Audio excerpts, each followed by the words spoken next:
Hi, welcome back guys. This is your friend, the What If guy, back with another fanfiction. This is the first part of What If Issei Wielded Apocalypse Power.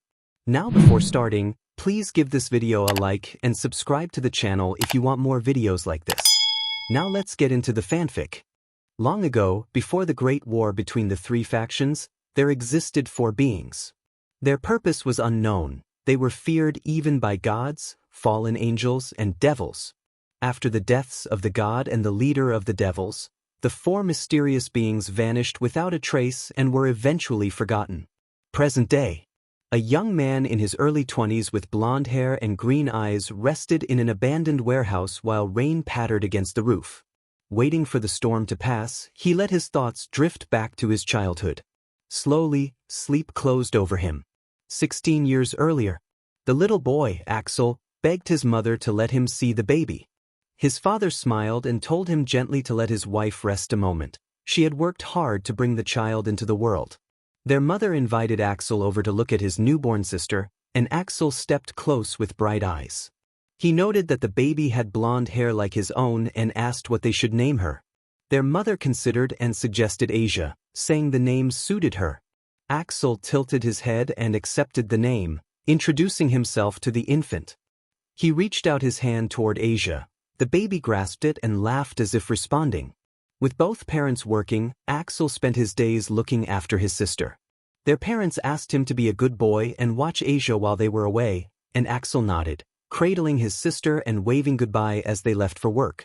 He was unusually mature for his age, able to handle household chores, and the family spent peaceful evenings together. That happiness did not last. One night, while Axel was playing with Asia, there was a knock at the door. Axel's father, Mr. Argento, rose to answer it. As he opened the door, a spear of light cut through the threshold with a sudden flash and struck him. He stumbled and collapsed. Mrs. Argento, hearing the thud, hurried to see what had happened and found her husband motionless on the floor. A woman in the house cried out in alarm. The attackers rushed in. One was caught by the leg by someone in the household. The mother ordered her family to run, telling them she would hold the intruders off. The attacker who had been caught broke free and, with another burst of energy, struck down Mr. Argento. Axel, still holding baby Asia, rushed to the door in confusion and horror and saw that the man on the floor was his father.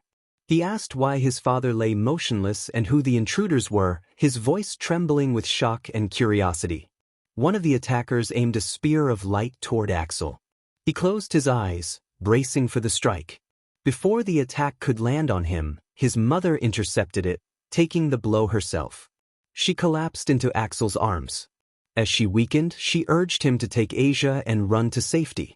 Axel protested that he could not leave her, that they needed her, but his mother begged him again, saying to protect Asia and to run.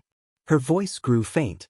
With tears streaming down his face, Axel pressed his hands to his mother and sister's cheeks.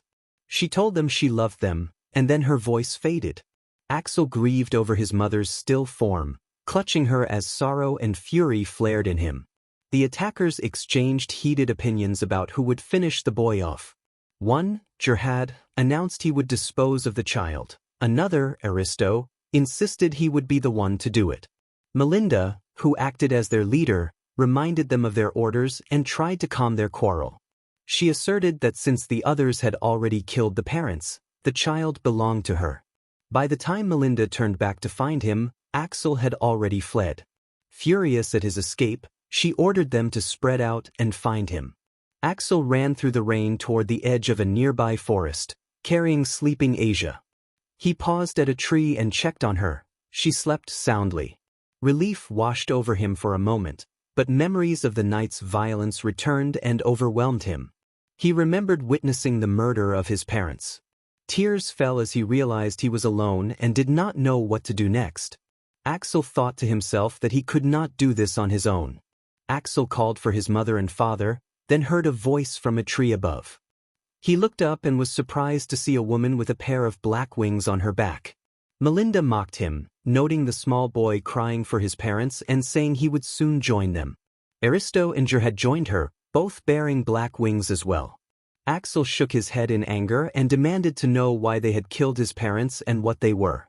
He felt equal parts sorrow and rage, desperate to understand the reason for their deaths. Melinda pointed at him and said they had come because he possessed something that threatened their existence, that they followed an order from a leader, and she added coldly that they had done it for the pleasure of it. The revelation shattered Axel. He was overwhelmed by grief and guilt at being the apparent cause of his parents' deaths, and by a burning hatred for those who had taken them so casually. Melinda grinned and readied a spear of light to finish him. Axel forced himself out of the stunned daze and ran, carrying the sleeping infant Asia. Melinda fired a spear of light that struck his leg and threw him off balance. He struggled to rise, but another energy spear hit his other leg and he fell, managing only to catch Asia before she could hit the ground. Though badly hurt and fighting to keep from crying out, he held her protectively. Melinda mocked him for being tough and urged him to end his suffering. Axel ignored the taunt and steadied himself, clutching Asia. The baby opened her eyes and smiled at him. Axel wiped his tears and returned her smile, telling her that he was coming and that he would not leave her. A sudden, painful strike to his chest stopped him. He was hit by a spear of light and slumped to the cold ground as rain began to fall. Despite his weakened state, he crawled toward Asia, desperate to reach her. Her had stepped on his hand and put pressure down, forcing Axel to cry out in pain. Jer had laughed that Axel was still alive and kicking. Melinda said she was not finished with him, that she would make him suffer until he begged for death. Aristo complained about the infant's crying. Melinda ordered Asia killed and told them to silence her. Axel pleaded for the baby's life and begged them to take him instead. Melinda said she wanted him to witness the death of someone close to him to remind him that his presence brought misfortune to others. Aristo raised his spear to strike Asia when a burst of purple light exploded from Axel's body, knocking Gerhad backward into a nearby tree. Gerhad, shocked and angry, demanded to know what had just happened. The three assailants watched as Axel's eyes shifted from green to violet and a sickly purple aura began to swirl around him. They braced for battle when a voice, layered over Axel's, spoke in a tone that was not entirely his, declaring that they had messed with the wrong child. Axel raised his right hand, his hair falling over one eye, and a black fingerless gauntlet materialized on his arm. The gauntlet had 4 distinctive jewels across the knuckles. Only the first gem shone, matching the purple of his aura. He activated the gauntlet's first phase, and a barrage of purple energy surged from him. Melinda and the others recognized the phenomenon as a sacred gear but could not tell whether it was a regular type or the rare Longinus variety. Melinda ordered Gerhad to engage Axel. Gerhad protested about being forced to fight without confirmation of the sacred gear's type, but Melinda dismissed his objections and reminded him that Axel was still just a child. Melinda thought there was no way that Brat could use his powers so freely so soon, and even if he were a Longinus possessor, he was too injured to fight any of them. Gerhad rushed forward, producing spears of light in both hands, and ordered the boy to die. Axel did not flinch until he suddenly vanished from sight. Melinda wondered where he had gone, and then saw him attacking from the sky. Before she could finish warning Gerhad, Axel moved with incredible speed, kicked Gerhad in the back, and sent him crashing into a nearby tree. Melinda and Aristo were stunned. Given Axel's injuries, they had assumed he could not fight back, yet here he stood, seemingly unaffected. Gerhad hurled another spear at Axel. Axel raised his right hand and caused the spears to disperse and reappear in front of Gerhad. Gerhad barely dodged, but when the spears struck the ground they erupted into a massive explosion that knocked him back and left him hurt. Melinda and Aristo reacted in unison, realizing that the force of that attack rivaled that of a high-class fallen angel. They understood then that the boy was far more dangerous than they had thought. Melinda asked Gerhad if he was all right. Gerhad, still seething from the surprise attack, snapped that he had nearly been blown away. Axel remained expressionless. Melinda urged them to coordinate and attack together, but Gerhad, furious, charged Axel on his own. Melinda pleaded with him not to be reckless, but Gerhad ignored her and closed to close range, swinging his twin spears in wide arcs. Axel dodged as if it were nothing. When Axel nearly slipped on the wet ground, Gerhad seized the chance and lunged forward to stab. Axel raised his right hand and caused Gerhard's spears to dissolve. Gerhard suddenly felt intense pain and staggered, clutching his chest as if struck by his own weapon. He reeled and collapsed, then was enveloped in a burst of purple light and vanished. Aristo immediately prepared a spear of light and rushed forward, but Axel intercepted and neutralized the attack. In the same swift motion, Axel struck Aristo from behind. Aristo was washed in light and then disappeared. Melinda screamed as two of her companions were gone. For the first time in her life, she felt genuine fear toward a human who seemed like a monster. Axel fixed a cold gaze on Melinda and advanced, his purple aura flaring. She launched a spear at him, but it dissolved. She tried to flee, and Axel appeared beside her and struck her face, knocking her down. He grabbed her neck and tossed her toward a tree. Melinda realized the boy was likely possessed by a sacred gear. Spotting the baby on the ground, she grabbed the child and threatened that if anyone moved she would harm the child. Axel continued to approach without hesitation. As Melinda raised her spear as if to strike the baby, the infant slipped from her grasp and suddenly Axel was holding the child. Melinda tried to backtrack, but Axel kicked her in the abdomen. She fell to her knees, doubled over in pain. Axel declared that he had no further use for her, drove a spear of light toward her, and Melinda was engulfed in light and vanished. When the last fallen angel had disappeared, Axel's purple aura faded and his eye returned from violet to its original green. He immediately checked on Asia. The baby smiled at her brother and Axel breathed a sigh of relief. He noticed the gauntlet still on his right arm. One of its jewels pulsed with purple light, and a voice spoke from within the gauntlet, identifying itself as a power residing in him called famine. The gauntlet explained that it had lain dormant for millennia in hosts who could not summon it, and that Axel was the first to successfully do so. Axel realized then that famine was one of the 4 horsemen of the apocalypse, and the gauntlet affirmed that recognition with a hint of wry amusement. Famine affirmed that he was indeed speaking, his voice carrying a rueful amusement. Axel asked whether the other 3 resided within him, feeling the life he had known slipping away bit by bit. Famine explained that the other 3 were dormant for now and could not be summoned. He admitted surprise at being awakened again by someone so young. He said he had stirred because he had heard a call of pain and sorrow, and warned Axel that those tied to their power could never truly be happy and often caused others to suffer. Famine confirmed that the Crow woman's warning had been true. All who shared this power ultimately endured suffering. The revelation drained the color from Axel's face. He could no longer deny what Famine had said. He understood the grim future that could await Asia. With heavy resolve, Axel decided the only way to keep her safe was to turn her over to the church so that no harm would befall her. That night, Axel left Asia in a basket at the church's main door. He included a letter bearing the name Issei Argento. The letter entrusted the child's fate to the care of the church so she might be protected from danger, and requested that the secret of her family's past be kept from her to shield her from lurking threats. The letter expressed faith in the church's duty and was signed anonymously. Axel looked at Asia one last time. The baby smiled at him. He shed a single tear, kissed her forehead, and then knocked on the church door before quickly walking away. That was the last time he ever saw his sister. Years later, Axel, now a young man, returned to the same church. He knocked, and an elderly priest in his 50s opened the door and asked who stood before him. The priest then realized it was Axel. Father Edward reacted with astonishment and called Axel's return a miracle. He embraced Axel, tears in his eyes, and expressed relief at seeing him alive and well. Axel returned the hug and told the priest he was glad to see him too. They went inside to speak. Father Edward expressed sorrow about Axel's parents and offered comfort, hoping they had found peace. Axel did not reveal that the god of the old age had died during the last Great War. He feared the news would overwhelm the older man. Axel asked about Asia, wanting to know how she had fared. Father Edward hesitated, then recounted what had happened. When Asia was 8, she had found an injured puppy outside the church and prayed. A staff member who witnessed it saw the puppy healed and later watched Asia restore health to a parishioner suffering severe muscle pain. Father Edward had believed these miracles to be a blessing from the Lord and thought Asia had been given a divine gift to heal others.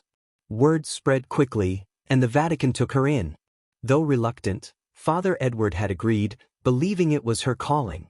Asia began healing people from around the world and was given the title Holy Maiden. Father Edward advised Axel that if he wanted to learn more about Asia's current whereabouts, he should start at the Vatican.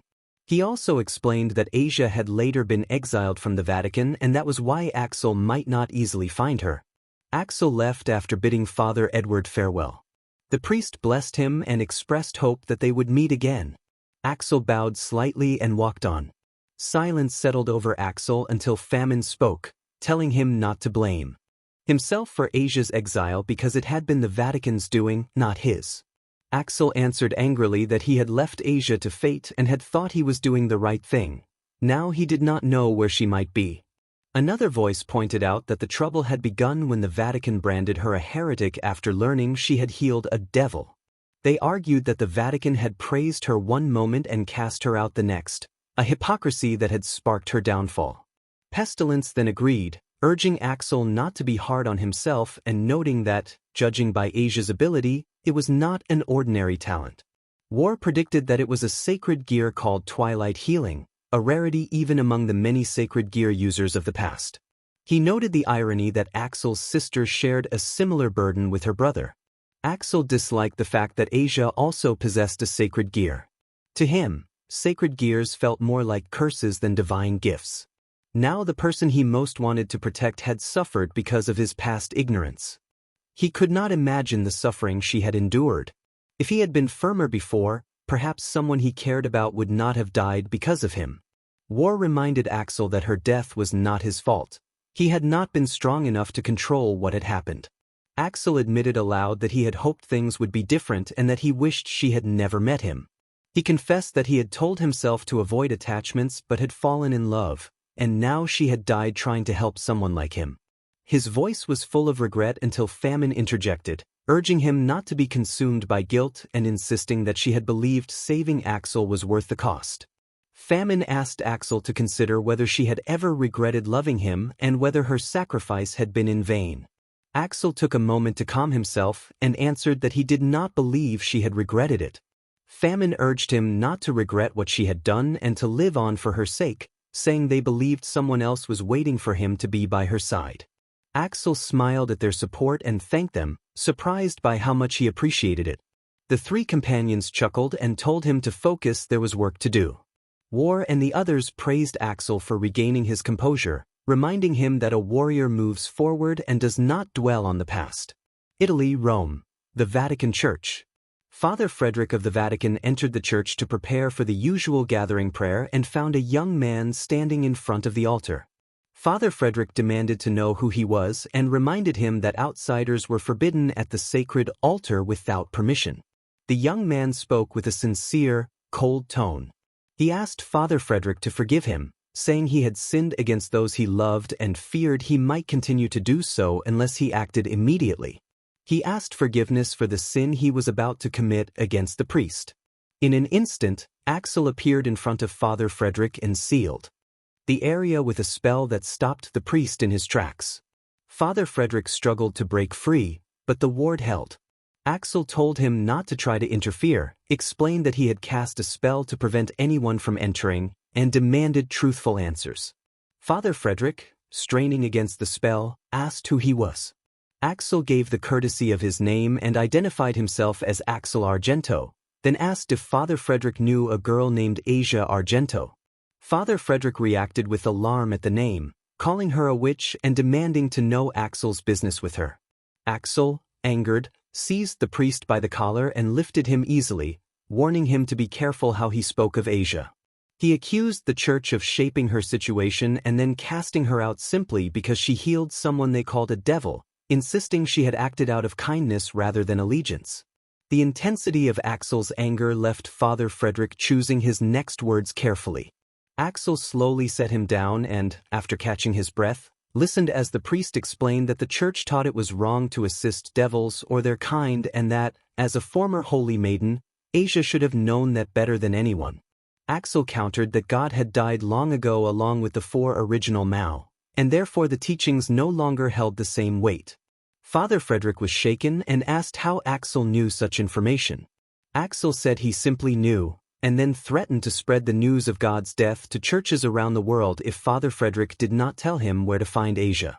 The priest understood the chaos such a revelation would cause and reluctantly confessed that the last he had seen Asia she had been with a rogue priest named Fried Zelsen, and he believed they were heading to Japan. That was all he knew. Axel released the priest from the spell, warned him not to send assassins or attempt anything deceptive, and told the church to look at itself before calling others heretics. Then Axel vanished without a trace. A few moments later, Pestilence remarked that Axel had given the priest a hard time. Axel said he needed the information and wanted to know why Asia had been heading to Japan. Pestilence suggested using an illusion to enter Japan, but Axel declined, saying he preferred legal methods and that he was, as he put it, a law-abiding citizen. The others teased him about threatening a priest earlier, and Axel blushed at their remark. He hesitated, gathering his thoughts before they moved on. The first thing Axel needed was a passport and some cash. That would not be difficult. He had just enough to manage. A week later, Axel had obtained a passport through legitimate channels. Someone had asked when the journey would start, and Axel had decided it would begin at dawn with a flight to Japan. He felt that something significant was happening there and hoped Asia would be all right. At dawn the next day, Axel boarded the flight to Japan. In Japan, a boy with short, brown hair carried a pale blonde girl up the stairs of a small church. He placed her gently on a pew in the sanctuary and spoke to her with desperate tenderness, promising that she would be free soon and that they would play together. Asia responded with a small, faint smile and took his hand, though it gave no warmth or strength. She told him she had been happy to have a friend, even for a short while, and she called him Issei. She asked if, in another life, he would be her friend again. Issei shook his head and could only insist that they would still have fun together. He imagined taking her to karaoke, the game center, bowling and other places, naming Motohama and Matsuda as friends who would welcome her. He could not stop the tears that blurred his vision. He kept talking to Asia, refusing to accept what he already sensed, that she was dying. Asia, with dwindling strength, patted his cheek and said that she wished her brother had been there. She asked Issei, if he ever found her brother, to tell him thank you for saving her years ago. Those words were her last. Asia passed away with a smile on her face.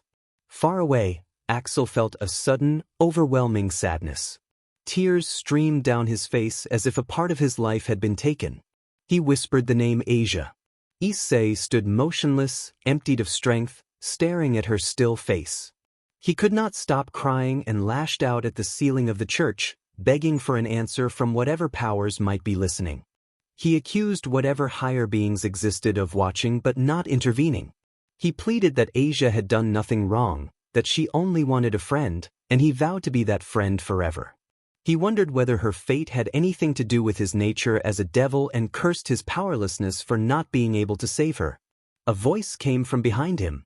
Rainier, a fallen angel, appeared with a smirk and displayed a wound she had received earlier. She placed her hand on the injury and a shallow green light began to heal it. She claimed the light as the same kind of power Asia had possessed and spoke of how valuable it would make her among other fallen angels, even invoking higher names and ambitions. Issei glared at Rainier and said he did not care about angels, devils, or divine politics. All that mattered to him was Asia, and she had been taken from him. Rainier mocked him, laughing that it was impossible to change what had already happened and taunting his inability to protect Asia. Issei only knew how much he had failed, and his grief remained.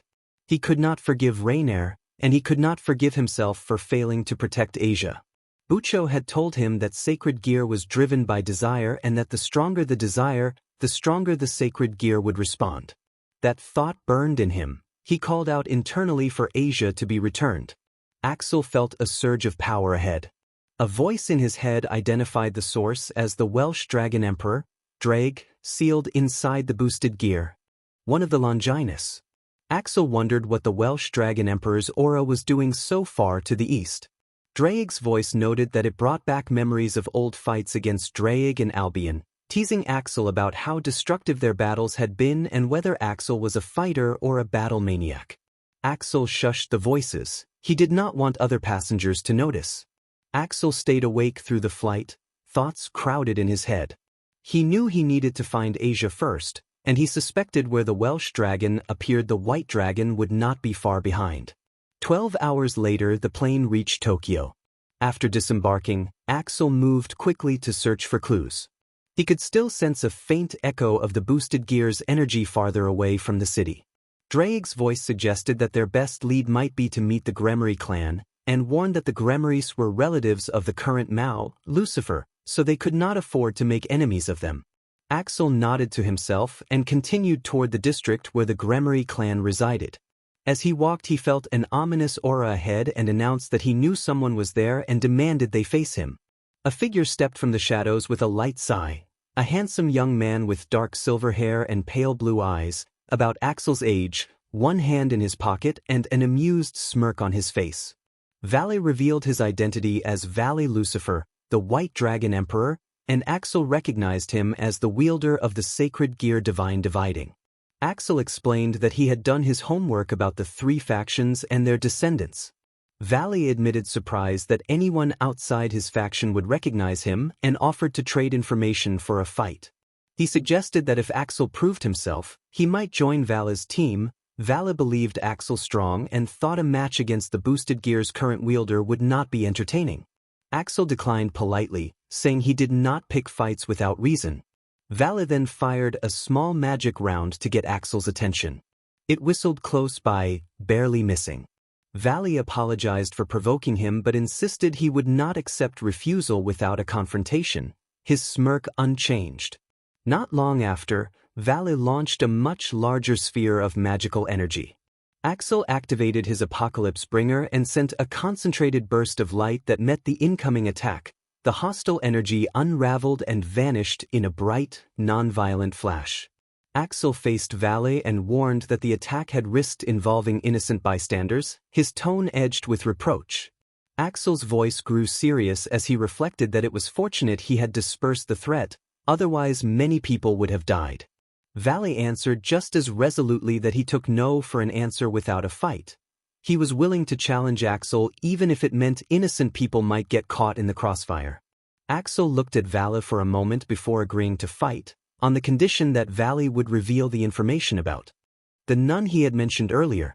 Valle joked that he would give the information only if Axel could beat him in the fight. Axel suggested moving the duel elsewhere to avoid destroying the surrounding area, and then activated a teleportation spell that carried them away. They arrived in a mysterious dimension that felt oddly familiar. Axel explained that he had created a copy of the dimensional gap using his pestilence ability, Dimension Birth, allowing him to form whole dimensions at will. Valle, surprised, realized how truly powerful Axel was to produce such a large pocket dimension. Axel added that in this place neither of them would have to hold back. Valle laughed softly, impressed by Axel's concern for others, and accepted the opportunity to test his strength.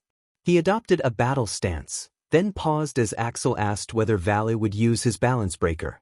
Valle was taken aback by the suggestion but pressed on. He asked whether Axel was implying he could not win without using balance breaker first, then decided to go all out. He called to Albion, who answered that he was as ready as ever. Valle activated his balance breaker and transformed, his body wrapped in white armor with a wing of blue light unfurling behind him. Valle laughed, noting that Axel was the first person besides Azazel to ask him to use scale mail immediately, which promised an interesting fight. He then asked Axel his name. Axel introduced himself as Axel Argento and returned the greeting to Valle Lucifer. Valle vowed to remember the name after he defeated him, and Axel countered that he intended to win first. Both fighters charged at each other. They faced one another, Valle clad in white armor, Axel standing grounded with a confident smirk. The tension between them was palpable. Valle felt unusually tense and, for the first time in his life, shivered at the sight of his opponent. Even in Balance Breaker, he sensed that Axel could shatter his defenses with a single blow. He forced himself to focus, reminding himself not to let fear take over. Axel's composure gave nothing away, and Valle judged that his opponent's weaknesses were well concealed. Axel sensed Vala's nervousness and spoke calmly, prompting Vala to reply that he was just a little excited. Axel's measured demeanor had been testing Vala's mettle, and Vala understood he needed to make the first move. Suddenly Vala vanished and reappeared beside Axel, unleashing a massive sphere of demonic energy and launching it forward. Axel did not dodge. Instead he raised his right hand and a black gauntlet materialized, 3 of its 4 jewels glowing in different colors. The demonic energy dispersed instantly and then rematerialized in front of Vala. He activated his sacred gear, dividing and reducing the attack, but its size hardly changed. Vala barely avoided it, and watched as the energy ball detonated at a distance with such force that he felt the impact even through his armor. Vala realized the scale of the attack surpassed even what he thought of as ultimate class power. He could not understand how Axel possessed such strength. Axel remained composed and smirked as several small spheres of red and black demonic energy appeared around him.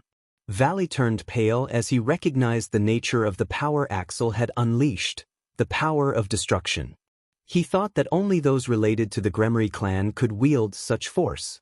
Axel warned that he would not hold back, then launched the spheres of destructive energy toward Vala. Vala tried to evade the barrage. Where the attack struck, the surrounding area was reduced to a vast crater, and his own counterattacks seemed ineffectual. He used his divine dividing ability to diminish the impact of Axel's assaults, but it barely repelled them. Vala realized he could not hold back against Axel. Axel's attacks were incredibly powerful, far more precise and penetrating than even Azazel's. Vala noted that this person was no ordinary human. He looked toward his gauntlet, which appeared fingerless and black. 4 jewels were embedded in it, 3 of them emitting different colors, the first purple, the second yellow, and the third red. Albion responded that he had no clear idea, but from the looks of it the sacred gear seemed to belong to the same class as a Longinus type that he did not fully recognize. Albion warned that Vala had to be careful with this opponent, who might be even more powerful than the 4 current demon lords combined. Vala reflected that his opponent being that type of person was exactly the challenge he wanted, and he laughed aloud.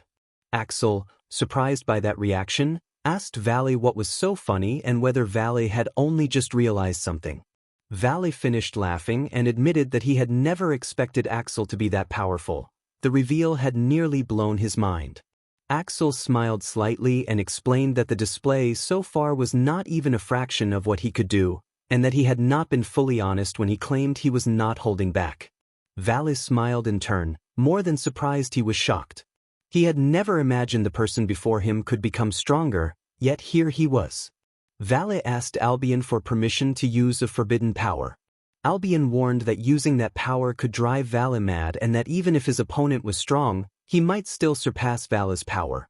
Albion refused to allow it, even if it would guarantee victory. Disappointed but determined, Vala decided he had to use it for the sake of winning. Vala began a final chant, claiming that he was about to awaken and that he was the heavenly dragon who had taken the principles of supremacy from God. Albion urgently warned him to stop, insisting that continued use would lead to madness. Vala continued, saying he envied the infinite and pursued the dream and that he would become the white dragon of domination. Albion renewed his warning that Vala would succumb if he continued. Axel, who had watched silently, recognized what Vala activated. Juggernaut Drive, a power that granted the true strength of a sacred gear at the cost of the user's life and sanity. Axel had not expected Vala to be that desperate, but for now he would see what happened. Vala, his hair falling over one eye, smiled faintly until he completed his chant and activated Juggernaut Drive. A blinding white light enveloped him. When it faded, Axel saw that Vala's armor had broadened and his wings had taken on a more dragon-like appearance. Vala sighed. The transformation had drained him, but he believed it would allow him to win. In an instant Vala vanished and then struck, kicking Axel in the abdomen. Axel was sent flying several meters before he regained his footing and took an elbow to the face from Vala. Axel staggered, a small trickle of blood at his lip, surprised by the sudden surge of power Vala now produced. He realized that, contrary to expectation, Vala's energy was not decreasing. Vala fired a barrage of energy bolts. Axel evaded most of them but was struck by a few that hurt despite not piercing his defenses. Axel noted that at this rate Vala's lifespan would be drained alarmingly quickly. He then realized something important. Instead of paying the cost with his own life force and sanity, Vala was drawing on a large reserve of magic to sustain Juggernaut drive. Axel felt himself weakening by the second. He recognized that Vala's method was an enhanced version of Divine Dividing. Vala was siphoning Axel's energy to maintain Juggernaut drive long enough to overpower him.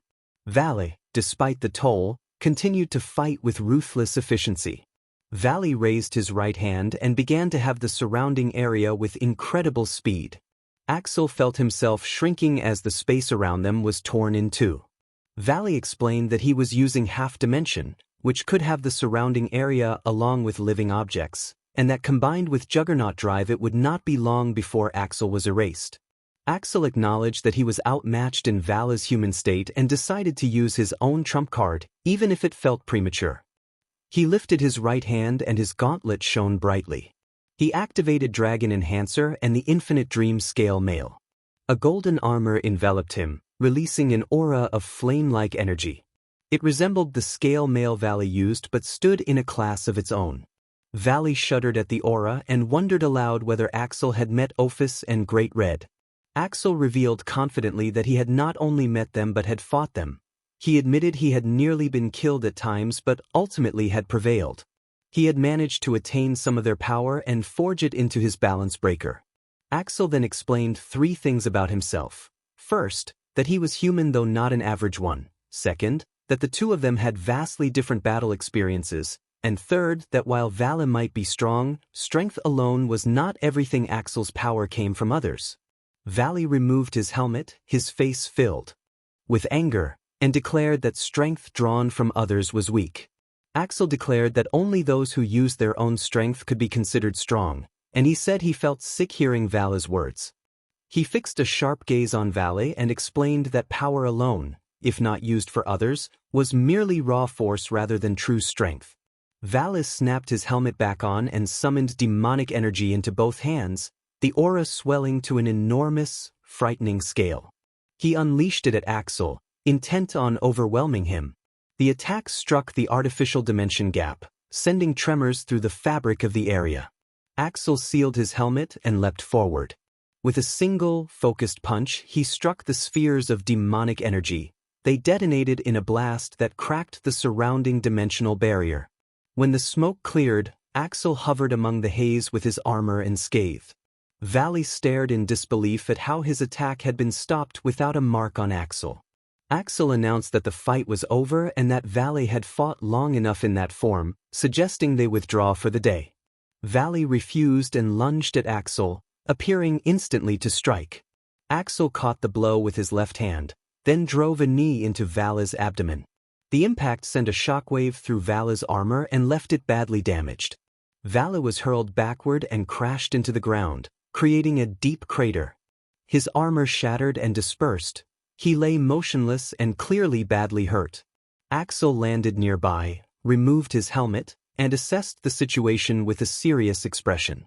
He told Vala that he should give up, noting that Vala was in no condition to continue.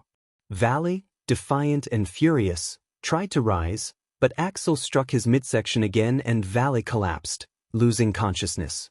Axel gently laid him on the ground and examined his condition. He noted that the Juggernaut drive had taken a heavy toll and that without proper care Vala would not last long. After considering his options, Axel decided to heal Vala and restore the lifespan the Juggernaut drive had drained. He focused his hands over Vala's chest, and a soft green light enveloped him. Within a minute the injuries closed and the drain on Vala's vitality was reversed. Axel observed quietly that he had managed to heal him and return his lifespan to its original state. A brief silence followed before Axel said that they should bring Vala back.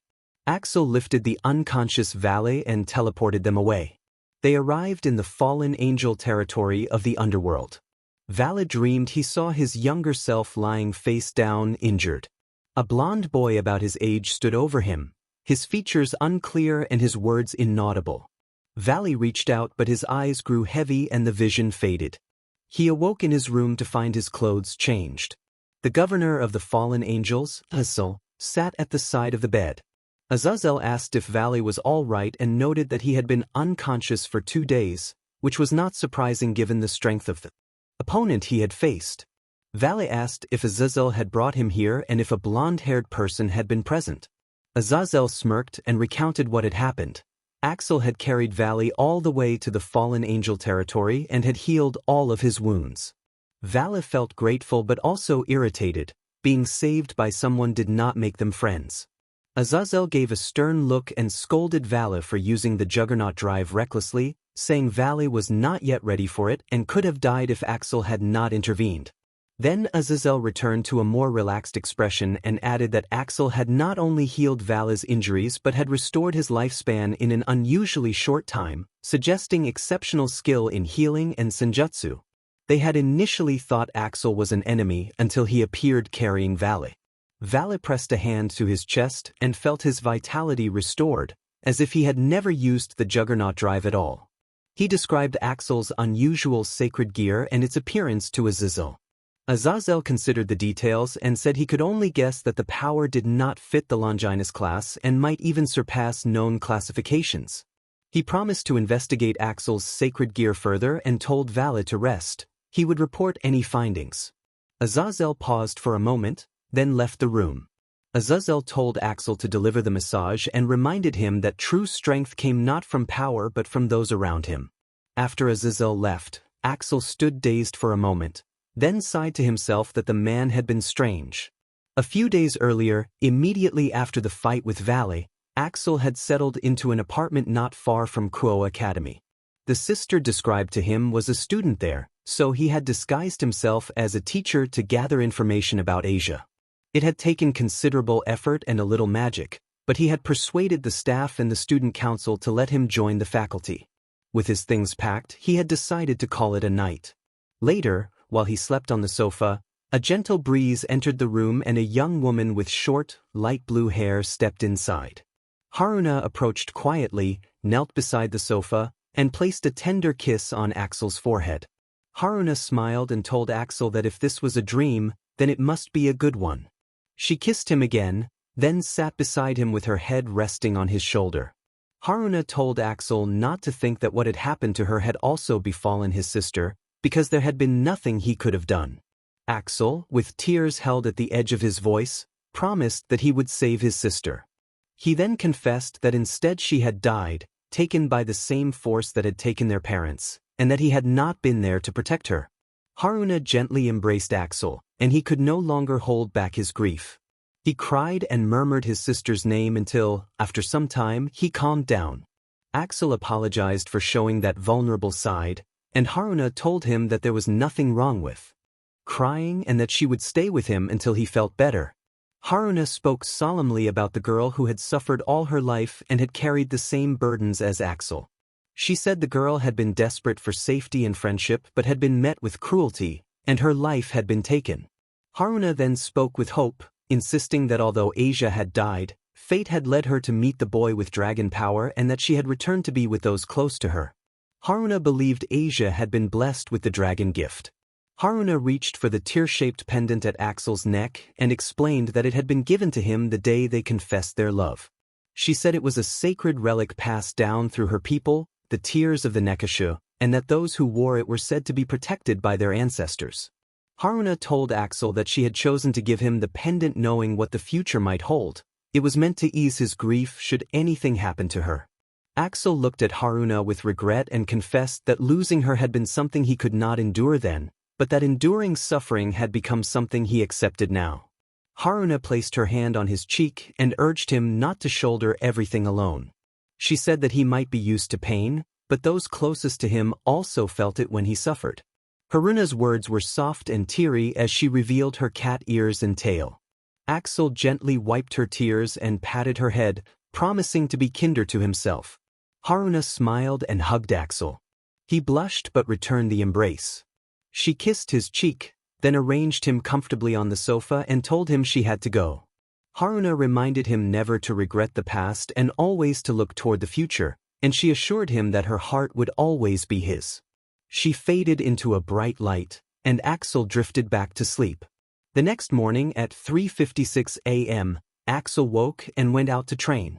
The previous night's encounter had given him new determination. He ran nearly 50 kilometers through the town, then, at a park near his apartment, pushed himself through 500 push-ups. After the workout, he rested on a bench and drank a bottle of mineral water in a single gulp, satisfied by the refreshment. This routine had become his daily DSPN. Without it he felt unsteady. Not far from where he sat, a young boy with short brown hair ran while a crimson-haired girl pedaled a bicycle behind him. Axel recognized the girl as Rias Gremory, the princess of the Gremory household, and assumed the boy was her attendant. Axel noted that the boy appeared to be training and suspected he was the wielder of the boosted gear, although it seemed incomplete. From the chess piece pinned to the boy, Axel inferred that he must have absorbed 8 pieces so far. Axel's knowledge of the devil's chess piece system helped him assess the situation as he watched them continue their practice. They used it to reincarnate other beings into devils, and Axel wondered if, perhaps Asia had been reincarnated as one. He focused his gaze on the brown-haired boy receiving Spartan training from his masters, hiding his presence so no one would notice. Axel watched with mild amusement as the boy endured the grueling regimen. Axel thought that, although the boy still seemed weak, his growth was rapid. The Welsh Dragon's host showed very promising progress. He remembered the harsh training he himself had endured and felt a cold sweat as he rubbed his cheek, asking internally if his companions could stop reminding him of it. He forced himself to watch the rest of the session. Shifting to Issei's perspective, the trainers emphasized that ability mattered only if the basics were strong. Issei kept count as he pushed through another set of exercises after completing a morning run, his senior sitting on his back to increase the difficulty. He felt exhausted but pushed on under the strict encouragement of his leaders. When a sharp sound cut through the air, Issei flinched, but he continued his training as ordered. One instructor noted Issei's growth and suggested adding more reps to the regimen. Issei worried he would collapse, but he kept going. Someone mentioned that it should be time for another arrival, and both trainers and servant turned their attention toward the entrance. Axel, still concealed, recognized a familiar voice before he saw the speaker. A young woman with blonde hair in a nun's habit passed through the area, and Axel felt his eyes prick with tears as he whispered the name Asia under his breath. He was struck by how much she had grown and the gentle, loving smile she wore as she greeted the boy. Seeing her happy made him glad. Memories of leaving her at Father Edward's church returned, and he regretted that he could no longer be part of her life. Axel kept his presence hidden. He wanted to embrace her and tell her how much he missed her, but he knew he could not involve himself in her life anymore. He told himself she was better off without him and that she already had people she could rely on as friends and family. His inner voices argued with him about guilt and happiness, but Axel insisted that Asia's happiness was his own, and that he would protect her from afar rather than disrupt her new life. With a final, quiet look at Asia, he mentally wished her well and left for work. From Asia's point of view, she had been talking with Issei when she thought she heard a faint whisper of her name. She searched for the source but could not find it. Issei offered to help, and she assured him it was nothing, though she felt the whisper had come from her brother. The moment passed and she returned to her conversation. A brief reminder from one of Axel's inner companions prompted her to check the time, and she realized she was running late for work. She closed her apartment door and hurried away. The next morning at the academy, students noticed a young man in a formal suit walking toward the school and began whispering among themselves about the new arrival. They commented on his handsome, foreign appearance and speculated that he might be a new teacher. The attention made Axel nervous, but he kept his composure to protect his cover. Axel's inner voices debated his plan to teach at the academy to watch over Asia from a distance. One voice argued that his looks and intellect would make him unremarkable to suspicion, while another questioned whether the plan would truly work. Axel reminded them that he had already signed up and intended to do what he had to as a teacher. As the students continued to talk, Axel reflected that few would guess the school had once been an all-girls institution. A student remarked that the number of girls in the class far outweighed the boys. Axel first went to the principal's office to register himself, and as planned he was assigned to the second-year classroom. The principal escorted Axel to the classroom and instructed him to wait outside. Axel felt nervous. This was the first time he had to interact with so many people in one place.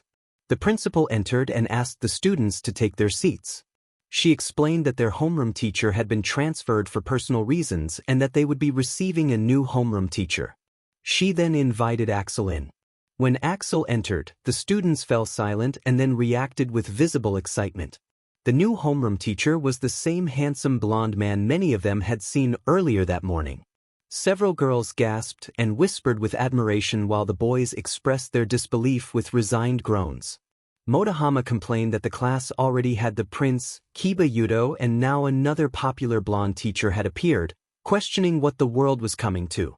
Matsuda responded dramatically that it felt unfair and that he wanted to cry at how unlucky they were. Their reactions were playful rather than serious. Issei spent the entire time watching the new teacher, struck by a familiar look. To him, the man seemed like a male version of Axel Argento, except that his eyes were purple. Issei tried to get Asia's attention. She had been staring toward the front and only then realized someone was calling her. Asia answered shyly and said that the teacher reminded her of someone she knew, blushing slightly as she admitted the resemblance to her older brother. Issei was surprised but found the comparison reasonable.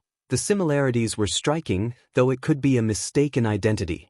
The principal bowed and left the classroom, and the students immediately began bombarding Axel with questions about his name, age, where he was from, how long he had been in Japan, where he lived, and whether he was single. Axel asked them to settle down, cleared his throat, and answered them one by one. He introduced himself as Axel Ricardo and asked them to call him Axel Sensei. He said he was 21 and had been living in Europe before transferring to Japan to become a teacher. Explained that he had just arrived and hoped they could all get along.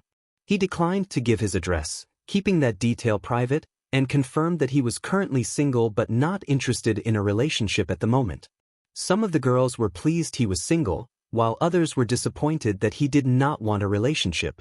Their determination to win his attention was palpable, and the boys in the class felt the pressure. Axel was a little startled by the reaction, but relieved that no one suspected anything troubling about him.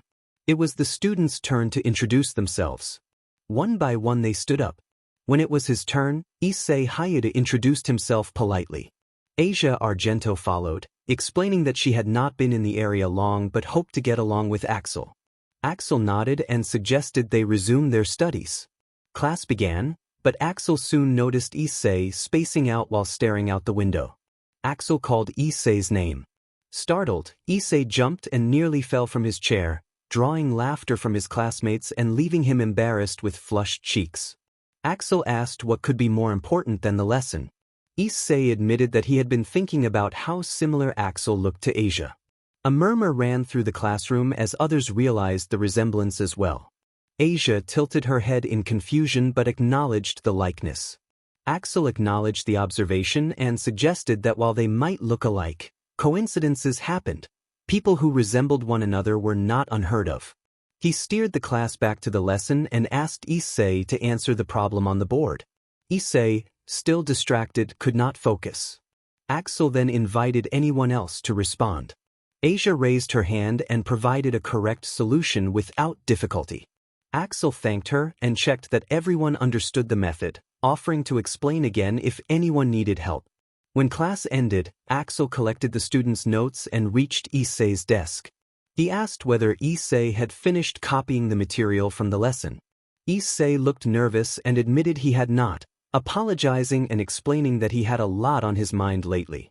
Axel made a short, understanding comment and moved on to the next student. Issei admitted he had missed part of his notes.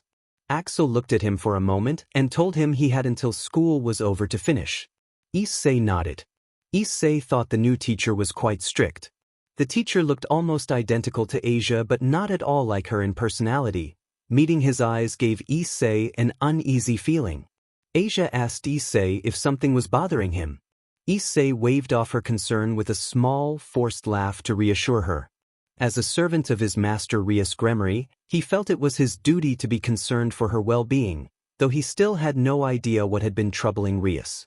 For now he focused on copying the notes Asia had lent him and felt grateful to her for helping. By 3 in the afternoon he had finished and went to the teacher's office to hand in his notebook. He told Asia to head to the clubroom without him. Axel was sitting at his desk near the window, checking the notebooks he had collected. When Issei entered, Axel called him to come in. Issei approached and handed over his notebook. Axel examined it, recognized that it was copied from Asia's paper, and then offered a small smile, saying it would be all right and there would be no punishment. Issei was relieved and asked quietly how Axel had known he would come.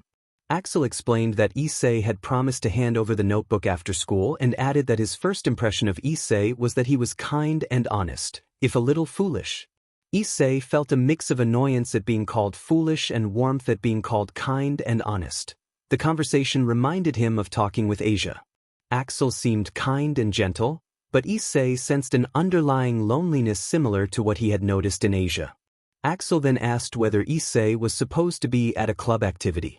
Issei bowed and prepared to leave, but Axel hesitated and asked him to take care of Asia. Issei promised that he would always protect Asia and told Axel that he could count on him. Axel returned the promise with a small smile and a slight bow. As Issei left, he wondered why Axel had been so concerned and hurried off to his part-time job, thinking that if he worked hard as a devil he would rise in rank and achieve his ambitions. Alone at his desk, Axel reflected on the encounter. He found himself amused by Issei's bold ambitions and reassured by the earnest promise to protect Asia. He admitted to himself that teaching was more difficult than he had expected. After finishing his work for the day, he returned to his apartment. That night a man walked home from work, grumbling about the long day and thinking about having a beer.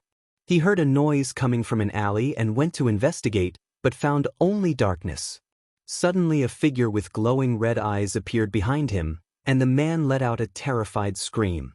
The next morning the police were called to the scene. Inspector Takigawa stepped out of the car and approached the area where the man had been found. The scene was shocking. The victim had clearly suffered a violent attack, and the surroundings suggested the assault had been brutal. An officer informed Inspector Takigawa that additional evidence had been found nearby. Takigawa grimly instructed that the scene be secured and the material taken for further examination. When another officer reported that there was writing on a wall at the scene, Takigawa went to see it himself. The message had been written in what appeared to be an ancient script, and Takigawa, who had some knowledge of Latin, translated it. The inscription read, "Chaos will return." Takigawa stared at the words and felt a chill of puzzlement. News of a man's mysterious death spread quickly among the students at Kuo Academy. The school ordered everyone to go home after classes and suspended club activities until the police finished their investigation. Axel heard the report as soon as it reached him and decided to investigate further. Rumors claimed a wild creature had been roaming the streets at night, killing people, but Axel thought the pattern of the attacks pointed to a different culprit. He suspected the Oblivion Beast. Axel remembered that the Oblivion Beast had supposedly been sealed inside the dimensional abyss long ago. He found it hard to accept that one could have escaped, and he blamed the gatekeeper for any lapse in the seals. He resolved to seek the gatekeeper and demand answers. Later that evening, after returning from work, Axel teleported to the gate of the abyss where the dimensional abyss and the gatekeeper resided. He called for Orion.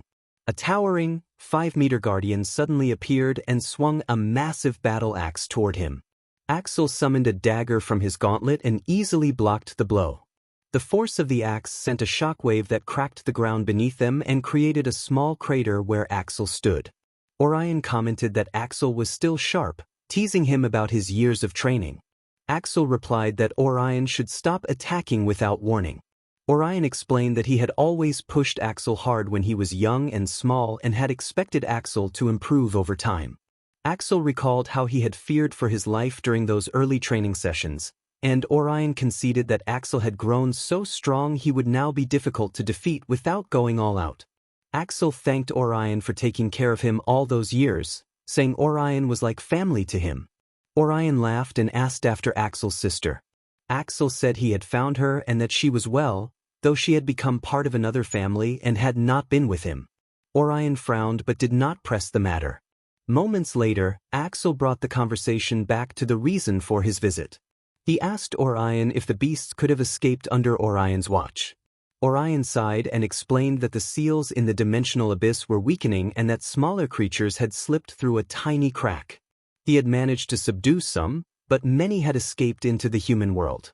He had repaired the crack, but it was only a matter of time before larger forces broke the seals entirely. The final seals, he revealed, were located at Kuo Academy. Orion apologized for keeping the truth from Axel, saying it was done for Axel's safety and for the balance between worlds. Axel was alarmed and insisted on returning immediately to protect Asia. He prepared to leave, but Orion had one urgent warning about the true nature of the beasts. Axel did not wait to hear more and teleported back to the human world. As soon as Axel arrived, he ran to Kuo Academy and sensed a hostile aura on the school field. He found a group standing in the center, some injured and recognizable as members of the Occult Research Club. They were defending themselves against a creature Axel could identify at a glance, an Oblivion beast. Axel intended to help, but a warning voice told him that the students would recognize him if he intervened directly. He devised a plan. Focusing his aura, Axel reduced his body and appearance until he looked like a young boy about the age of a student named Issei. His hair lightened to a pale blonde mixed with black. Satisfied with the disguise, he rushed forward to assist the young devils. An hour earlier, from Issei's perspective, as usual, the devils of the Gremory group had gathered at the old school building for their regular meeting. The club president had called an urgent session, and everyone took their seats in the clubroom. Aquino stood beside the club president until the president nodded for her to sit. The club president folded her arms and fixed them with an intense look before addressing the matter. She said that she had called them to discuss the mysterious murder that had occurred the previous night. The members all nodded in agreement. Issei nodded as well and then asked the club president a question. Yuto asked Bucho whether the incident had anything to do with a stray devil. Bucho shook her head and explained that if this had been the work of a stray, the victim would not have been left as he was. He had been used as bait to draw someone out of the shadows.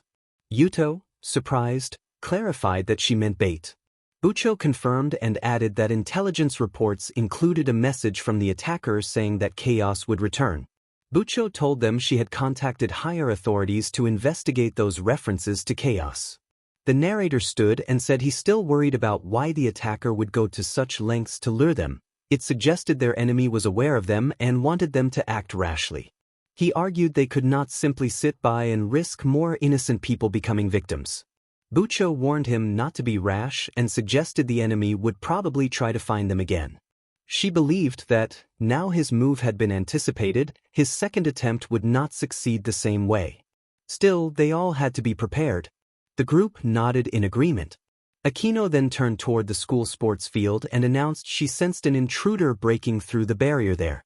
Bucho rose and ordered everyone into action, reminding them that nobody messed with the Gremory group. The team headed out to the field. The field was quiet and empty until a pale figure stepped out of the shadows, offering a creepy smile as he approached with slow, deliberate steps. The narrator felt a lethal intent with every step, a chill he had not felt since his battle with the fallen angel. He positioned Asia behind him and told her to stay back with the others. The intruder taunted that he had expected a bigger catch but had only lured out smaller prey. Bucho bristled at the insult and declared the intruder was trespassing on Gremory territory. She demanded answers and threatened to have him removed if he did not comply. The stranger laughed and mocked them, saying his master sought someone more important than the devils present and offering to dispose of them if they desired a quick end. The narrator activated his boosted gear and prepared to fight. Kiba moved with superior speed and struck at the intruder with his sword, but the man noticed and kicked Kiba in the abdomen, sending him stumbling toward a tree. Kiba pushed back up and renewed his attack, but the man suddenly reappeared, slammed his fist into the ground, and a shockwave dented the earth. Kaneko rushed forward to strike, but the man blocked her and swung, catching her in the chest and throwing her back. She skidded to a halt at their feet, gasping. Asia hurried to her side and healed her, and Kaneko, feeling steadier, sprang back into the fight after thanking Asia. The narrator charged and landed a punch, But the man merely smirked, grabbed his arm, and countered with a knee and a heavy blow that sent him flying backward. He landed hard, winded and hurting. Asia immediately rushed over and used her healing power to mend his injuries. Enraged at the attack on her companion, Bucho summoned her power of destruction and fired, while Aquino gathered lightning in the sky and aimed it at the assailant. The man stood his ground as a massive blast engulfed him in light and smoke. When the haze cleared, the team recoiled. The intruder had shed his human form and revealed a serpent-like humanoid. It had a human torso and arms but a snake-like head and a long, coiling lower body stretching at least 8 meters from head to tail with eyes that glinted coldly. The serpent declared that the previous attack had only shed his skin and that he would stop playing and find his true prey. The team realized this enemy was beyond their usual opponents, but they steeled themselves to hold their ground. The transformed creature moved with incredible speed and power, striking like a predator. Their attacks, the thunder and destructive blasts, seemed to have little effect against its scales. Even so, they continued to defend their positions, buying time and bracing for the next exchange as the battle intensified. Issei tried to land punches, but nothing he did seemed to hurt the creature. Asia was already tending to the others who had been injured. Issei had to cover them while Rias and Aquino focused their attacks. The monster taunted about enjoying its prey's struggle and then struck. It knocked Rias and Aquino to the ground with such force that Issei cried out their names. Both of them were knocked down and briefly incapacitated. Issei rushed to their aid and lunged at the monster, but his leg was seized by the serpent's tail. The tail swung him toward the ground and pain jolted through his body. Rias, Asia, and Aquino called Issei's name as they hurried to his side, but Issei ordered them to leave the serpent to him. They protested that he was hurt and could not fight alone, but Issei could only stand and strain against the paralysis in his leg. The serpent sneered that he seemed eager to die and raised a claw to strike. As the claw descended, Issei's thoughts raced. He feared this was the end. He had only recently become a devil and could not imagine dying again. He clung to the thought of his friends and the things they still had left to do together, begging silently for help. A sudden, powerful blow sent the serpent flying. Issei saw a figure standing before him, familiar for an instant before his mind went blank, and then he passed out. A young man stood before the members of the Gremry group. After saving Issei from a lethal strike by the Oblivion Beast, the young man watched Issei collapse. Rias and the others ran to him in alarm. Rias demanded whether Issei was all right and urged him to say something, but the young man explained that Issei had fainted and instructed them to take everyone to safety, warning that the creature was beyond their current strength. When Rias asked who he was and what the thing over there was, the young man said there was no time to explain and that he would deal with the creature. He insisted that they move Issei to a safe place now and they could talk later. Rias considered this, then ordered that their priority was to take Issei to safety. Aquino voiced concern about leaving Issei alone, but Rias said they had to trust the young man to handle the situation. Kiba supported Issei on his shoulder and the group retreated. When the group had left, the young man addressed the serpent alone. He gave it a cold look and reminded it that now it was just him and the beast. The serpent, enraged, boasted about its master's orders and threatened to kill the devils, but the young man responded that the master would have needed more of them to have a chance. The ground around them then pulsed with pale blue light as more Oblivion beasts emerged, varying in size and appearance. The young man established a powerful barrier that kept the surrounding area safe, allowing him to fight without endangering civilians. The beasts attacked in unison, surrounding him. For a moment time seemed to slow for the young man. He summoned a double-barrel heavy revolver from his sacred gear, Avenger, and in an instant fired with unnerving accuracy. The beasts were struck and collapsed. As their forms dispersed, they turned to dust. As he lowered his weapon, the young man heard someone miming. The serpent lay on the ground, face down and struggling. It begged for mercy, promising cooperation, but the young man refused. He fired once more. A brilliant flash consumed the serpent, and it disintegrated and fell apart into nothing, leaving no graphic trace. Kiba, who had witnessed the battle from a distance, was shocked at how quickly the group of creatures had been defeated. He understood then why some beings feared this young man and why he was known as a slayer. The young man called out, letting whoever remained nearby know the threat was over and that there was nothing to fear. Kiba stepped forward cautiously. He noticed the young man's unusual attire, a black trench coat over a dark V-neck shirt, black leather pants with interconnecting belts, black boots, and fingerless gloves. The young man smiled slightly and guessed that Kiba had been sent to escort Issei. Kiba confirmed that they had been escorting Issei and had brought him to safety. Moments later, inside the old school where the occult research club met, Issei awoke from unconsciousness. Asia rushed to him and hugged him tightly, expressing relief that he was all right and telling him to relax because he was in the clubroom.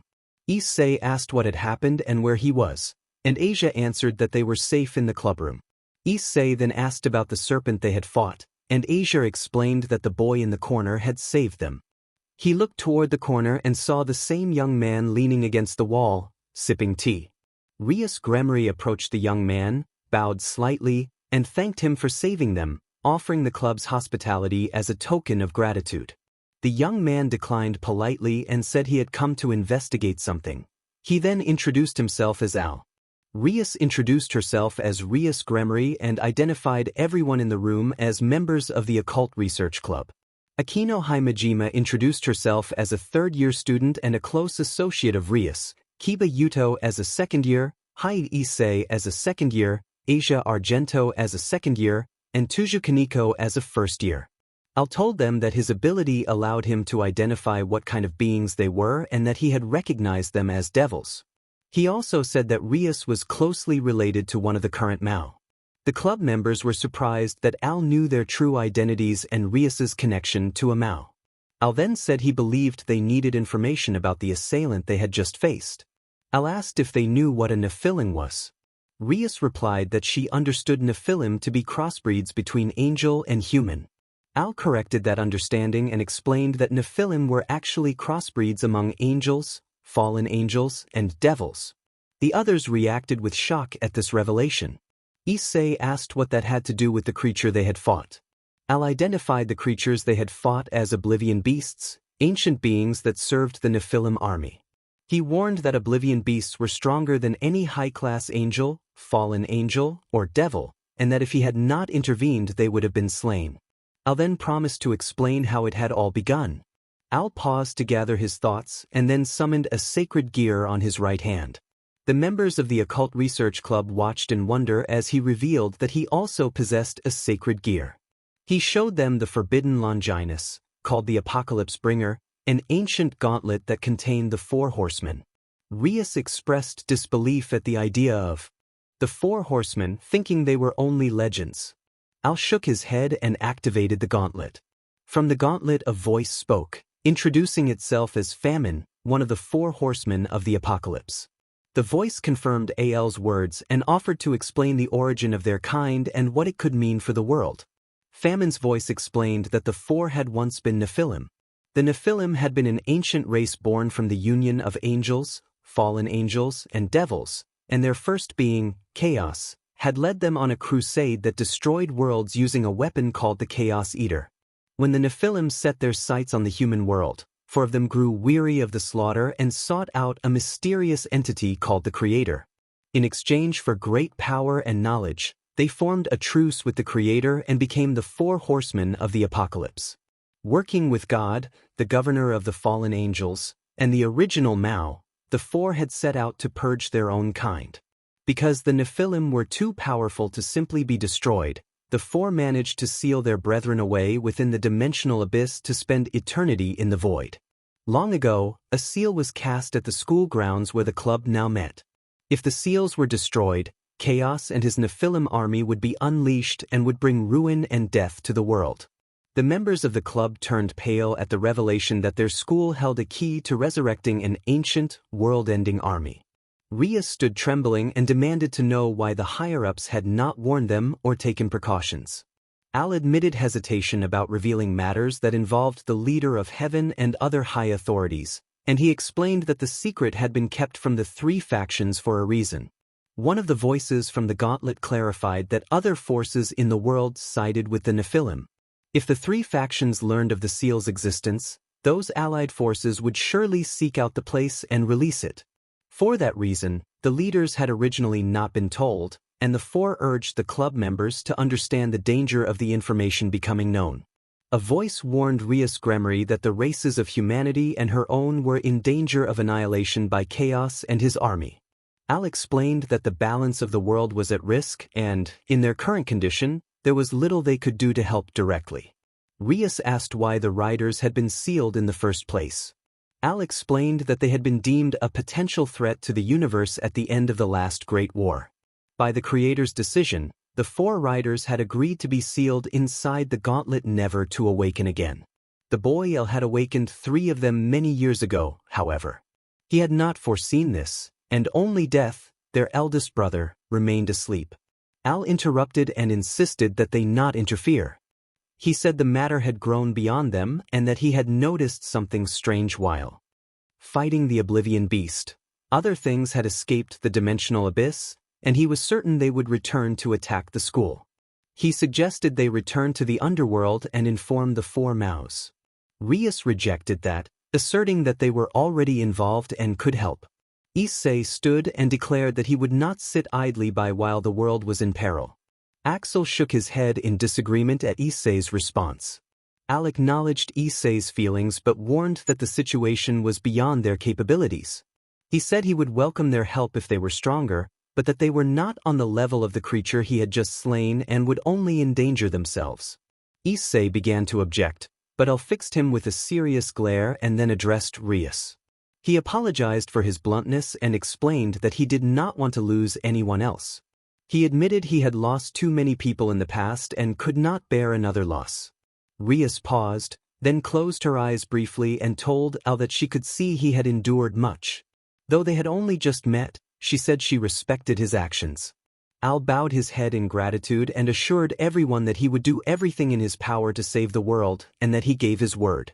The room suddenly shook violently. Al's eyes widened as he realized the enemy had moved sooner than he had expected. He raised his right hand and formed a barrier. Al shouted for everyone to get down. A gigantic explosion enveloped the clubroom, and the force of the blast strained the barrier, cracking it slightly. Had Al not formed the barrier, none of them would have survived. As the smoke cleared, Al looked to the sky and saw a figure floating above the red-tinged clouds. The barrier that had been designed to hold multiple attacks had been shattered by a single being. Rias and the others, coughing from the smoke, also saw the figure. It was not the beast they had faced earlier. Rias recognized that this presence was unique and powerful. The figure took the form of a woman whose appearance was striking. Issei reacted with surprised interest, but Rias scolded him and reminded him that it was not the time for distractions. Issei snapped back to attention and obeyed. The woman observed them and spoke mockingly, calling their appearance interesting. She looked closely at Al and noted the same aura that had sealed her brethren. She accused them of betrayal and taunted that they had fallen from their places. Voices answered from the gauntlet. The gauntlet's bearer asked how the woman had come to be there, saying the dimensional abyss should still be intact and that the seal was not yet fully broken. The woman, Silica, mocked Famine and asked how he had fared in his human prison. Famine replied that he had fared better than the others and that he valued his human companion. Silica glared at the gauntlet and said that if it had not been for those inside it, they could have taken the world as their own. The gauntlet countered that Nephilim had no rightful claim to the world by force and warned that Chaos and the Nephilim would destroy the balance of the universe if allowed to continue. The gauntlet made it clear they could not allow such destruction. Silica screamed angrily and rejected the idea of balance, railing against the claim that any power controlled destiny. The confrontation between the two sides intensified as the floating figure prepared to press her attack. The enemy announced that once the seal was broken, he would become ruler of the entire universe and nothing would stop it. Rias began to move to respond but stopped cold when she realized Axel was emitting an intense, killing aura that sent a chill through everyone watching.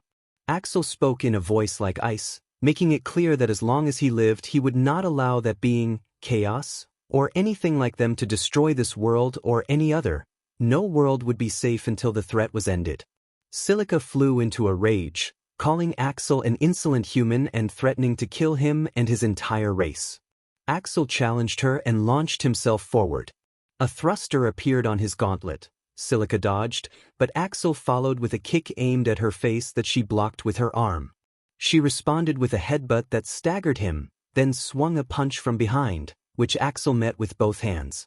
The impact sent a shockwave rippling through the air, shaking every fiber of Axel's body. Axel thought Silica's blows were no joke, almost rivaling a veteran fighter he knew, and accelerated, leaving afterimages as he moved unpredictably. Silica tried to track the real Axel and struck what she thought was him, only to find she had missed. Axel appeared behind her, charging spheres of energy in both hands, and fired. The blast hit her and she screamed in pain. Silica called him a human worm again and summoned a demonic sword. Famine warned Axel in his head that the blade was called absolute venom and that a single strike could doom him, that no ordinary healing would undo its poison. Axel acknowledged the danger and prepared. In a flash, Silica was at Axel's face and tried to stab him in the chest. Axel dodged to the side. They continued to trade blows in the air. Even the Gremory group watching was struggling to keep up with their speed. Kiba, too, found it difficult to match their movements. Silica then used a temporal ability to slow the area around Axel, attempting to trap him. Taking advantage of the moment, she slashed at Axel with the venom blade. Axel used his altered ability to restore his personal time flow, but the sword still found him and left a cut near his eye. Pain racked his body and he dropped to one knee. Silica laughed and explained that the sword's wound would slowly kill a human where it struck. The more he struggled to resist, she said, the faster the poison would spread. Axel wiped blood from his face and, fighting through the pain, released a yellow aura that sealed the cut. Famine reminded him that the wound could be healed but not the venom coursing through his veins, and cautioned that if he kept fighting he would not last long. Axel insisted he had a plan and asked Famine if the altered ability could reroute the venom's course. Famine warned that attempting such an alteration was extremely risky and might be fatal, but Axel decided the greater risk was to do nothing and ordered Famine to maximize the effect. Famine activated full power. Axel screamed as his body felt as if it were burning from the inside while the altered flow forced the venom out. Spectators watched in shocked silence as Axel endured the ordeal.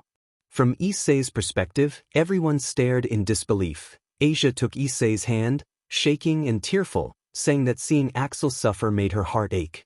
Issei comforted her and urged belief in Axel's resolve, insisting that he had to succeed or their world might end. Axel expelled the venom from his body. The expelled substance hit the ground with a sizzling impact that left a scorched mark where it landed. Axel wiped his mouth and, though the strain had taken a toll on him, he was not defeated. Silica could only stare in disbelief, unable to comprehend how he had survived what should have been a suicidal attempt. Axel offered a small, confident smirk and prepared to show his true strength. He summoned a giant broadsword etched with runes and identified it as Executioner, a weapon associated with the Horseman War. Silica paled at the sight of the weapon and the danger Axel now posed. Issei wrapped himself in red and crimson light. The sword at his side vibrated as if it were alive, and he fixed a hard glare on Silica, warning that the blade hungered for a true battle. He swung, and the impact shattered the ground behind her. A protective barrier contained the blast and kept the surrounding area safe. He acknowledged that his first strike had missed and promised that the next would land. For a long, tense moment the two stood opposite one another before their swords met in a clash that sent sparks scattering like thunder and lightning. Each swing felt like a storm. The two were evenly matched. Silica attacked with a cry that Issei easily blocked. Their weapons struck and forced them both to leap back and immediately press the assault again. Silica began to pant while Issei remained calm, focused. He hurled Executioner like a boomerang. Silica managed to intercept the flying blade, but its force shoved her several feet back. Issei closed the distance and struck. She parried, but the counter pushed her down with violent force, leaving a deep dent in the field. She struggled to rise as Issei landed beside her and declared the fight over. Silica looked at him with hatred, then fixed her gaze on the nearby group of young devils. A cruel smile crossed her face and she assured him that it was not over. Her body suddenly dissolved into mist, and realization hit Issei with a jolt. He shouted a warning toward the Gremory group. They were confused by his agitation until an unfamiliar, chilling laugh drifted from behind them, the voice of Asia, but twisted and mocking. The group watched as the girl who wore Asia's face moved with uncanny grace, her expression more devilish than gentle. The occupying presence revealed that it had inhabited the girl's body and intended to use it to destroy the boy and everyone present. Rias and the others immediately stepped forward into defensive stances, refusing to let Asia be used as a weapon. The possessing voice retaliated with a shockwave that hurled them across the school field. They recovered using their wings and drifted down to the grass near Axel. Axel checked on them and Rias assured him they were all right, though the question about Asia hung in the air. The woman in Asia's body mocked Axel, taunting him with the name Axel Argento and calling herself connected to his family. Issei's mind raced. Could the man they knew as Axel be the same Axel Argento? Silica, still speaking through Asia, answered by explaining that she could peer into memories from within another's mind. She revealed that the boy had abandoned his sister as an infant to protect her, that the sister had once died because of the same force that had killed others in the past, and that the invader intended to kill her again. Her plan included eliminating everyone present before finishing the girl. Anger surged from the crowd, but most of all from Axel. Power flared around him. His body shifted into an adult form, his hair and eyes matching Asia's but burning with furious intensity. Axel vowed retribution and summoned a demonic-looking sword that roared with energy. Flames flickered around him, but the presence occupying Asia warned him not to act rashly, threatening to harm the girl with a named technique if he interfered. The invader derided humanity as weak and offered an ultimatum: kill the girl and preserve balance, or spare her and join them in ruling over humans. Issei watched, sick with the certainty that the attacker was toying with them and with Axel. The suggestion that Axel might accept the demand chilled everyone present. Axel's reply came without warmth. He accepted the confrontation and assumed a battle stance. Issei and the others reacted with disbelief and begged him not to follow through, reminding him that Asia was his sister. Axel returned their pleas with a cold, unreadable stare. Axel announced that he must cast aside what he wanted and do what was necessary even if it meant losing her forever. The narrator was shocked to hear that Axel would consider killing Asia, his own sister. The club president objected forcefully, insisting that Asia was their comrade and that killing her would make Axel no different from the Nephilim. Everyone agreed, Asia mattered too much. Axel looked at the group for a moment, then back at Asia, and finally seemed to calm. He told them he had changed his mind. He would save Asia first and then deal with the others. Afterward, Axel thought it would not be easy, because as long as Silica inhabited Asia's body they could not use force against her. He worried aloud in his mind that it was difficult to save her without harming her. The pendant on his hand offered a possibility, its spirit suggesting there might be a way inside the charm. Axel asked about his pendant, and the pendant's voice explained that if he could get Asia close enough, it could use its power to force Silica out of her body. Axel realized Haruna was still helping him even after her death, and he looked at the pendant as it gave off a bright blue light. Voices of the spirits within the pendant whispered encouragement, and one familiar voice, Haruna's, offered belief and support. Axel pulled the pendant free and gripped it tightly in his right hand. Silica, watching, demanded to know what the light had been and what Axel had done. Axel gave a slight, determined smirk and thought that it would be the end for the parasite occupying his sister. Issei stared at the blue orb in Axel's hand with wide eyes and asked what the light was. Kaneko reacted with surprise and identified the object as the tear of the Cat King, wondering how Axel had come by it. Axel decided he would explain later and said he believed the pendant could save Asia from the parasite. He prepared himself and moved directly toward Asia, attempting to aim the light at her chest, but Silica avoided the beam. Silica seized the opportunity to strike at Axel, drawing a sword. Axel summoned a dagger to block the attack. They clashed at incredible speed, blades meeting in a flurry of movement, but Axel could not get close enough to force the pendant's light into Asia. He realized he needed to keep her still long enough to use the pendant, and he even considered a desperate, dangerous plan. Axel's inner circle warned him that the plan was essentially suicidal and that he might not survive if he tried it. He acknowledged their warnings but resolved that saving Asia was worth any risk. He could not get close enough while Silica controlled Asia, and he decided he would do whatever it took. In the blink of an eye, Axel and Silica dashed at one another. At the last moment, Axel disarmed himself and embraced Asia. A sword pierced him as he held his sister. The sudden impact sent a severe shock through his body. The club members watched in stunned silence as Axel allowed himself to take the blow. Silica, surprised by the turn of events, accused him of foolishness and claimed that he would die from the parasite's venom. Axel let out a small, strained laugh and then, looking Silica in the eyes, said that he was laughing at Silica's defeat. Axel placed the pendant against Asia's chest and ordered it to act.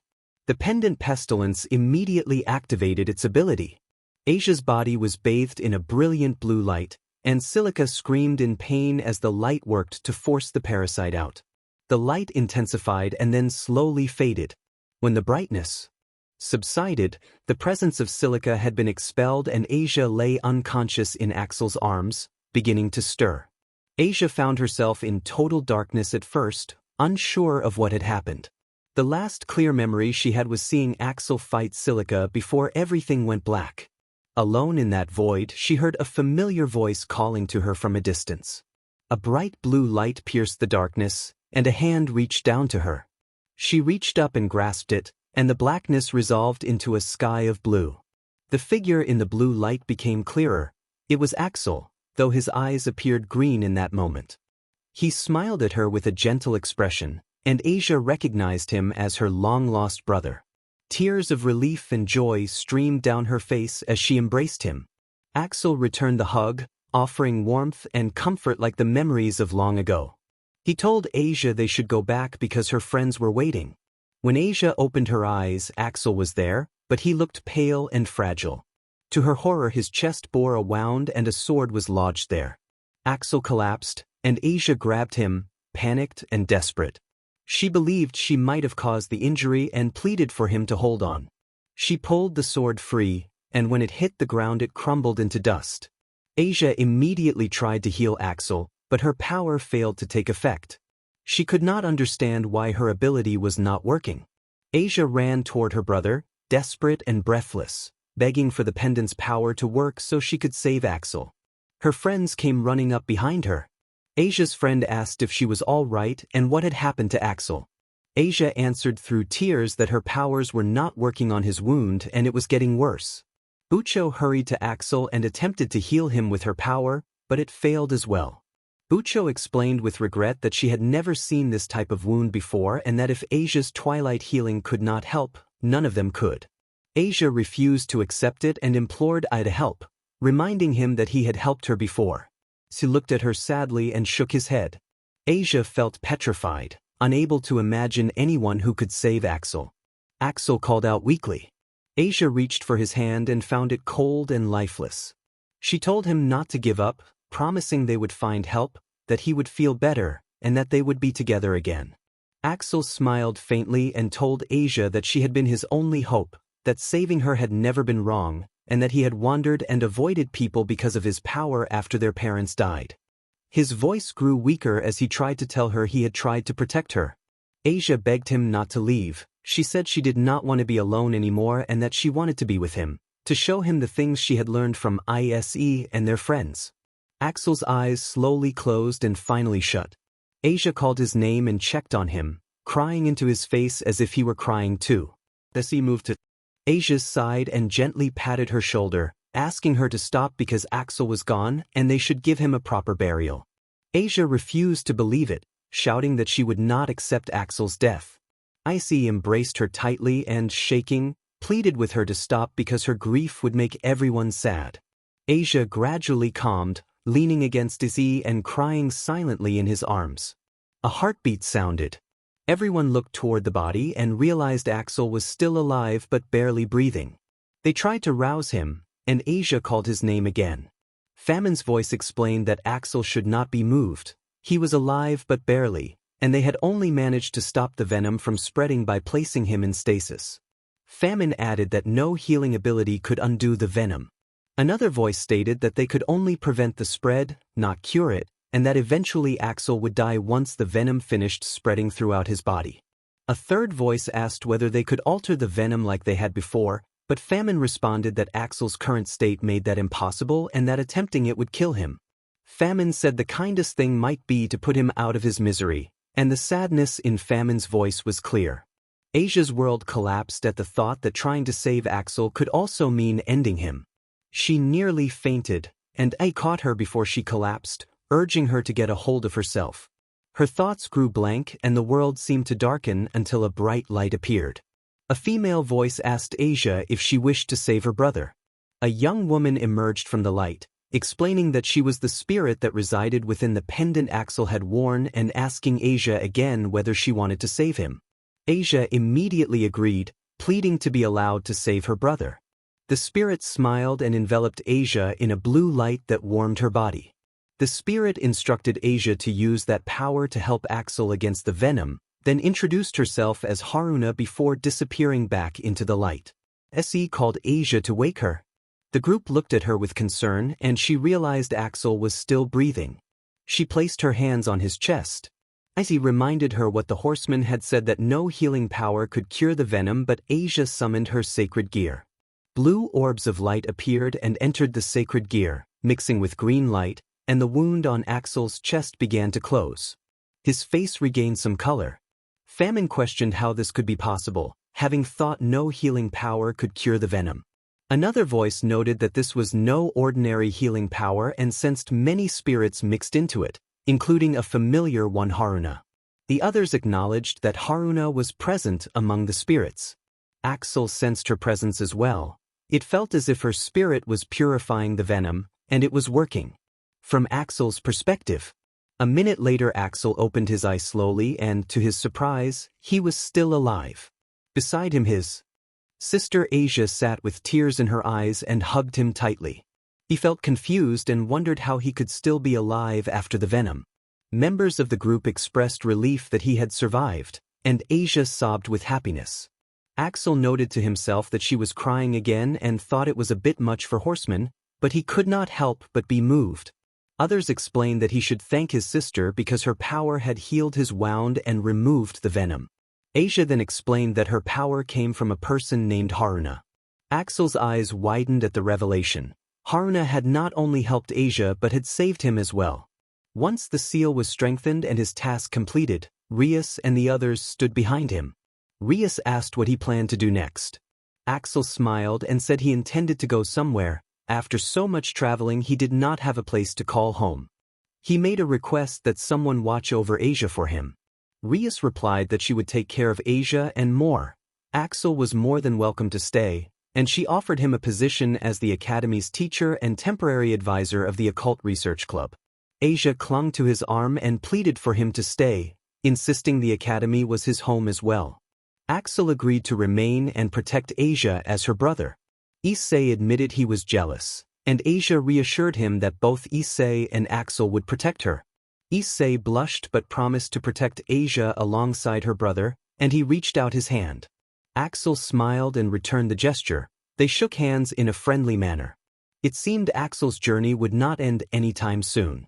Normal perspective. The day after the battle with the Nephilim, Rias arranged for Axel to live at the Hayudu residence. He would be under the care of the Hayudu parents. Their eyes widened at his calm, gentle smile. Mrs. Hayudu was especially taken by the warmth he gave off. In many ways they felt as if they were speaking with a male version of Asia. Axel's new life began there. His journey had not yet reached its end. Whether his future held hope or despair remained unknown, but for now his happiness would start anew among his sister and his new family. Meanwhile, in the dimensional abyss, a man approached a figure seated on a ruined throne and bowed. He reported that Silica had failed and the seals had been restored, and he awaited his punishment. The figure dismissed the need for punishment and declared the second phase of the plan would begin, commanding that there must be no failure this time. The man Carnage swore he would not fail. The figure mused that the boy Axel Argento would provide great entertainment and that they would meet again. Normal perspective. A few days later, Axel and Asia were living with the Hayudu family. Asia was excited about the good weather and told Issei that they would be playing softball for physical education for the first time. She walked happily to school with Issei at her side. Issei never expected to walk to school every day with someone as cheerful as Asia. Axel walked behind them with a smile, grateful that he had reunited with his long-lost sister and finally found a place he could call home with his new family. Students who walked the same direction noticed and began to whisper and gossip in surprise about seeing Asia and Axel together with the Hayudu family. Only Issei became the center of their attention and teasing as they reacted loudly to the unexpected sight. Some students even yelled at Issei because Axel was walking behind them.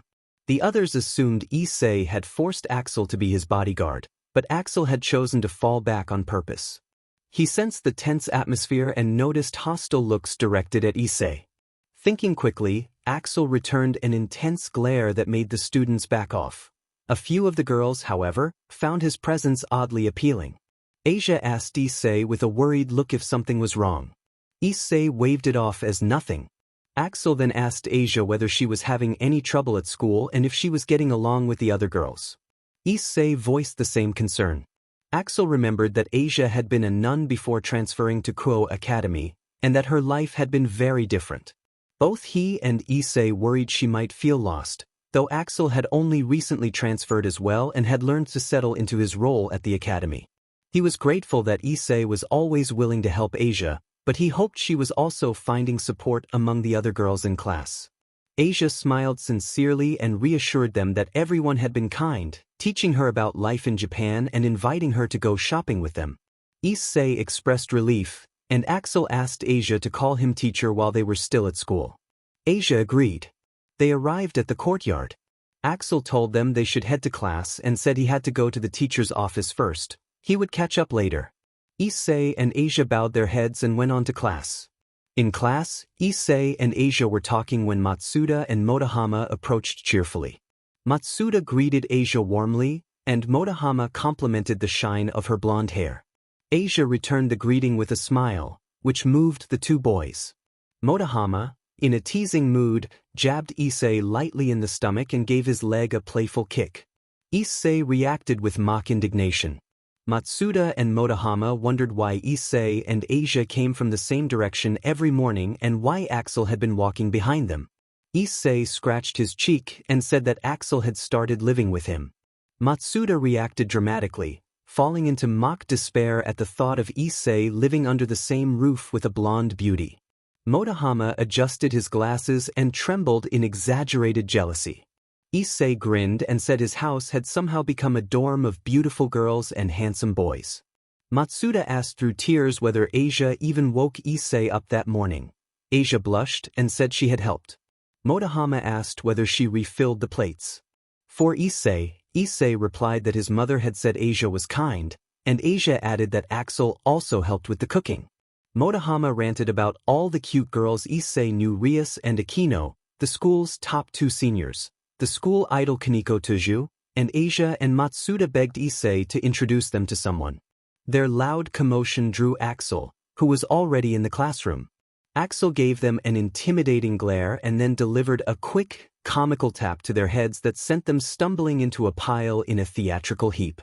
Later, at the old school building that night, all members of the Occult Research Club were present except Issei and Asia. They were out on a devil job. Issei was helping Asia on her first devil job while the others went about their usual routines. Kaneko ate the cake Axel had made, Kiba sharpened his sword, and Akino and Rias spoke quietly in the corner. Axel sat nearby with a folder from the devil job report, wearing glasses and scanning the pages. Issei had not yet secured a contract of his own, but Axel noted that every client Issei had met so far seemed satisfied, and he was impressed.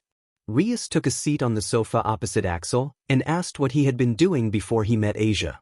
Axel set the file down, removed his glasses, sighed, and said he had been traveling and taking odd jobs for a living. Rias suspected he had been a mercenary, and Axel confirmed that he accepted only work classified as dangerous. Rius mentioned that he had once said she was related to one of the four Mao. Axel explained that her brothers were among the few devils he knew, and that he had been close friends with the Crimson Satan, Surzek. He spoke of fighting alongside Surzek during the war, calling him respectable and honorable, and noted that Rius resembled him. Rius was surprised and asked when they had met. Axel's expression turned sad as he said it had been 6 years ago.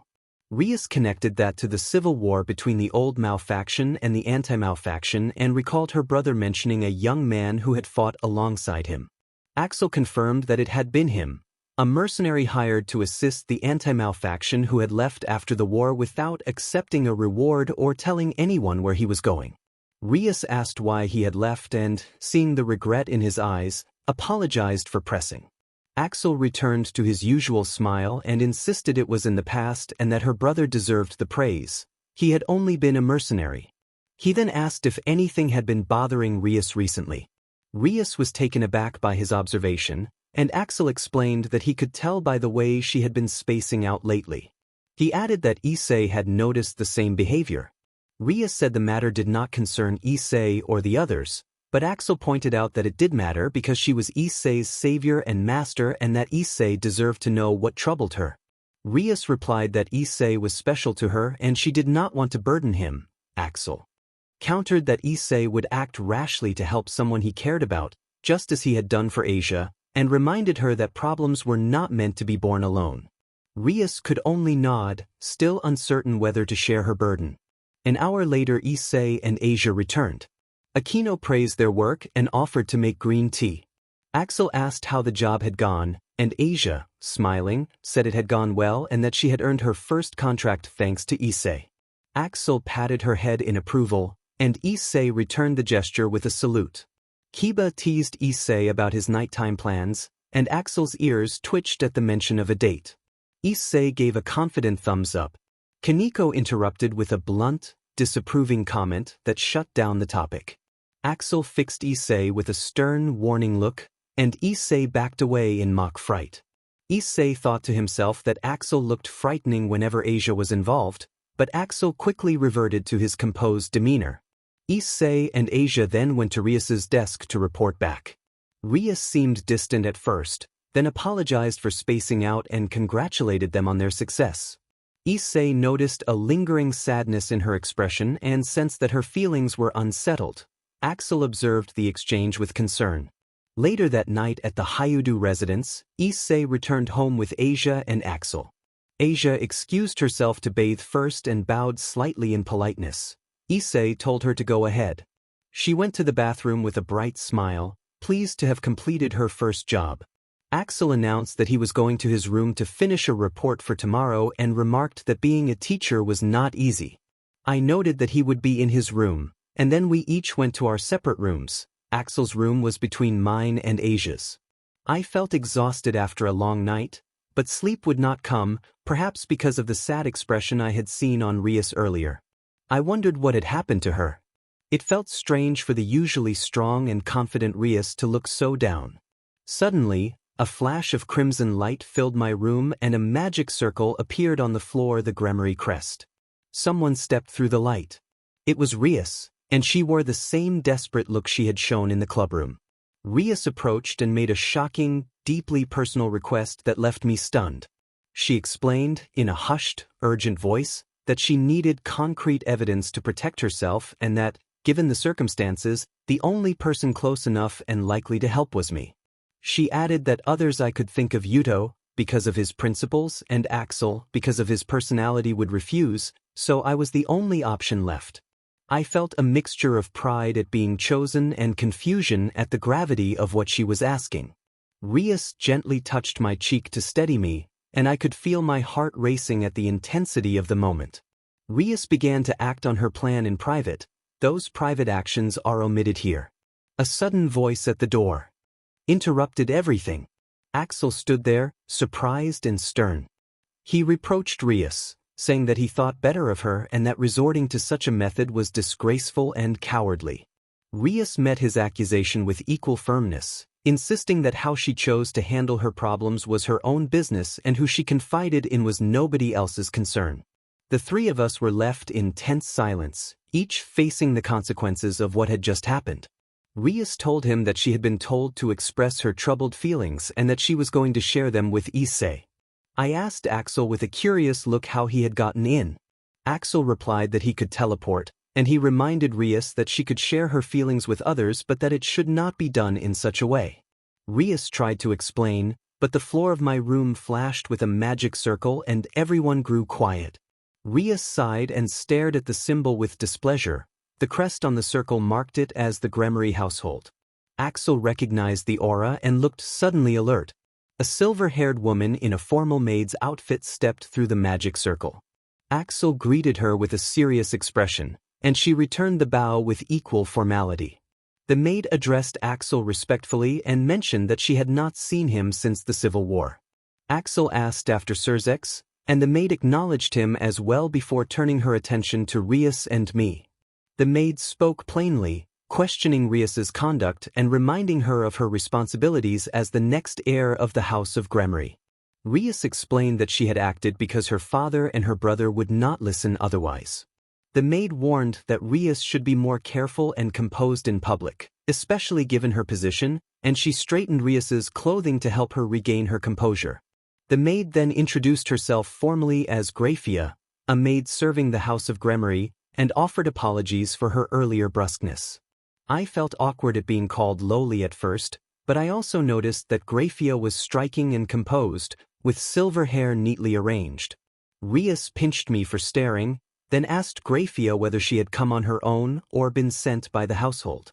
Grafia answered that she had been sent by everyone involved. Rias accepted this with a resigned sigh, gathered herself, and put her clothes back on properly. She apologized to me and Axel and asked that we forget the earlier incident, admitting that she had not been thinking clearly. Rias also apologized to Axel for her rudeness, and Axel gave her a small forgiving smile. Grafia then looked toward me with a surprised expression. She identified me as Hayate Issei and acknowledged that I was the user of the boosted gear, which drew a reaction from her.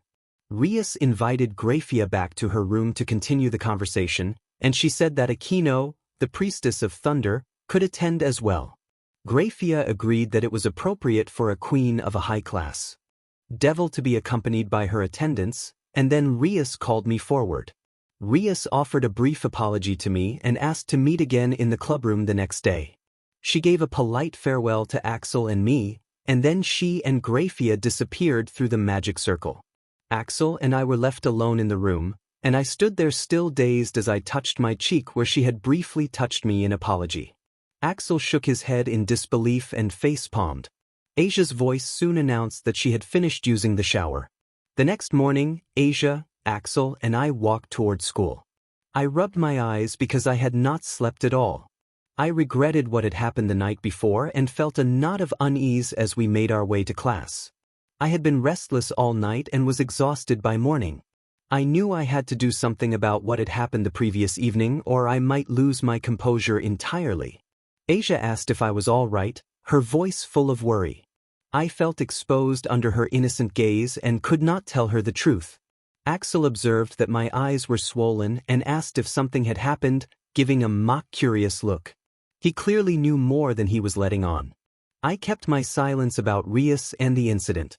Axel explained that he had called Rias early and told her to cancel morning training for the day, saying Rias was not in a condition to train. Asia asked if Rias was all right, and Axel reassured her that Rias was fine, only dealing with a minor problem that required attention. I agreed that training would not have been possible given Rias's state. We reached school and Axel went to the teacher's office as usual while Asia and I headed to class. My legs moved sluggishly as I walked down the corridor. Matsuda barreled toward me from the end of the hallway, furious, and Motohama came charging from the other direction. They both launched into a coordinated attack, catching me in the corridor. Their blows struck my neck and left me coughing. Matsuda shouted that he was furious, and Motohama grabbed my collar and glared, eyes blazing with anger. I feigned ignorance, but their outrage did not subside. Matsuda, still shaking, complained tearfully about the strange person they had met the day before, describing him as looking like a formidable martial artist and wearing gothic Lolita clothes. He was terrified. Motohama added that the man, who went by Miltan, had convinced a group of similar people to gather, and the whole encounter had left them frightened. I listened as they recounted being overwhelmed by stories of a world of magic and odd instructions about defeating dark creatures, using strange items and rituals. Motohama, holding his head, ruefully noted that a single blow from Miltan would be devastating. I offered a wry comment that at least now they would know how to face such creatures, and they responded with a rough double move that left me groaning. Asia watched the scuffle with a puzzled, tilted head. She sensed something eerie behind her and stepped aside just in time as the two continued to rough me up. The three of us froze in fear when a figure appeared, a purple light flashing at the edge of his gaze. It was Axel, the teacher, hair catching the light like fire, and his presence sent the three of us into a startled, almost comical scream. Later that evening in the old school building, Axel walked us down the hallway. My face showed the slight bruises from earlier. Axel asked if I was all right and offered to heal my wounds when we were done. I looked at Asia and smiled faintly. She asked Axel, in a stern but teasing way, why he had been so harsh with us. Axel protested that he had not hit us so hard and apologized to me for the punishment. I accepted the apology and asked Axel if Kiba might know what was troubling Rias. Kiba suggested that it could be related to the House of Gremory and admitted he did not know the details. He agreed that Aquino might have more information. Aquino was the club president's most trusted attendant, so she would obviously know. They all knew asking Rias about her problem would be rude, but the narrator was worried because Rias had involved Issei the previous night. The narrator did not want to talk about those events, but if there was something everyone could help with, they would.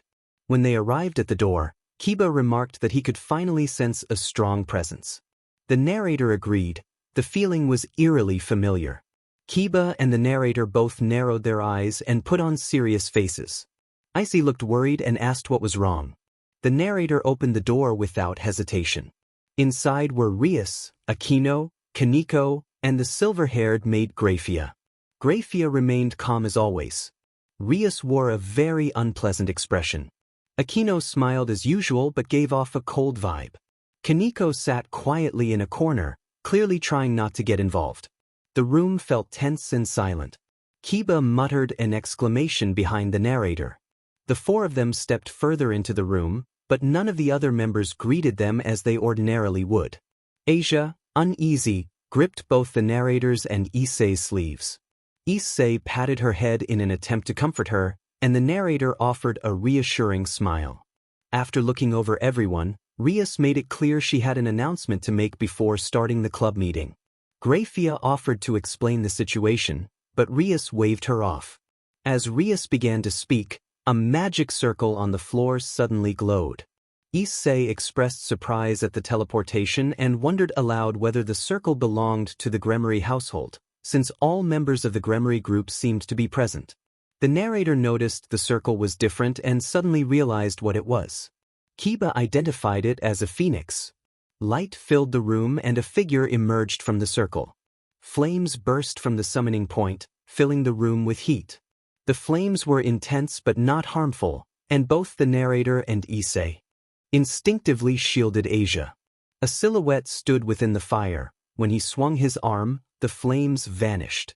The newcomer was a young man in a red suit with a relaxed collar, giving off a casual, bad boy air. He looked like he was in his early 20s and carried himself with confident ease. He scanned the room and then fixed his gaze on Rias with a smirk. He addressed her in an overly familiar tone and said he had come to see her. The narrator and Issei exchanged looks of clear discomfort. Rias stared at him with narrowed eyes but did not welcome him. He ignored that and suggested they inspect the ceremony hall, since the date had been decided and preparations were needed. Issei responded sternly, calling the man frivolous and asking which household he came from. Kiba had already called out Phoenix, confirming the narrator's recognition. The man grabbed Rias's arm, and Rias immediately demanded that he let go, shaking his hand off with a grave tone. The narrator's protective instincts flared, but they held back from acting and instead assessed the situation carefully. If the man became violent, the narrator planned to stop him. Issei confronted the man directly, telling him he was being rude to the club president and questioning his attitude. The man regarded Issei with obvious disdain and asked who he was. Issei declared that he was Rias Gremory's servant, the pawn hired Issei. The man reacted with a bored, dismissive response, which left Issei momentarily taken aback. Issei recovered and demanded to know who the man was. The newcomer said he was surprised Rias had not introduced him to her servants and implied he was well known. He mentioned being a reincarnated devil. Rias replied that there had been no need to introduce him. The man laughed lightly. Grafia then spoke and identified him as Razor Phoenix. Grafia explained that he was a pure-blood high-class devil and the third son of the House of Phoenix. Unlike the noble older brother Issei remembered from the past, this man seemed of little consequence, and Issei wondered how he could belong to the Phoenix house. The Phoenix shared the trait of near immortality and control over fire, which made them dangerous opponents. To Rias and the others, fighting him would not be easy. Issei thought he could defeat the man, but not yet. Grafia continued with a revelation that stunned most of the room. Razor was betrothed to the next heiress of the House of Gremory.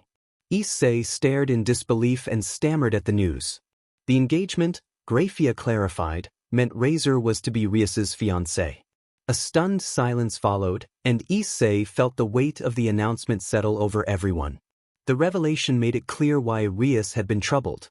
Issei watched the scene unfold in the sitting room. Razor praised the tea Aquino had prepared, and Aquino smiled but did not use her usual playful mannerisms. Axel gave Issei a reassuring look from the wall in case anything happened.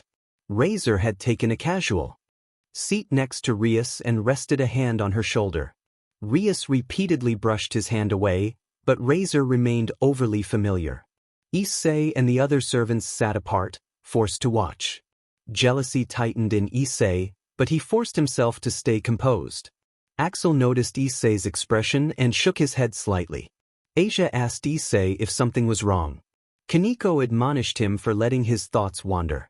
Kiba offered Issei a handkerchief with a small smile, and Asia gently wiped his sleeve, assuming he had been daydreaming about the upcoming snacks. Axel suppressed a quiet laugh in the corner. Rias suddenly rose from the sofa and declared that she would not marry Razor. She glared at him, and her anger filled the room. Razor smirked and responded that he understood Rias's objections but that the situation of her household was serious. Razor explained that while Rias would be free to attend university and live as she wished, her family's elders were worried about the future of the House of Gremory. The losses of the last wars had thinned the ranks of pureblood families, and ongoing rivalries with other supernatural forces put successors at risk. For pureblood high-class families, forming alliances through marriage had become a practical measure to preserve their houses. Razor pointed out that some noble families were already aligning with newly produced devils because of their strength, and while those devils were important, they could not allow pure bloodlines to disappear. Razor continued that both he and Rias had been chosen to help prevent the extinction of purebloods. His own house was secure because of his older brothers, but Rias's family had only 2 siblings and her brother had left the household. If Rias did not take a husband, the House of Gremory could face extinction in her generation. Razor asked whether she intended to allow a long-standing household to be lost. Because of the past war, fewer than half of the devils who were once called the 72 Pillars remain. This marriage carries the future of the devils on the line. The discussion grew serious. Kiba and Axel had explained the idea of the 72 Pillars to me before. Long ago there had been 72 devils who held peerage, each noble house commanding dozens of armies, but most of them died in the war. Rias's family was one of the important pureblood devil houses that survived. I had been angry when Razor kept insisting on an engagement, but hearing the full story made it clear how complicated it all was. Pureblood devils like Rias and Razor were the real thing. Their parents were also pureblood. Asia and I were classified as reincarnated devils. An ancient rule like that meant my opinion counted for little. Still, I decided I would accept Rias's choice, after I heard her true feelings. Rias made it clear that she would not destroy her house and that she was willing to accept a husband, if it was the right choice for her. Razor smiled broadly at that. Please.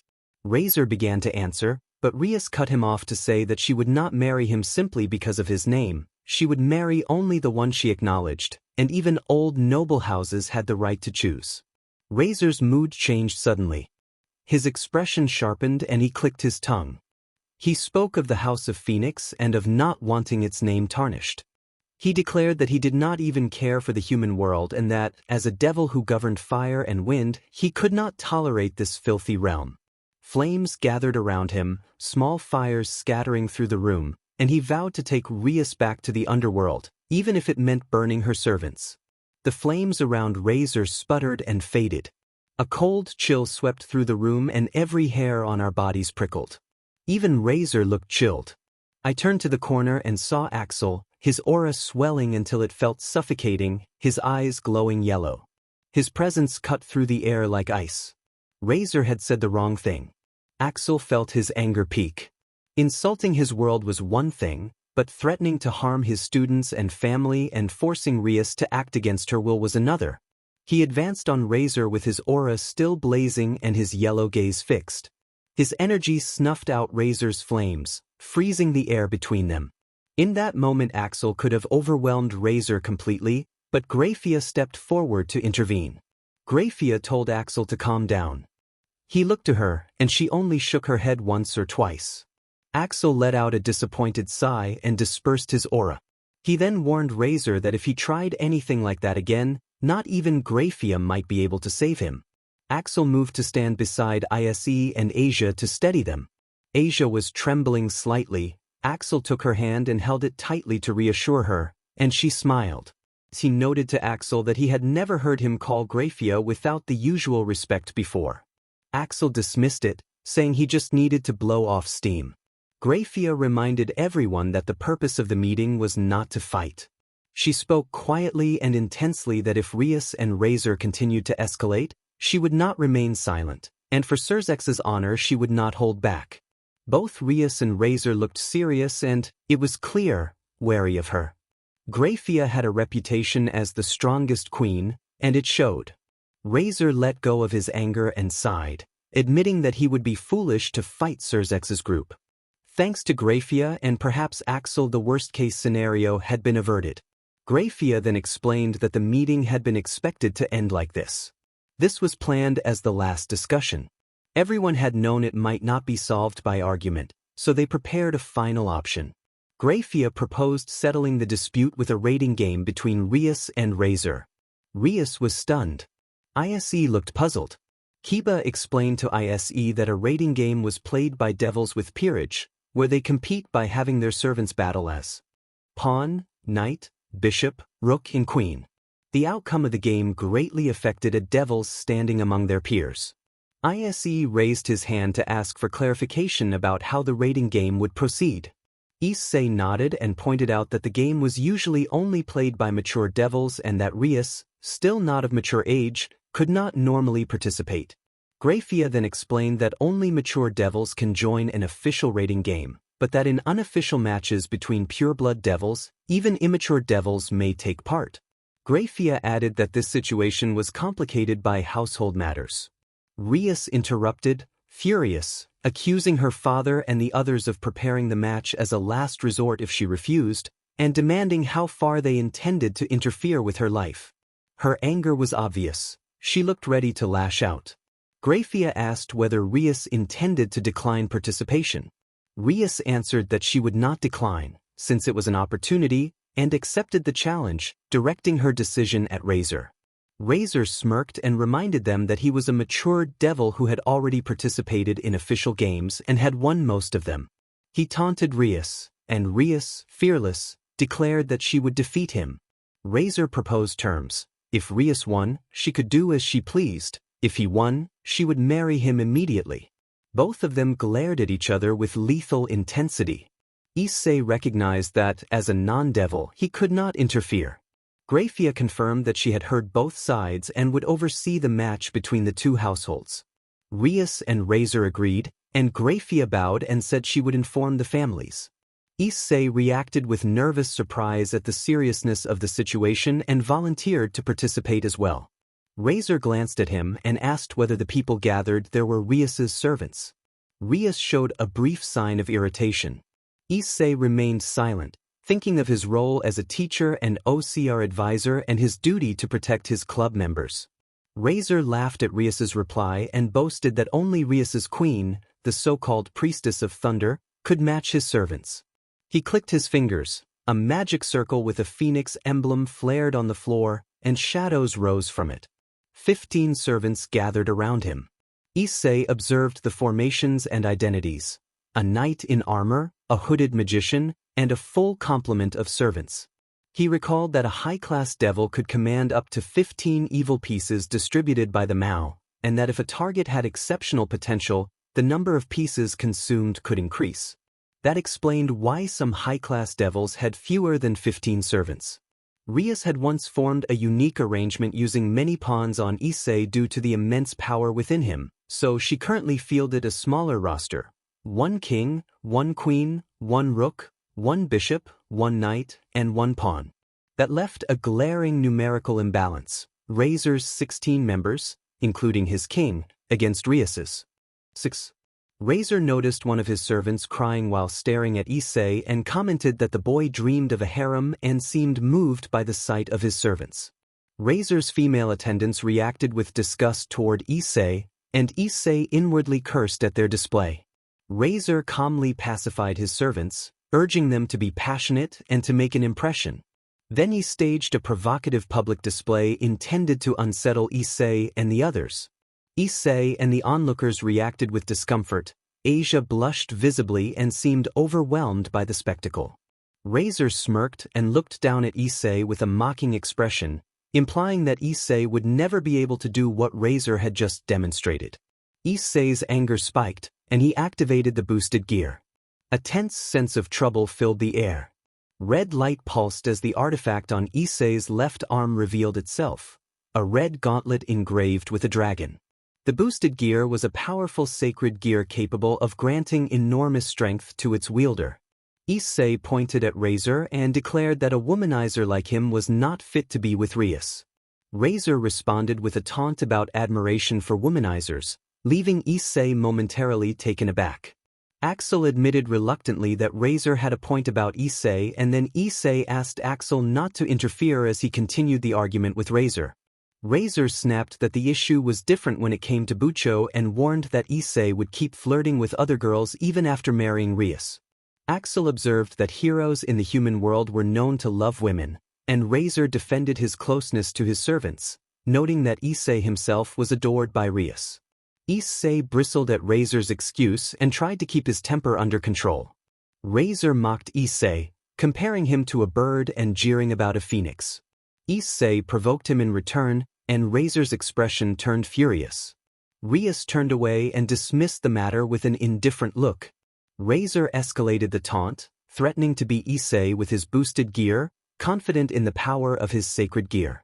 Issei activated his boosted gear. The gauntlet glowed and he felt his strength surge as the artifact doubled his power for 10 seconds.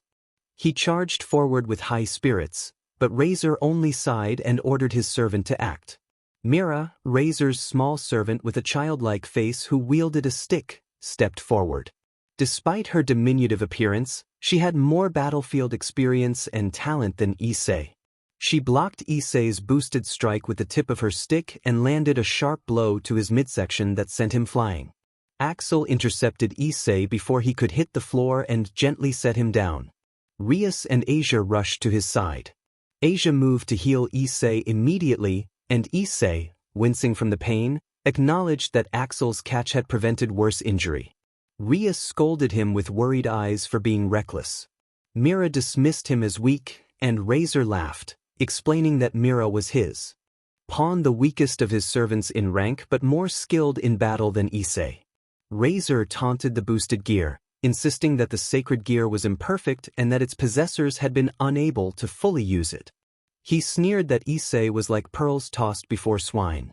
Before Razor could continue, Axel stepped forward and struck Razor hard enough to send him sprawling across the room. Razor's servant rushed to his side as he landed face first. When he tried to use his healing to recover, he found it unresponsive and cried out in alarm. Axel confronted him with a cold stare, pointing out how it felt to be vulnerable. Razor attempted to retaliate with flame, but Axel warned him off and refused to let him use his fire, mocking that he would become a cooked bird if he persisted. Razor raged at being struck by a mere servant and swore vengeance, but Axel revealed calmly that he was not a reincarnated devil at all, but a human one not ordinary, and one who would retaliate fiercely if Razor ever harmed or insulted his family again. By then Asia had finished healing Issei, and Axel offered him a hand. Issei, wryly agreeing that he had talked big but not backed it up, accepted Axel's pat on the shoulder. Axel advised him to learn the differences between opponents before picking fights and then restored Razor's healing power with a snap of his fingers, warning that any funny business would be met with far worse consequences. Razor could only nod in SBMSN. After a moment, Razor rose and proposed a match between him and Rias in 10 days. He explained that a raiding game required full use of a servant's power and that training was not shameful. Without harnessing a servant's strength fully, even talented devils had lost easily. Razor made the time limit clear, saying 10 days would give Rias the opportunity to improve her servants, and he looked at Issei bluntly, calling on him not to bring disgrace to Rias as her pawn. Razor told them his blow belonged to Rias and that his concern was for Bucho. He added that the next time they met would be at the game, and then he and his servants vanished in a flash of magic. A few moments after Razor left with his peerage, Grafia returned to the underworld to report the evening's situation. The club resumed its activities, but morale was low. They were not in the mood for devil work. Issei had been hit hardest by the taunts about his weakness. Axel believed Issei had the potential to grow stronger, but he also knew that words alone would not be enough. Axel gathered the entire Gremry group in one place and asked whether any of them truly believed they could beat Razor and his servants. Rias encouraged him to ask. After a moment of silent thought, Issei admitted that with their current strength they had no chance, but he asserted with confidence that if they trained hard enough, they could win. Asia agreed cheerfully, and the others nodded in agreement. Axel smiled at their determination. Kiba asked why he had brought them together. Axel explained that the first thing he wanted to test was their courage and confidence, and they had passed. The second thing, he said, was that he would personally train them to defeat Razor and his peerage. The announcement surprised everyone, and they quickly prepared themselves for a very harsh 10 days of training under Axel's guidance. Later, Issei lay on his bed trying to contain his anger and regret. After the incident with Razor, the devil's job that night had been cancelled. Rias had gone into the old-school building with Aquino and Axel for a strategy meeting about the raiding game Bucho's first match, which was only 10 days away. They wanted to prioritize strategy over club activities. 10 days felt too short to gather everything they needed to stand a chance, and Issei still felt embarrassed about provoking Razor and getting beaten. Still, Axel's training gave him hope. He looked at his left arm, the boosted gear, knowing it held incredible power but also many weaknesses, and felt vulnerable. He resolved to fight for Bucho, to repay the debt of gratitude he owed her, and to support her however he could. He decided he would train intensely for the next 10 days, skip school if necessary, and learn from the others: swords from Kiba, demonic powers from Aquino, close combat from Kaneko, and control of his power from Axel. With his decision made, he felt a little more at ease. As Issei went down to take a bath and prepare for the next day's preparations, he accidentally walked in on Asia while she was showering.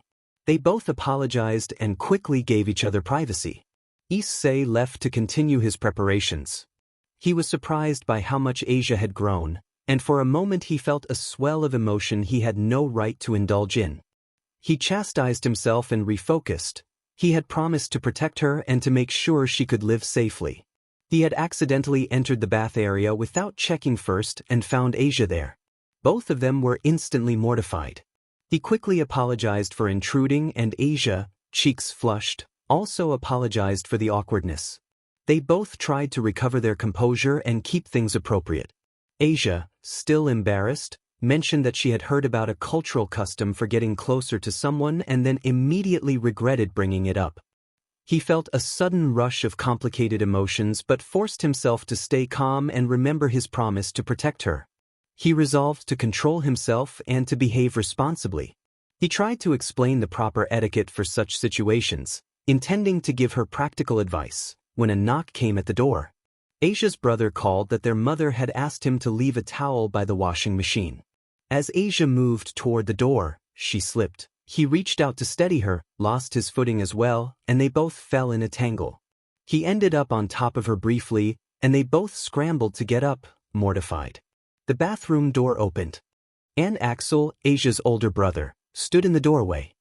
His presence filled the room with a cold, intimidating force. His expression was deadly serious and he was clearly furious. A misunderstanding had erupted the night before.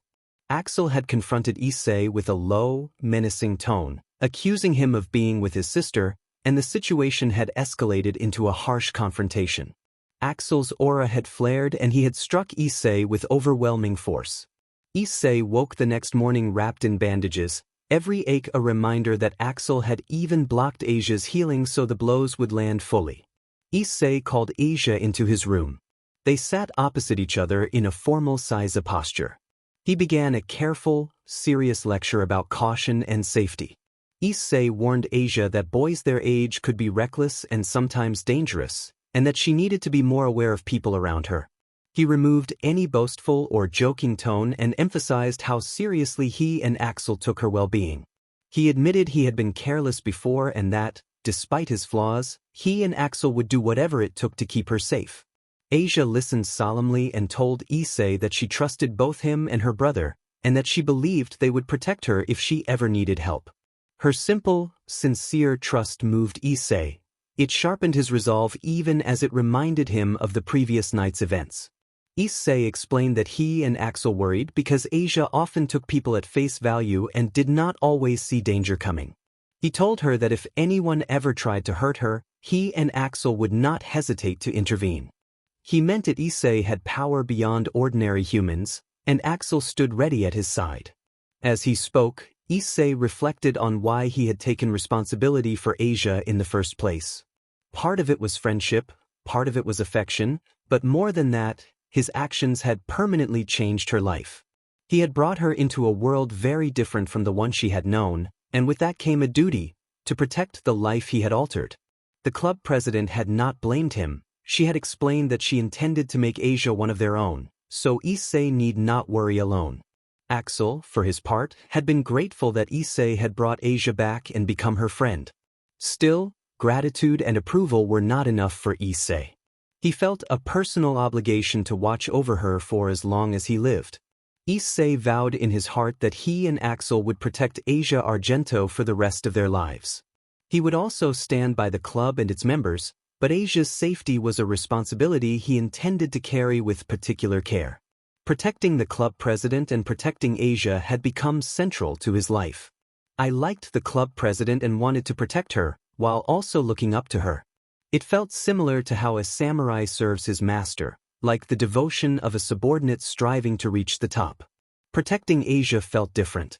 I cared for Asia like a brother caring for his adorable little sister, and maybe that was how Axel felt about her.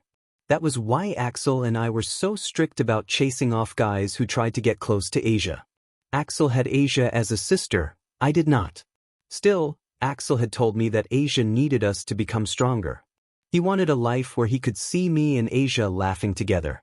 He wanted all of us in the occult research club to be happy together, even if he roughhoused me sometimes. Asia told Issei that she understood and that she would not do anything to trouble him or his older brother, and asked him to teach her more. Issei said he thought it would be better for her to be taught by a girl rather than by him, and that he would talk to the president and Aquino so Asia could get used to their lifestyle bit by bit. Asia agreed. I sighed with relief. It looked like it would work. I planned to talk to the girls at the occult research club when I got to school and to keep the bathroom incident to myself for now. Asia then grew shy and asked a question that caught me off guard. Asia asked whether Issei would have reacted differently if the bathroom incident had involved the president instead of her. Issei was speechless and confused by the sudden question. He had not expected Asia to bring the president into the topic. He forced away embarrassing thoughts and felt awkward. Asia's face reddened and she began to cry softly, overwhelmed by her emotions. Bucho and Axel arrived at that moment. The president sighed as she approached, and Axel gave Issei a stern look while teasing that the two of them were having a lover's quarrel early in the morning. The president announced that they needed to prepare to leave immediately and that they would go to the mountain to train. Axel and the others hustled them along. We set out for the mountains under a clear sky. The woods were alive with birdsong and the view was incredible, but the slope was exhausting. Each step drained my stamina, and sweat soaked my clothes. The president urged us to hurry, and Asia looked at him with concern. He noticed their exchange and kept pushing himself forward, but the heavy luggage on his back made the climb brutal. He carried his own bags plus some of the president's and Akino's as part of the training, and the load felt impossible. Kiba strode past with a cool expression and a large pack full of herbs he had gathered for the evening meal, showing impressive endurance. Kaneko carried even more and passed by without breaking stride. Axel blasted past the three of them carrying a load larger than Kaneko's, not even appearing tired. Issei forced himself to match the pace and to keep going despite the exhaustion. After the long climb and repeated encouragement from Axel, we finally reached the wooden mansion that belonged to the House of Gremory. The house was usually hidden from humans by blending with the scenery through demonic power, but it had been revealed because they would be using it. I smelled the scent of wood as I stepped inside. Put the bags away in the living room and fell asleep on the floor after drinking a glass of water. The girls went upstairs to change into clothes that allowed freer movement. Kiba announced that he would go change as well and carried a blue jersey to a room on the first floor. He warned me not to peek, then made a crude joke in a joking tone. I threatened to punch him and glared at him with all the strength I had left. Axel asked if something had happened between me and Kiba. I answered that a lot had happened between us and Axel, and I complained aloud about the rumor mill at school. I worried that if the girls at school found out, there would be another uproar over the popular pairing rumors, now expanding into a triple pairing. Axel looked confused. It was unsurprising, since these things were kept from most people. I changed in an empty room while Axel used the room opposite mine. After a short rest, my stamina returned. Even the empty room had a bed and the necessary equipment for everyday use, though no television. By the time I finished, everyone had gathered in the living room. The club president, wearing a red jersey, smiled at me. Axel announced that now that everyone was present, they would begin training. A few moments later they began Lesson 1, sword practice with Kiba and Axel. I swung my bakudo down at Kiba, but he evaded my attacks smoothly. No matter how much force I put into my swings, I could not land a hit. Kiba knocked my bakudo aside again. Kiba advised me not to rely only on the opponent's sword movements but to widen my field of vision to take in both the opponent and the surroundings. The more I practiced with him, the more I realized the gap in skill. Kiba moved like a knight. Minimal, precise actions born of longer practice, more battle experience, and a natural talent for the sword. Kiba shouted that they were not done yet and launched another attack. I felt once again how incredible his technique was. After a while Axel praised us both and complimented Kiba's swordsmanship. Kiba thanked him. Axel then suggested that Kiba was still missing something and proposed to spar with him first. Axel asked to borrow my bakudo. I handed it over, and both swordsmen readied themselves. Kiba and Axel collided in a flash of steel. Axel moved with incredible speed and suddenly appeared behind Kiba, pressing his bakudo to Kiba's neck. Kiba reacted to turn and swing, but Axel was already at his side and knocked Kiba's sword to the ground. Axel stopped his advance just inches from Kiba. Axel placed his bakudo on his shoulder and explained what Kiba lacked. He pointed out that Kiba relied too much on sight to predict strikes. Against a more agile opponent, that reliance could lead to trouble. Axel advised following intuition and letting the heart guide action. With that, Axel concluded the session and called me up for the next training. Lesson 2 was demonic power training with Akino and Axel. Akino instructed that demonic power had to be gathered by feeling the aura that covered the whole body and concentrating on its waves. I struggled to gather any demonic power into my hand despite Akino's thorough instruction. I forced myself to concentrate on forming and shaping the energy. Asia correctly gathered a mass of demonic power in her hands, a light green glow forming into a ball the size of a softball. Aquino noted Asia's talent with a warm, slightly teasing comment, and Axel added his praise as well. Asia blushed at their compliments. I, on the other hand, could only produce a tiny sphere the size of a grain of rice. I tried to remind myself that I had the ultimate sacred gear and held on to that thought. Aquino demonstrated how to convert demonic power into elemental forms such as fire, water, and lightning, explaining that imagining the element made it easier, and that beginners often found it simpler to manipulate existing elements with their demonic power. She sent her demonic power into the water inside a bottle. The water shaped into a spike and split the bottle from the inside. She asked Asia to try the same, while telling me to continue concentrating. Aquino emphasized that imagination was the source of demonic power and that materializing what one imagined was essential. She added that it could be easier to materialize things one was naturally inclined toward or thought about often. I realized that perhaps it would help to imagine something I was good at or thought about frequently. He wondered if his wild idea could actually be possible. He asked Aquino if she had a minute. The thought that he might turn something he always imagined into reality made him feel invincible. He could hardly contain his excitement. Aquino paused, then smiled and told him that it was exactly the sort of idea he would come up with. Aquino returned to the mansion and brought several onions, carrots, and potatoes, placing them in front of him as ingredients for curry. Aquino then asked him to use his demonic power to peel and prepare them during their stay. He understood what she wanted and felt that the road ahead would be full of bumps. Before they began, Aquino asked Axel to demonstrate one of his abilities. Axel agreed but warned that it would be better to do it outside because his magic could be destructive indoors. They went outside. Axel cautioned everyone to stand back because what he was about to do would be intense. The area began to heat up noticeably, and sweat prickled at the back of his neck as Axel became enveloped in flames. Axel gathered the heat in the palm of his hand and formed it into a burning sphere. Up close it looked like a tiny sun. Axel launched the miniature sun into the sky. It shot upward with a blinding flash and produced a brilliantly bright, controlled burst of light that made everyone shield their eyes. Axel alone remained unaffected by the glare. After the light dimmed, Aquino asked what had just happened. Axel explained that he had created an incredibly powerful, stellar-like ignition, something on the scale of a supernova, but he had contained it inside a barrier to absorb the impact, which prevented any damage to the planet or the surrounding space. Hearing that, he could only marvel at how destructive Axel's power could be and think how valuable such strength would be against powerful enemies. Lesson 3 was sparring with Kaneko and Axel. He found himself thrown into a tree again and again, sent flying by Kaneko's punches more times than he cared to count. A small girl in a yellow jersey delivered a curt assessment of his performance, calling him weak. He was embarrassed and surprised being bested by someone so small stung his pride. Kaneko was a devil with expertise in throws, pins, and close-quarters martial arts.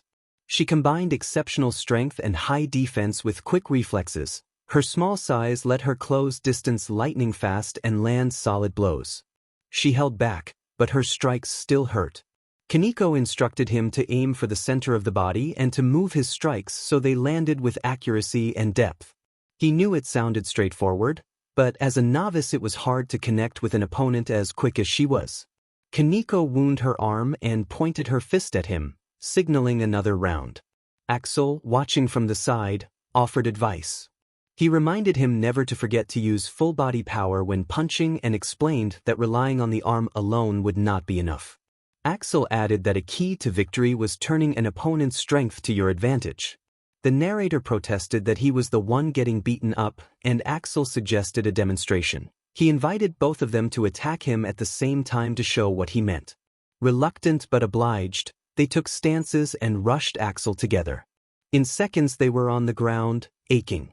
Axel had subdued them using only his legs and body movement, without throwing a single punch. He then explained calmly that the lesson was to learn how individual strength alone was not enough. Using an opponent's momentum and strength against them was often the smarter way to win.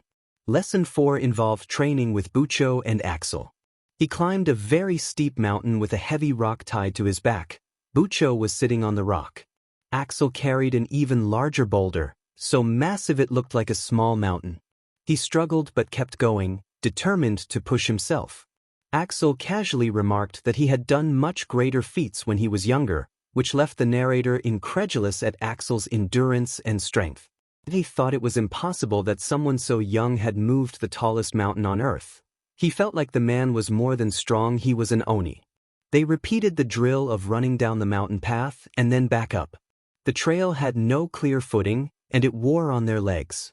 After dozens of laps until his legs went numb, the president finally forgave him and announced that they were done with that exercise. The president then said they would move on to muscle training with push-ups. He answered that he understood, though he felt overwhelmed. The president's demonic strength made her able to lift heavy objects with ease. When Issei dropped into the push-up position, she placed a rock on his back without mercy. A moment later she sat on the rock, adding her weight. The president set the goal of 300 push-ups, and Issei steeled himself to begin. Axel encouraged Issei to hold on a bit longer. Issei felt frustration at being pushed, but he knew Axel was right. If he wanted any chance against Razor, he had to expand his limits. He relied on the fact that he was a devil as he pushed through the repetitions. That night, after a day of training, the group finally ate together. The table held a lavish spread. Kiba's herbs were used as peas. The boar meat had come from the president and Axel's hunt, and I had never eaten boar before. It tasted good and unremarkable in a comforting way. The fish, simply cooked with salt, were also from the president and Axel. Aquino had prepared many of the dishes, and she moved around the table refilling rice and smiling politely. Everyone dug into the food. They were all exhausted from training, and the meal felt like a well-earned reward. Issei thought the effort to carry the cooking equipment up the mountain had been worth it. Kaneko ate quickly, and Ei kept the thought to himself. Issei expressed his appreciation for Aquino's cooking, and Aquino blushed and smiled modestly. Asia sat beside her looking a little sad. She had made the onion soup and had hoped for praise. When Ai tasted it, he told her that it was very good, and Asia brightened with pleasure. She mentioned that her older brother had taught her how to make the soup. He noticed Axel was absent from the table and asked the president where Axel was. The president said Axel had said he needed to step away and would skip dinner. Asia became worried and asked whether Axel was all right. He patted her head gently and reassured her that Axel was strong and probably fine, but Asia insisted they bring some food to him just in case. Issei agreed and suggested they go look for him together. Axel sat leaning against a tree under a starry sky, telling himself the night was beautiful. He reminded himself he deserved a break after the day's work and thought that a rested body and mind performed better. He admitted to himself that he had never been comfortable sharing meals and conversations. He had grown used to eating alone and moving from place to place without ever feeling he belonged. He thought of how different his life had been before he met the others, how he had no real home or family. Issei and Asia came up to him and sat on a bench he had made earlier. Asia offered him the dinner they had brought, concerned that he might be hungry after training all day. Axel smiled to show he was all right and explained that he often felt out of place at communal meals. Issei asked why he did not join them and said that Axel's absence made the group feel smaller. Axel reflected on his life before meeting them and then mentioned a particular person who had changed him, prompting Issei to ask who that person was. A short, natural pause followed as Axel gathered his thoughts. He doubted anyone would know about his past, let alone about Haruna. Then Asia asked if he was perhaps referring to Haruna. He nodded and explained that when she had tried to save him from dying, she had met Haruna, or rather Haruna's spirit. Asia asked what Haruna's relationship with him had been and what had happened to her. He closed his eyes for a moment, opened them, and looked at Asia and I before he began to speak. He said they had been close friends. Haruna had taught him many things he thought he had forgotten: how to laugh, how to feel joy, and, most importantly, how to smile again. She had helped shape who he had become. They had traveled to many places and had many adventures together. One day he confessed his feelings to her. She was overjoyed and they shared their first kiss. To prove their love for one another, she had given him a precious pendant from her clan. He told them that the pendant had now become part of Asia. Asia then remembered being enveloped in blue light, which meant that Haruna and many of her ancestors' spirits now resided within her. He continued his story. He described those days as the happiest he had ever known, but that joy had been short-lived. He had lost control of his power while trying to protect her. Haruna had sacrificed herself to save him and was lost as a result. His voice carried sorrow and regret. Issei and Asia were speechless, unsure of what to say. Asia began to cry softly to his right. Asia apologized repeatedly, calling him brother and saying she was sorry for making him remember such terrible memories. He quickly embraced her and told her it was not her fault, that what had happened to him had nothing to do with her, and asked her not to cry, reminding her that Issei was watching. Asia continued to apologize softly. Issei watched them, stunned. He had never known the depth of sorrow Axel had carried, the loss of his parents, the near loss of Asia, and the death of the person he had loved because of his uncontrollable power. He could barely imagine how deeply Axel had been wounded. Issei started to speak, but Axel stopped him and said he was simply glad to have Issei and Asia with him, glad they had listened to his story. He added that sharing it had lifted some of the burden from his chest. Issei fell silent after that. About an hour later, Asia, who had been crying earlier, slept leaning on Axel's shoulder. He told Issei they needed to head back and carried the sleeping Asia on his back while Issei walked beside them. After a few minutes they reached the mansion. In the main hall, Rias was waiting and asked where the three of them had been, saying she had been worried. Axel apologized and told Rias they had been talking and had lost track of time. Issei, who had been staring into space, chimed in that they had indeed talked non-stop and that Asia had eventually fallen asleep. Rias asked what they had been talking about. Axel said it had mostly been about the training program the next day. He then bowed slightly, said he would take Asia back to her room, and led her there. He placed Asia in bed, covered her with a blanket, and wished her good night. Asia murmured a soft good night back, and he smiled at how adorable she was before going to his own room to sleep. He reminded himself that they had long training ahead of them. When Issei woke early the next morning, he felt intense muscle pain from the previous night's training. He remembered more from the night before. He and Asia had heard a glimpse of Axel's past, and Asia had not stopped crying after hearing it. Issei was surprised. He had never known Axel had carried such isolation, loneliness, and guilt. Behind that strong personality lay deep sorrow, and Issei found he had a newfound respect for Axel. He also remembered that they had training with Axel that morning, so he quickly got out of bed and put on his jersey. Axel called for Issei to come at once. When Issei arrived, Axel instructed him to do 1,000 push-ups as a warm-up. Issei protested that he was tired from studying strange names the previous morning with the president and the others, but Axel said seriously that the 1,000 push-ups were the only way to speed up the rate of his power and that if Issei hoped to grow stronger he had to do at least that much. Issei thought of the girl with the stick who had beaten him and called him weak. Feeling he had no choice, he prepared himself and completed the 1,000 push-ups, his arms and legs exhausted and his mind nearly at its limit. Axel told him to rest for a bit and praised him, saying that for a human who had reincarnated as a devil, he was surprisingly tough. Issei admitted that even though he felt like the weakest, he would not give up and declared that he would achieve his dream of becoming a harem king, then felt embarrassed at having said it out loud. Axel acknowledged his strong willpower and said that without that willpower, the morning's effort would have been impossible, noting that willpower was one of many steps toward becoming stronger. Issei thought that Axel was surprisingly wise with his words. But anyway, if Axel praised him that much, Issei felt certain he was one step closer to achieving his goal. Axel then announced that they would test Issei's general knowledge about the three factions and explained that Issei must answer questions about them. Issei agreed reluctantly. Axel asked the first question, the name given to the chosen archangel and who its members were. Issei thought and answered that the archangels were seraphim and that their members were Michael, Raphael, Gabriel, and Uriel. Axel confirmed that the answer was correct. Issei felt relieved. He had remembered the pattern that many of their names ended with L, which had helped him recall them. Axel moved on to the next question about the four great Satans and their names. Issei listed Lucifer, Beelzebub, Asmodeus, and Leviathan. Axel affirmed the answer. Issei declared that he would meet Leviathan one day. Axel hesitated and then admitted that he had met Leviathan and that she had been one of his closest friends, like Lucifer. Axel said she was beautiful but left the thought incomplete, and Issei filled the gap by recalling that the club president had described her in glowing terms. For the next 20 minutes, Axel continued quizzing Issei on the basics of the three factions.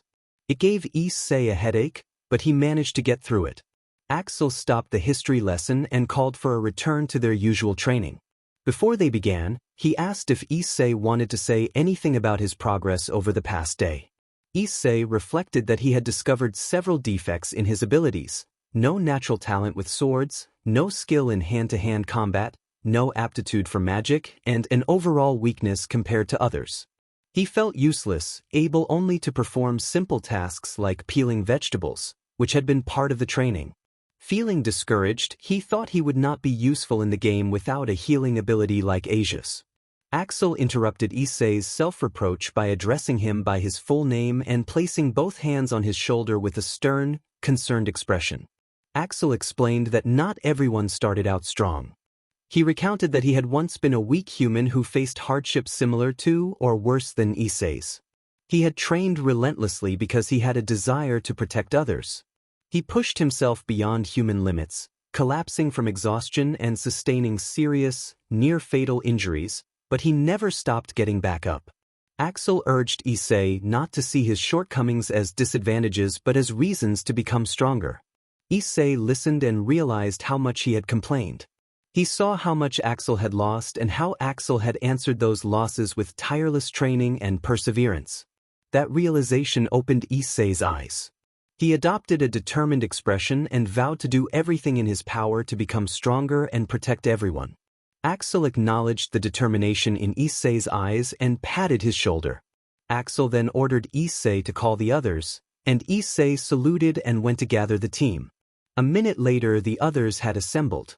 Axel addressed everyone and announced seriously that, starting that day, he would personally train each member. The ORC members grew solemn. They took training very seriously. Axel hoped they could withstand his regimen. Issei asked whether Asia's training would be included. Axel reassured him that Asia's training would be different and gentler. As her brother, he promised to make it manageable for her. Axel asked Asia to assist with the others and explained that her healing power might be necessary before the day ended. Asia agreed, addressing him as brother, and accepted the role. They began the first training session of the day. The following week was consumed by training from morning until night. They drilled offense and defense formations and practiced the combination techniques Axel taught them for the upcoming game. All the members showed promising improvement, but Issei developed the most due to his determination. If he continued at that pace, Axel thought, Issei might reach a major breakthrough within a month. Time was short, however. Only a few days remained before the game. Axel nonetheless believed that, with their current level, they could defeat Razor and his peerage.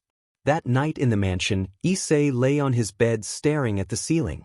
A week had passed since they had come to the mountains, and training had filled every day.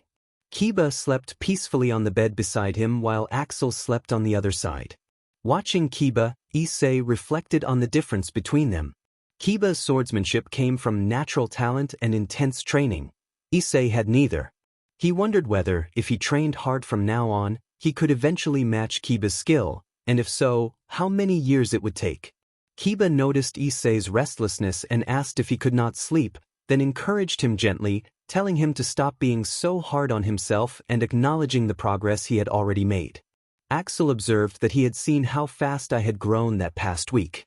I answered that he had noticed, but I still felt uncertain. I thought I had only been able to do so much. Axel reassured me that I had done more than enough, that I had pushed beyond my limits, and that he was proud of everyone. I thought about Axel's words for a moment before getting out of bed. Axel asked where I was going. I said I needed some water because I felt thirsty. I headed to the kitchen.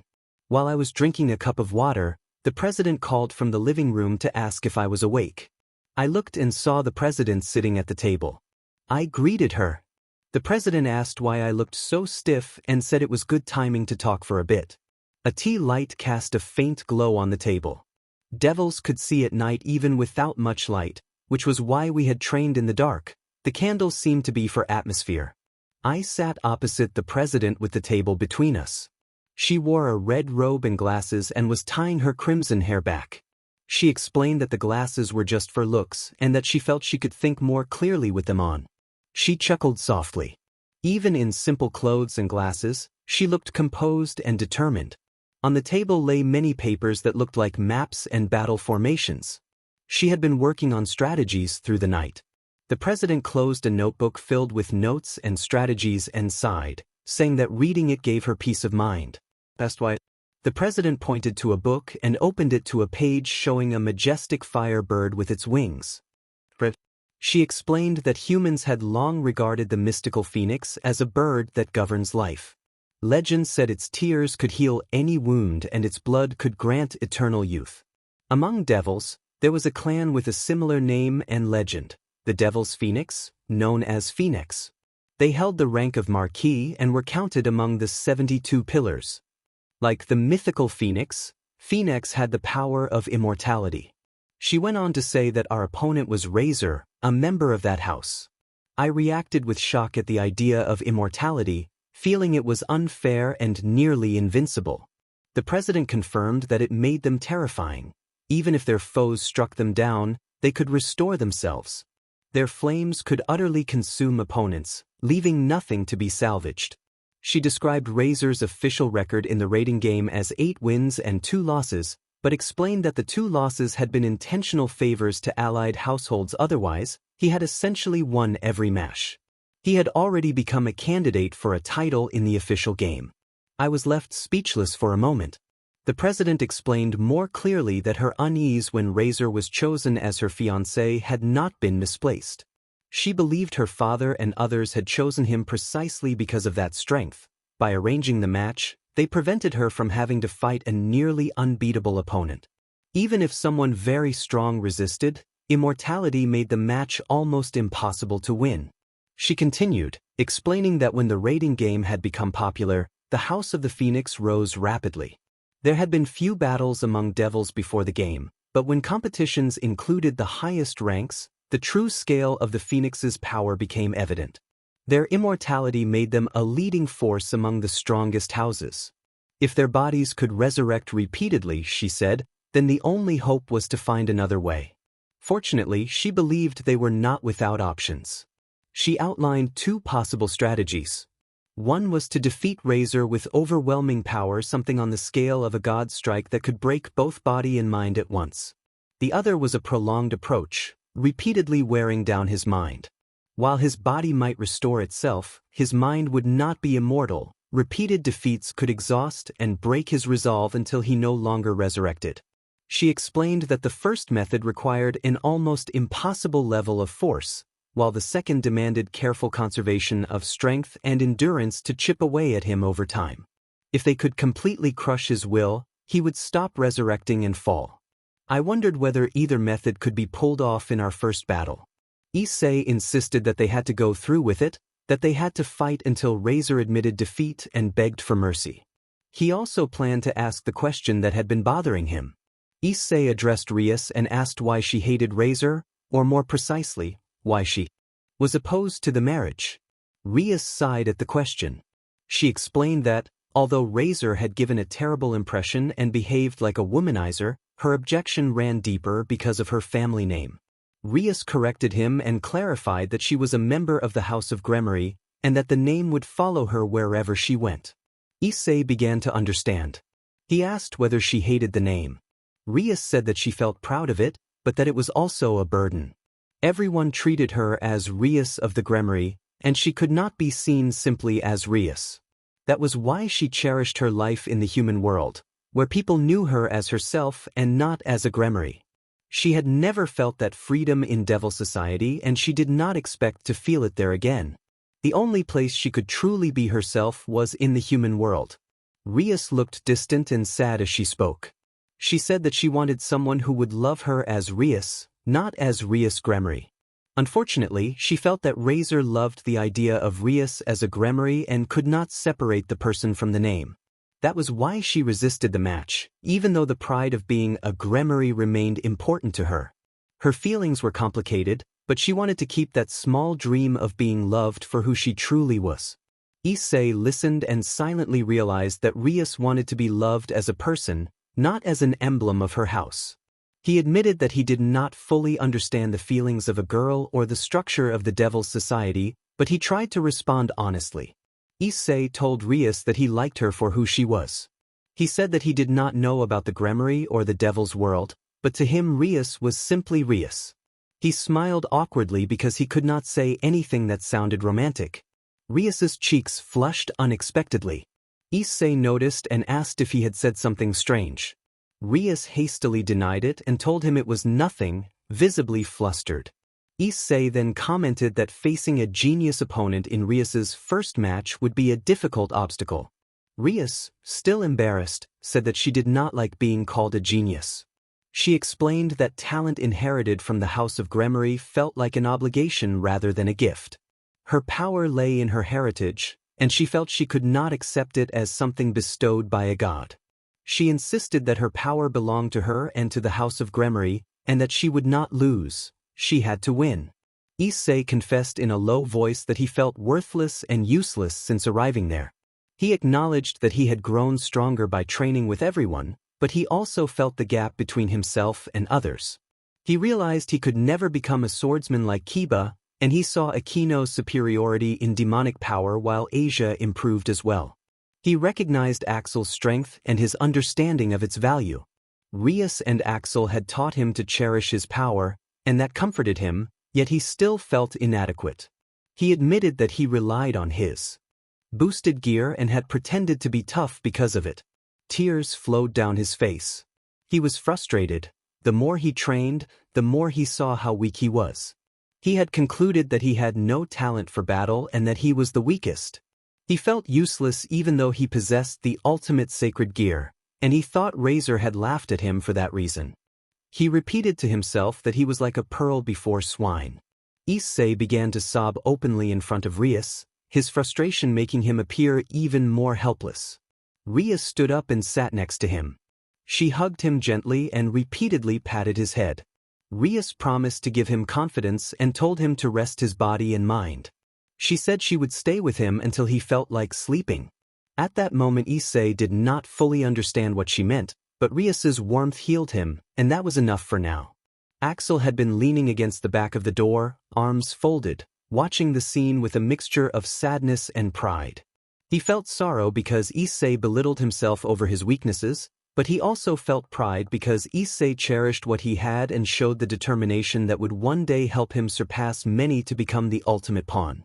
Axel nodded quietly, remembering a similar stubborn hope from the past and believing that the boy they had all helped would grow stronger than anyone expected.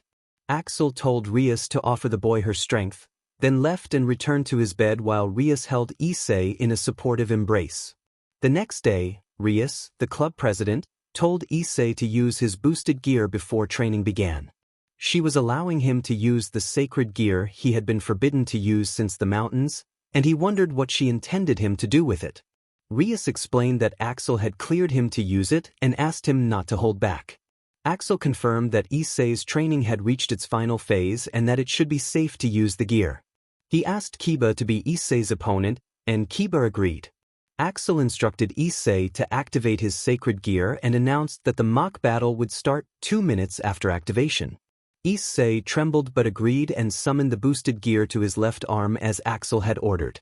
He activated the boost, and the gauntlet responded, sending power surging through his body. The gear emitted a sound as strength flowed into him. His power doubled. 10 seconds later he activated boost again and the power doubled once more, running through him in an intense rush. He knew the boosted gear had limits for its user. When he had tested how far the power could increase, he had fainted after a few minutes because his body could not handle the strain. Axel and Rias had explained it with a simple analogy. A truck burdened with more cargo than it could carry would slow and eventually stop.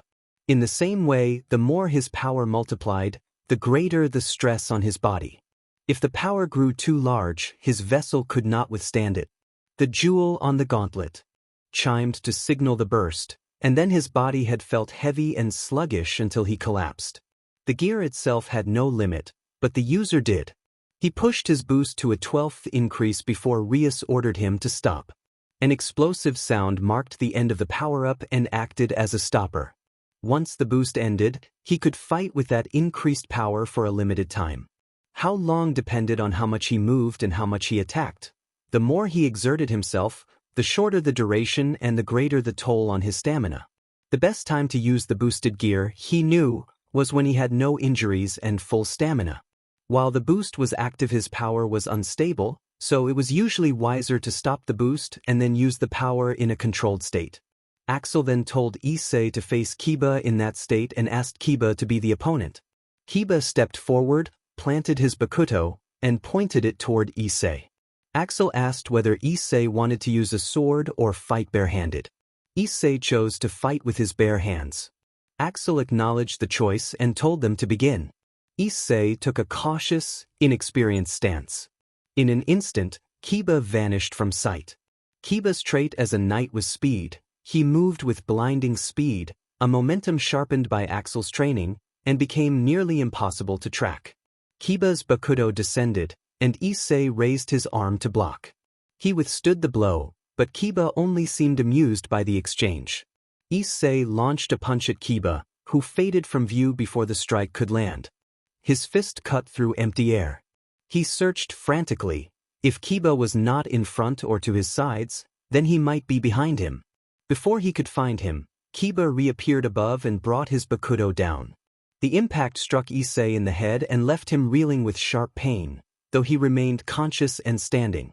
Axel watched with an amused expression, pleased with his student's performance. Issei immediately retaliated with a kick, but Kiba dodged again. He realized that a knight's speed made them especially difficult to hit. Axel then gave a specific command: form a block of demonic power and launch it shaped into whatever form Issei imagined most clearly. Issei hesitated at the idea of forming such an attack in the middle of the sparring, uncertain whether it would hit, but he understood he had no other choice. He prepared to shape his demonic power and fire it toward his opponent. I obeyed his order. I gathered the demonic power flowing through my body and focused it into my palm.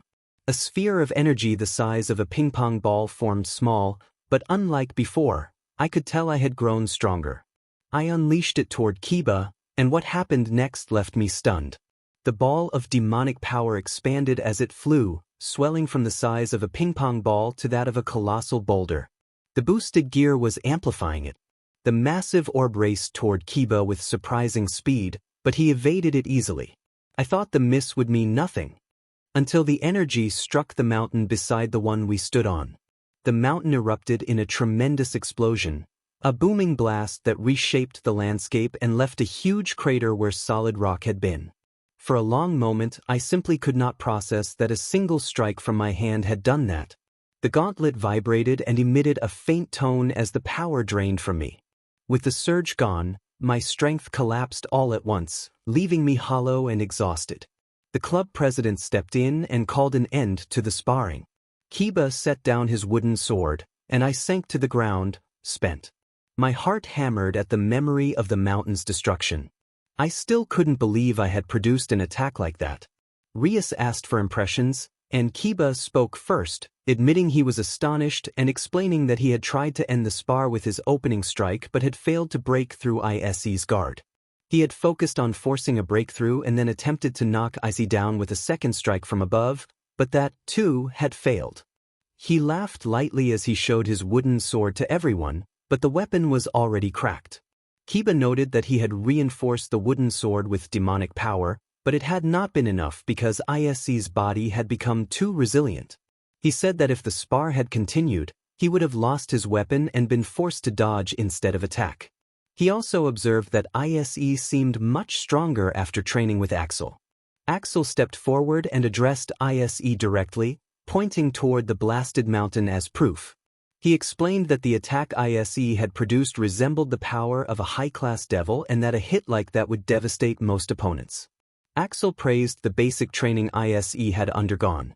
It had made his body a vessel capable of handling the boosted gear's drastic power increase. Even now, Issei's body could withstand a large surge. Axel reminded him that improving fundamentals and willpower amplified what the boosted gear could do. The higher the initial strength, the more dramatic the gains, and that even modest increases in stamina could become decisive. Those words cut through my doubt. Axel spoke with confidence. I truly could be powerful.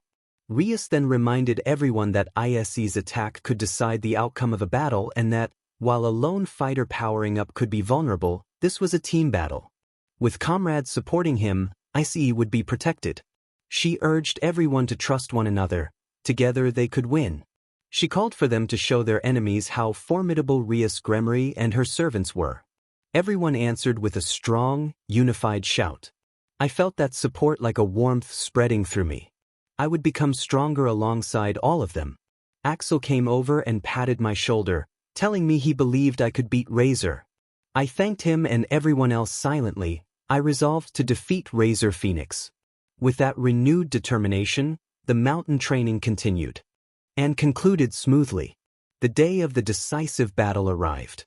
From Axel's perspective, the night of the battle was tense. Issei was fired up in Axel's room. It was 10 o'clock. The match would begin at midnight. They had planned to rest and conserve stamina during the day and meet in the clubroom 30 minutes before the match, which left only a short window to prepare. Despite the routine, Axel felt a deeper anxiety than he had expected, more nervous than when he had first taken on his teaching role at the academy. Issei prepared in his Kuo Academy uniform. It seemed the most fitting choice. Rias had told the group that if they wore a uniform, it should be their academy's, since they were members of the Occult Research Club. That settled it for everyone. Around Axel, there were a number of banana peels. Issei had been eating a lot of bananas, and he mentioned that Issei had nearly perfected the technique he had been practicing alone during their mountain training. I wondered what technique he would come up with. I had a feeling I was not going to like it. Moments later someone knocked on the door. It was Asia. She asked Issei and me if she could come in, and I told her to go ahead. Issei and I were a bit shocked when Asia entered because she was wearing a nun's habit. She did not have a rosary around her neck or a veil on her head. Asia explained that when she asked President Rias about what to wear, Rias had told her to choose whatever she felt most comfortable in. After thinking it over, Asia had decided the habit allowed her to move most easily. She added that she was no longer a Christian in name, but she had not forgotten her beliefs, even though she was now a devil. I thought about how much courage it must have taken for her to appear in that outfit for a battle between devils. If that was what Asia chose, I had no complaints, and I imagined Rias would approve with a smile. Issei smiled and told Asia she looked natural in the habit, reminding her that she had also looked good in the school uniform but that the habit had been the outfit she wore when they first met. I agreed with Issei, saying Asia suited the role of a nun more than anyone and that she looked especially cute in it. Asia beamed with happiness at our praise. Then Asia hesitated and asked to sit beside Issei. He agreed, and she sat next to him, taking his hand and hugging it. I felt worried when I saw her shaking. She admitted she could not stop trembling at the thought of the scary battle ahead. She knew I could not be there with them, but being with Issei made her feel safe. Both Issei and I responded to her concern, and Asia giggled nervously, saying she would not be afraid with Issei and knowing I would be cheering them on. She asked if she could stay like that until they left and then asked if she could stay with both of us forever. We reassured her that all of us would always be together. Issei and I held Asia's hand gently until they left the house. Once Issei was there, both Issei and I felt less nervous and Asia stopped shaking. I was glad Issei had been there for her. I quietly told Issei to take good care of her. When I was asked what I had said, I brushed it off as nothing. At the old school building, the other club members and I gathered and waited in relaxed positions. Everyone except Asia wore their uniforms. Kiba had a gauntlet on one hand and armor on his lower leg, his swords propped against the wall. Kaneko sat reading a book, wearing fingerless gloves like an MMA fighter. Aquino and Rias sipped green tea elegantly, as expected from the Academy's top two senior sisters. Asia and A sat quietly while I leaned against a wall with my arms folded. 10 minutes before the match, the magic circle glowed and Grafia appeared. Grafia confirmed that everyone was ready and explained the rules of the battle. When the match began, they would be transported to a battle arena in another dimension designed specifically for fights. They could fight with all their power in that disposable space without worrying about causing destruction or casualties in the human world. Issei raised a question about Rias's other bishop, asking where that person was. Rias had mentioned another bishop before she reincarnated Asia and had said that the other bishop was on a mission. Issei's question seemed to make everyone else uneasy. Rias replied that the other bishop could not participate and that she would explain the matter in the near future. The atmosphere turned tense, and Grafia continued speaking to break the silence. Grafia reminded everyone that the rating game would be broadcast to members of both households from a remote location. She also informed me that I had been granted special access to view the battle by order of Surzex. I had been invited by Surzex to watch, an unusual privilege since these battles were normally restricted to devils. Both the Gremory and Phoenix households would be watching as VIP viewers, including Rias's parents. With so many senior observers, Issei especially could not afford any unsightly mistakes. Grafia added that Demon King Lucifer would also be viewing the battle. It was not surprising that Surzex and the Demon King would watch to determine Rias's fate. I could not understand Surzex's reasoning in letting Rias face such a test, but his decision stood. Suddenly Rias spoke in a startling voice about her older brother. Issei realized aloud that the Demon King would also be watching the battle. He noticed making a confused face and remembered he had forgotten to tell him something.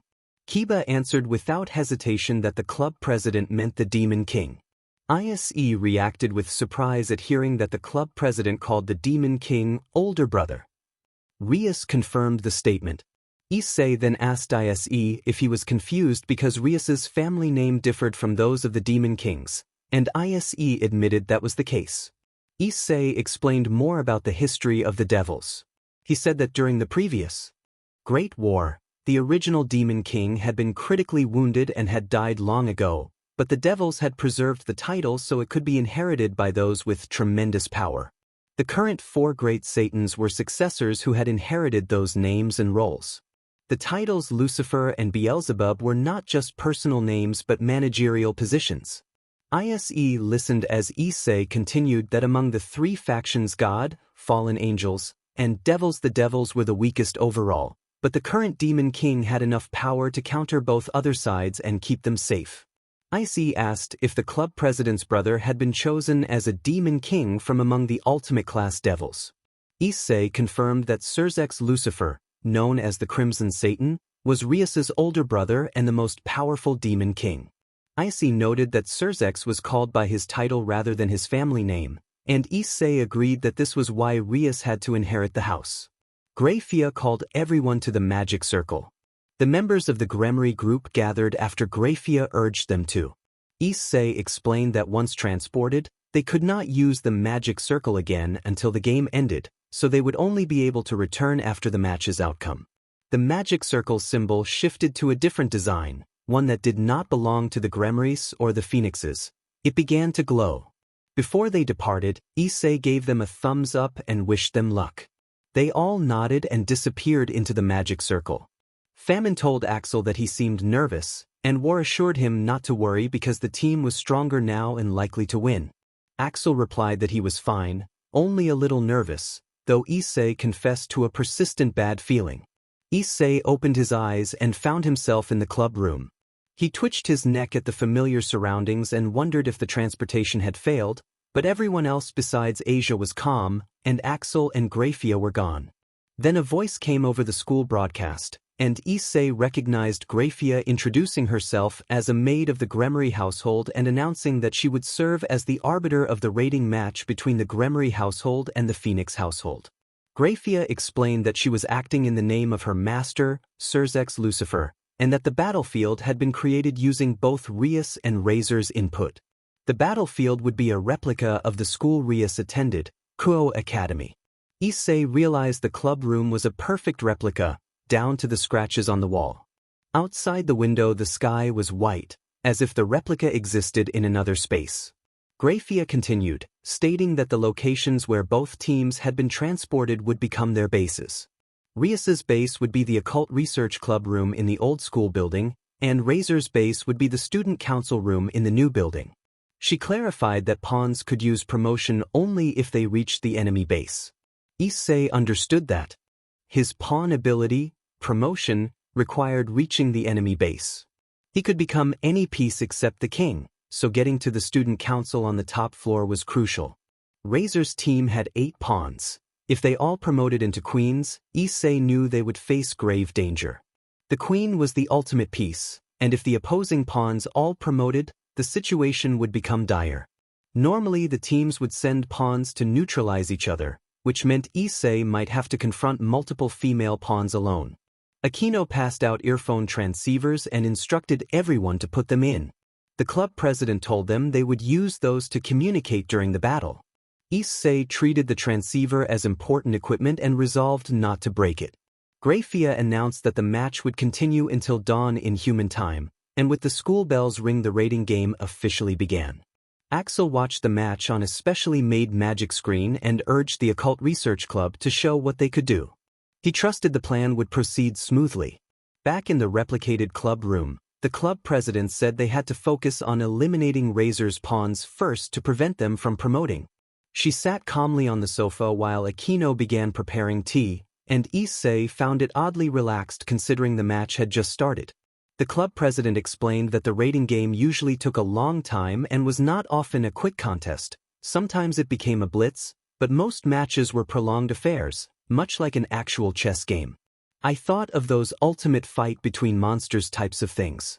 The president explained that the rating game only had meaning if the battlefield was used to the fullest, and that the base was usually a fortress, castle, or tower with forests and rivers between the two sides. This time the battlefield would be the school, and she addressed Issei directly. Kiba spread a map after the president urged him to. The whole map of the school lay before them, divided into a grid with letters and numbers like a chessboard.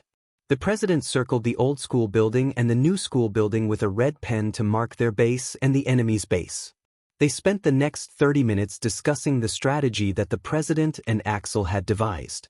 The president assigned Issei and Kaneko to set a trap in the forest and told them to mark the places on their maps so she could make copies for everyone. Kaneko and Kiba left the room immediately, taking a map and a toolbox with them. The president told the others to remain on standby until the trap was set and asked Aquino to cast illusions and mist around the forest and the sky after Issei and Kaneko returned, specifying that the effects should only react to Razor's group. Aquino confirmed her understanding. Issei realized he had a role to play. The president reminded him that, as a pawn, he needed to use promotion, and Issei replied energetically. The president motioned for him to sit and rest for a moment, and Issei complied. Elsewhere, Axel watched and silently urged Issei to do his best. Issei felt fired up in front of the old school building. Kaneko stood beside him as his partner for the next stage of the plan. The president sent them off at the entrance, and Kaneko acknowledged the orders. Their target was the gym. They had to win the battle that would take place there. Only Issei and Kaneko would be moving at that moment, and failure was not an option. Issei reminded himself that he could not back down without using promotion. Kiba prepared his sword and confirmed the plan. He and Issei exchanged instructions about movement. The president said that Asia would be on standby with Kiba and that they would move only after receiving a signal from Issei and the others, emphasizing the importance of protecting the healer. Asia responded nervously but determined to do her best. The president also entrusted Aquino with making a decisive move when the time was right, and Aquino acknowledged the responsibility. The president rallied her servants, reminding them they could not turn back and warning them about Razor, a genius associated with the House of the Immortal Phoenix. She urged everyone to give it their all and defeat their opponents. They all responded in unison and set off. Issei, Kaneko, and Kiba left the old school building while Asia cheered for them from behind. They waved before splitting up as planned. Kiba would take a different route. Issei and Kaneko approached the gym from the far side to avoid being spotted through the main entrance connected to the new school building. The back door was unlocked, and when they entered, the gym looked exactly like the real thing. They stepped onto the back platform, and because the curtain was up, the court was visible. Kaneko detected an enemy presence before Issei could react. A loud voice declared that they knew the servants of Gremory were there. A woman announced that they had seen them enter. The voice belonged to Razor's servant. Issei realized hiding was pointless, so he and Kaneko revealed themselves. In the court stood 4 female devils, the woman in the china dress, the twins, and the girl with the stick who had knocked Issei down earlier. Issei remembered that the china dress woman was called Rook and that the twins and the stick wielder were pawn pieces. The enemy force matched the photographs they had been shown, 3 pawns and 1 rook. Their number here was double what Issei's side had, but the plan left them with no choice but to fight. Issei readied himself and ordered boosted gear to stand by. He felt the doubling power begin to flow through him and smiled at the surge of strength. Kaneko told Issei that she would take care of the pawns and leave the rook to him. Issei answered affirmatively. They stepped forward to face their opponents. The china dress woman adopted a kung fu stance while the girl with the stick took up a fighting posture. The twins produced chainsaws and revved them, the blades making a dangerous whine that set Issei on edge. The twins announced cheerfully that it was time for disassembly, their voices oddly light given the threat. Kaneko and the china dress woman had already begun exchanging blows farther away, their fight resembling a martial arts match. Each strike landed with force. Both were skilled rooks. Issei thought Kaneko might have the advantage because her smaller build allowed quicker movement, but the china dress woman countered with tricky, flowing techniques. The girl with the stick, whom Issei believed was named Mira, swung her weapon cutting the air. The memory of being knocked down flashed in Issei's mind and stung. He did not want to repeat that defeat. The twins charged together, grinding their chainsaws against the floor and sparking as they swung. One of the blades forced a narrow dodge past Issei's ear. He barely avoided it and shoulder-tackled one twin to create space. He knew that if he relied on simple moves the boosted gear's power would not reset, and if he attacked recklessly he could lose the advantage. Mira moved her stick in a low arc that cut past Issei's armpit. He narrowly avoided the strike and acknowledged that his body moved better than he had expected, a result of training and the partial unsealing of pawn power inside him. Confidence swelled, but another chainsaw clipped his cheek and tore at his uniform. He felt the sting, noted that his clothing was damaged in places, and recognized he was in a dangerous spot. Issei activated the boost again and felt the second surge of power. The girls continued to press their attack during the boost, but he dodged strikes from above and from the sides, bending and leaping as needed. He guarded against Mira's frontal moves and moved with the fluidity born of training. The twins grew frustrated when they could not break his guard, and Mira sounded irritated that her strikes failed to land. Issei reminded himself that he had to hold firm. A loss here would leave him unable to face Bucho and the others later. He activated the boost a 3rd time and felt power flood his body for a limited PRD. Determined not to waste the window, he launched himself toward one of the twins with a lightning-fast dash. The twin could not react in time. The chainsaw rose too late and Issei's fist connected cleanly, sending her flying back. Her sister lashed out in outrage, but Issei twisted and struck, felling the other twin. Mira pressed forward and moved her stick, but Issei knocked it aside with his hand and countered, striking her so she rolled across the floor and cried out. Nearby, Kaneko maintained her stance while the china dress woman had fallen to the ground, giving Kaneko a clear advantage. One of the chainsaw twins spat that if they lost to someone like him, Razor would be angry. They revved their chainsaws again and threatened to tear him apart. Issei had already prepared the final step of his plan. He announced that he would use his new ultimate technique and activated it.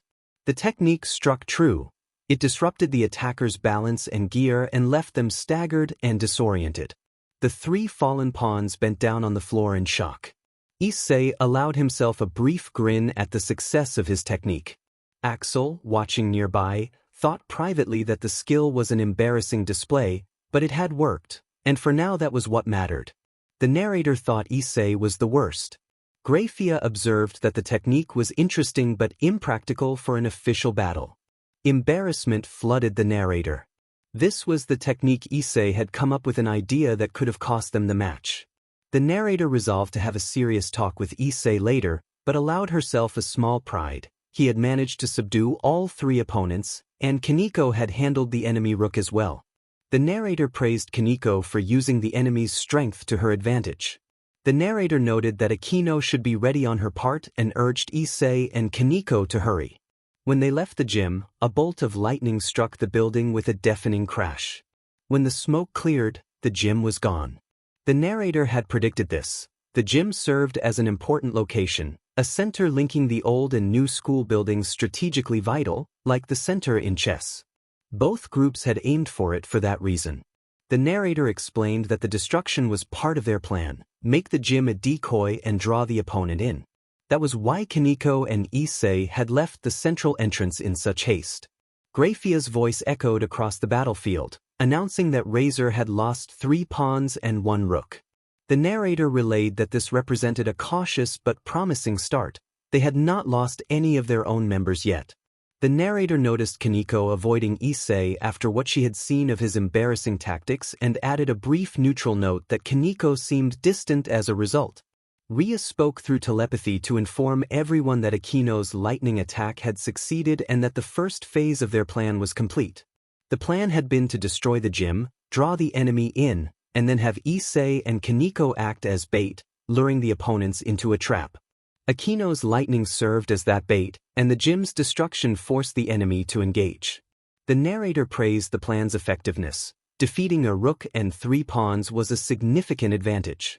Rias warned that Akino's lightning took time to recharge and that they still faced superior numbers. She ordered everyone to proceed to the next phase as Akino recovered her demonic power. The group responded with enthusiasm. Rias and Asia prepared to move out, and Issei and Kaneko were to regroup with Kiba and fight the enemy at the sports court. Suddenly, a voice called out an attack and an explosion erupted near Kaneko's position. Through the observation screen, a shadow appeared overhead, a cloaked woman with wings, a servant of Razor, the enemy queen. Issei shouted Kaneko's name and rushed toward the blast, fearing the worst. The enemy mage laughed and explained that sacrificing pieces was worth it if it could take down an important opponent. She said their group's small numbers made them vulnerable and that even if the protagonists won this fight, they could not defeat Razor. The narrator recorded the mage's smug confidence and noted that she underestimated her opponents. As the smoke cleared, Kaneko stood in a defensive stance, dusting herself off. The enemy queen expressed shock that the explosion had not incapacitated her. Kaneko explained that she had used an armament spirit technique, a form of spirit energy that forms a defensive armor around the user. The narrator described the armament spirit as an ability gained through harsh training and concentration, allowing the user to resist otherwise devastating attacks. Kaneko's training had made her resilient enough to withstand the blast. Issei asked whether Kaneko was hurt. Kaneko replied that she was fine but that her transceiver had been destroyed by the blast, and she tossed the broken device aside. Kaneko glared at the enemy queen. The queen unleashed another energy blast, but Kaneko simply blocked it with her palm, demonstrating remarkable control. Issei admired her and smiled, recalling her hard training in the mountains with Axel and the determination that had brought her this far. The enemy queen grew angry that her attacks were ineffective. As she prepared another strike, Akino intervened and declared that she would be the one to face Razor's queen, Yubaluna, stepping forward to confront the newcomer. Akino stepped between them as if protecting Issei and Kaneko after an opponent suggested calling one of them a mocking nickname. Akino told them she disliked that name and that she wanted to fight.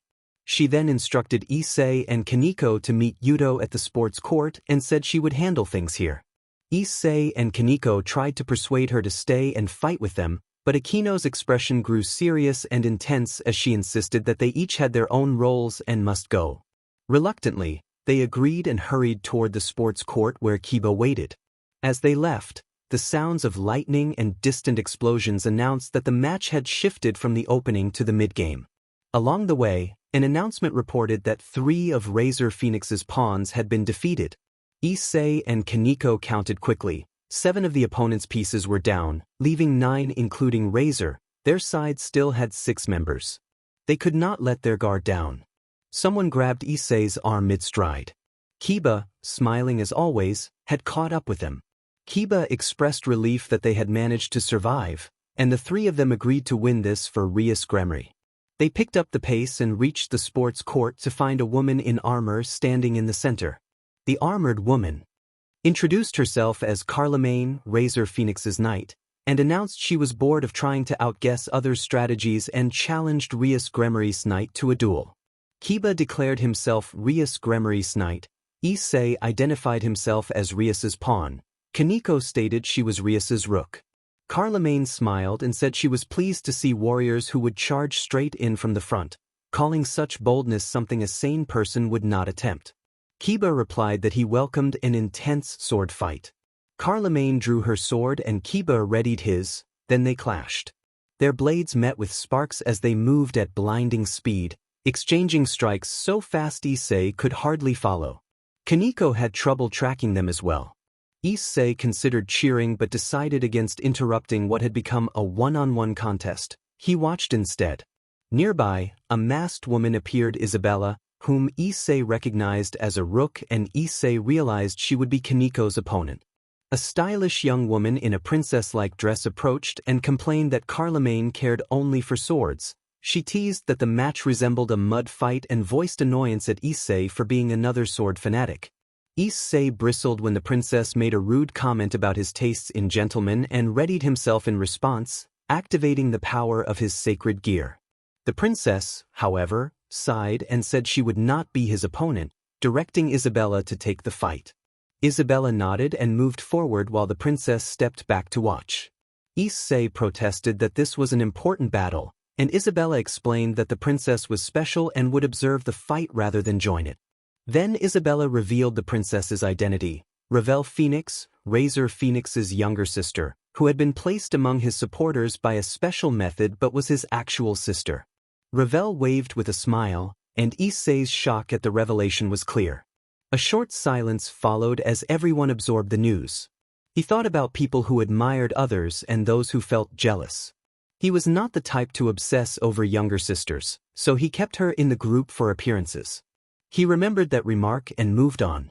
The bird-like man looked foolish, and he realized the girl was his sister and would not fight him. Rius announced that her rook and pawn were entering the fray. When Isabella, the rook, stepped forward, a sharp punch nearly struck his face. Kaneko blocked the blow with her fist, the collision ringing like metal meeting metal. Their bodies met with astonishing force.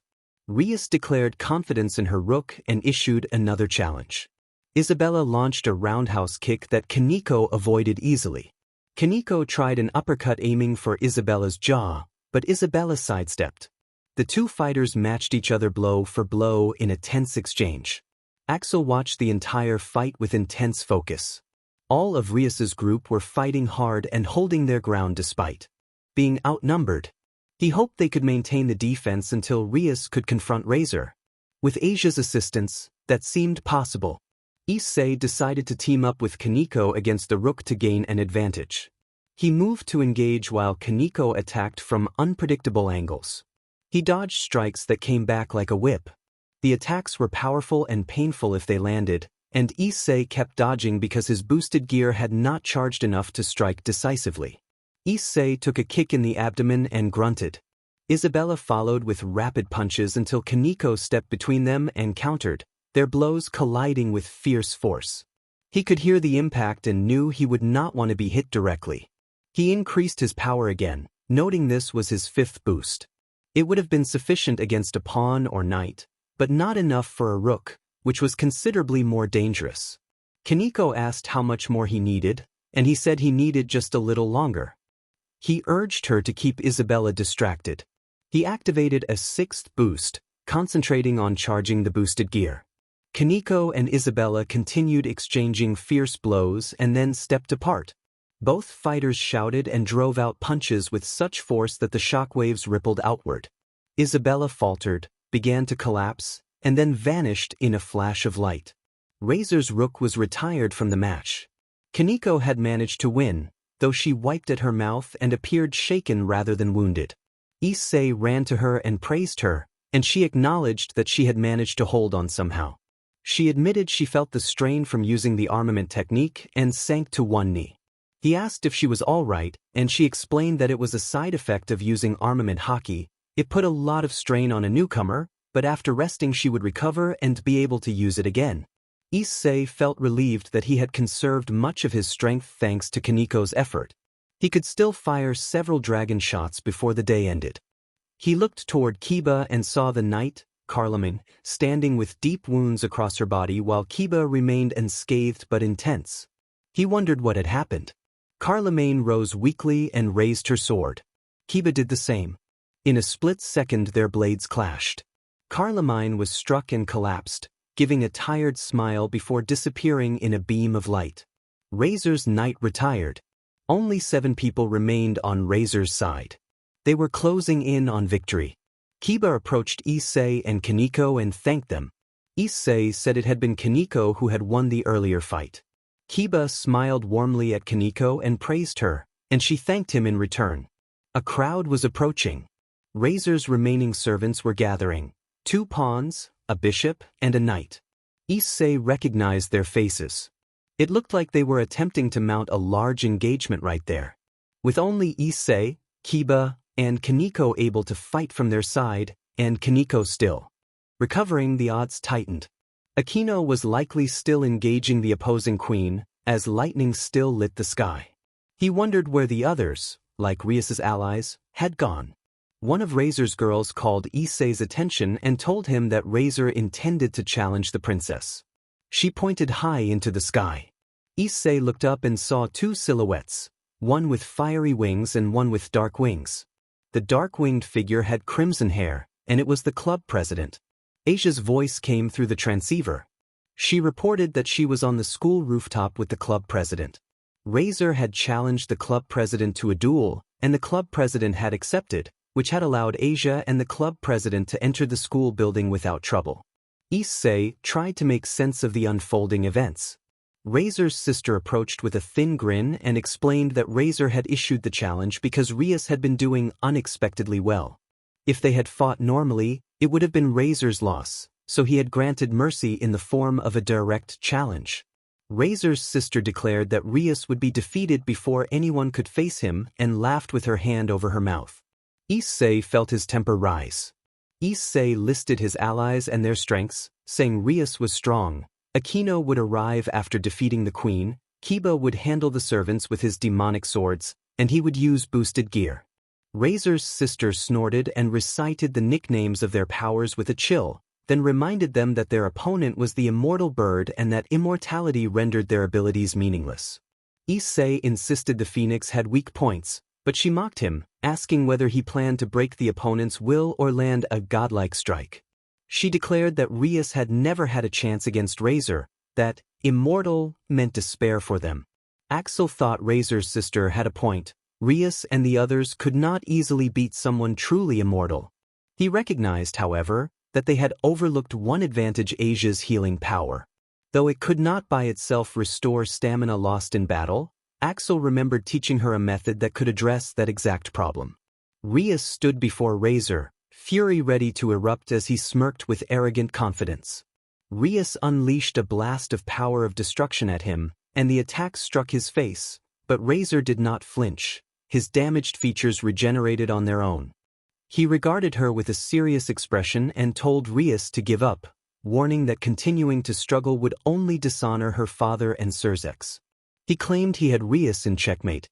Rias refused, asserting that as long as she, the king, and her servant stood firm, she would not yield. Razor sighed and decided to respond with flame. Asia stood on the battlefield for the first time, helping Rias in the fight against Razor. She felt fear but forced herself to be strong for everyone, remembering her brother's encouragement. To show resolve, Razor formed flames in both hands and unleashed them toward Rias. Rias used her power to block, then fired another shot of power of destruction. Razor allowed himself to be struck and simply regenerated, his expression turning bored. He told Rias the exchange was tiresome, that he could continue forever and that eventually she would run out of energy and lose. He taunted that her stubbornness would be her undoing and said he would, after this battle, have to train her to be more disciplined. Razor fired another barrage of flame. Rias barely blocked the attack but suffered burns. Asia healed her injuries immediately. Rias thanked Asia and acknowledged that bringing Asia had been a wise choice. She then glared at Razor and questioned how long Asia could protect her. Razor targeted Asia with a ball of flame, aiming to take her out. Rias acted quickly to repel the attack, but some of it struck her. Asia watched Rias and then rushed to heal those burns. Rias panted and admitted she was losing more energy than she had expected. Axel reached out telepathically to Asia, telling her he thought it was the right time to use the technique he had taught her. Asia confirmed she understood and focused her spiritual energy until a warm blue light enveloped her. She placed her hand on Rias's, and the blue light spread over Rias's body. Rias immediately felt her stamina returning. Razor, watching, was surprised by the blue light and demanded to know what it was. Rias, renewed, unleashed a fresh power of destruction. Razor tried to rely on his flames to block it, but for the first time his fire faltered and his defense failed. The attack struck him in the abdomen and caused him real pain. He reacted with disbelief that an attack could hurt him like that. Rias credited the effect to Asia's help and to Axel's instruction, smirking as her recovered energy allowed her power to finally wound him. Rias acknowledged that she had her brother to thank. The memory of what he had taught Asia faded, and the group returned their attention to the present battle. Axel asked Asia if she still remembered the power she had used when she tried to save him the other day. Asia replied that the power had been given to her by Haruna.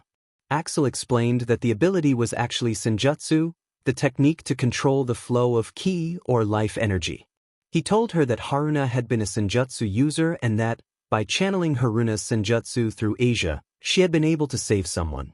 Axel then said he would train her to use it. Asia looked surprised and told Axel that she thought only a certain number of people could use senjutsu and that she had tried before without success. Axel, patting her on the head, assured her that she could not use it instantly but that training would make it possible. He told her that many spirits of past senjutsu users now resided within her and that one of them was Haruna. Asia felt warmth in her chest as if Haruna's spirit had responded.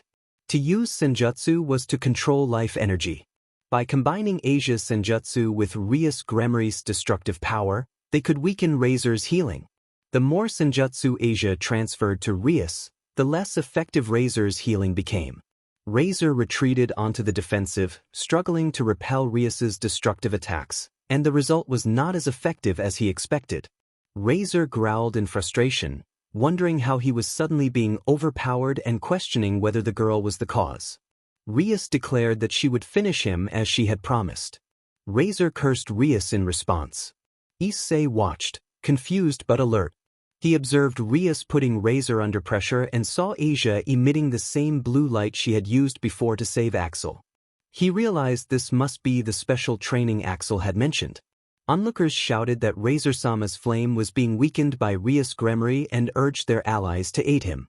Kiba, Kaneko, and Issei stepped forward to block the challengers while adopting fighting stances. Kiba ordered the others to step aside, insisting there was no time to waste and that they had to aid their comrade. Issei declared that the fight belonged to Rias Gremry and that, as her pawn, he would not allow cowards to interfere.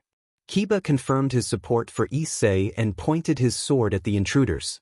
Kaneko braced herself, determined to fight even while weakened. Razor's sister snapped her fingers, and the servants of the opposing side surrounded them. Razor's sister said she would leave the night boy to Sierras and ordered that if Sierras failed, they would not fight one-on-one but instead defeat him together. Sierras acknowledged the command and stepped forward. She was a wild-looking woman carrying a large sword on her back. Axel explained that Sierras was the other knight, and that, unlike some, she had no concern for knightly honor and would simply defeat her opponent. Razor's sister instructed Maihi, the bishop, to handle the rook, who was currently weakened, and Maihi confirmed. Razor's sister then told Issei that, as a perverted pawn, he would be fighting two beast girl pawns named Ni and Li. The two beast girls disappeared from sight and then struck Issei, landing rapid blows to his stomach and head. He cried out as the flurry of strikes hit his arms, legs, shoulders, and back. Their speed made them hard to see. Issei activated his boosted gear, feeling his power begin to double, but the enemy attacks only intensified. Kiba warned that boosted gear doubled power every 10 seconds and that the increases would become dangerous if Issei could not finish the fight quickly.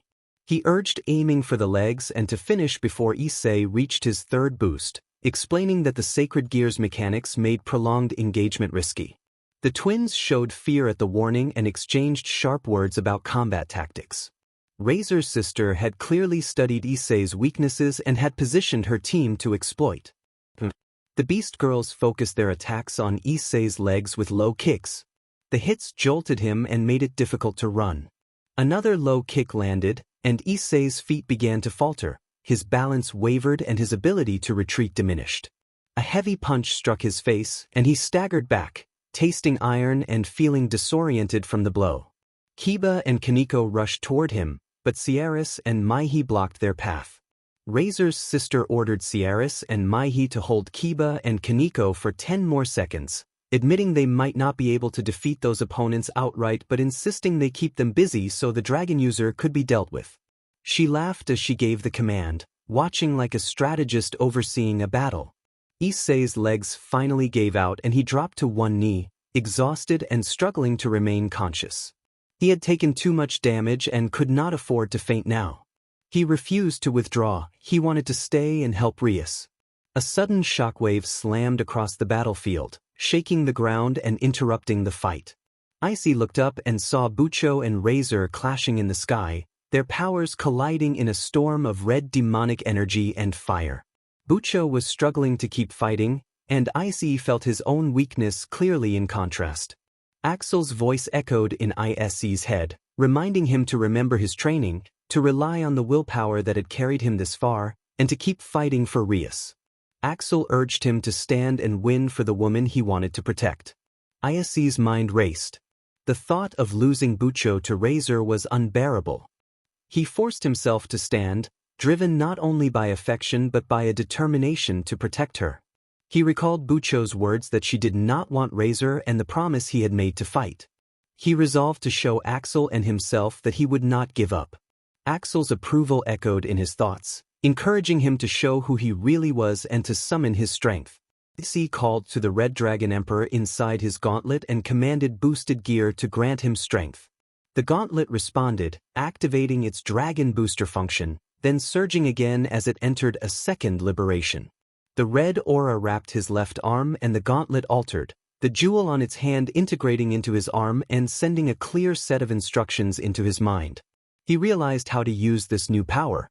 Issei shouted for Kaneko to come over. Surprised, she obeyed and hurried to his side. He pushed himself up and ran toward Kiba, feeling his body protest but forcing more movement. He reached Kiba and, with urgency in his voice, told him there was no time to explain and ordered him to release his sacred gear. Kiba and Kaneko looked confused, but Kiba planted his sword in the ground, warned Kaneko to stay back, and prepared his skill. Kiba's sword birth activated, the ground glowing as dozens of demonic swords erupted and filled the area. Issei slammed his fist into the glowing ground and unleashed the boosted gear's second ability. He directed his boosted power into Kiba's swords, and the gauntlet transferred that power outward. The gauntlet's gift amplified Kiba's creation ability far beyond its usual range. The sports court became a sea of demonic blades of various shapes, an overwhelming field of steel rising from the ground. The increased power struck Razor's front lines. Their servants were hit and, enveloped in a bright light, vanished from the battlefield. Grafia announced that 2 pawns, 1 knight, and 1 bishop of Razor's forces had retired. Issei raised a fist in triumph at the announcement, heart racing with renewed hope. The boosted gear's gift could strengthen allies and turn the tide. He believed they could defeat Razor with this new ability and the combined efforts of Bucho, Akino, Kiba, and Kaneko. Kiba and Kaneko examined the now-filled field of swords with awe. Kiba asked how Issei had managed to boost his ability so drastically. Before Issei could answer, another announcement interrupted. Rias's queen had retired. Shock froze them. Akino was gone, she had been the strongest among them. The ground trembled and a familiar noise came from near where Kiba stood. When Issei looked, he found Kiba and Kaneko knocked to the ground with smoke rising around them.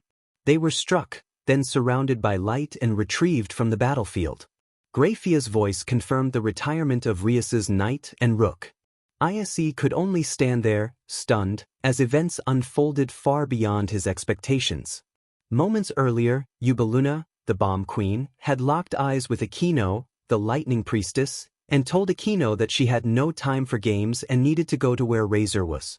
Aquino questioned whether Ubeluna intended to go help Razor defeat Rias.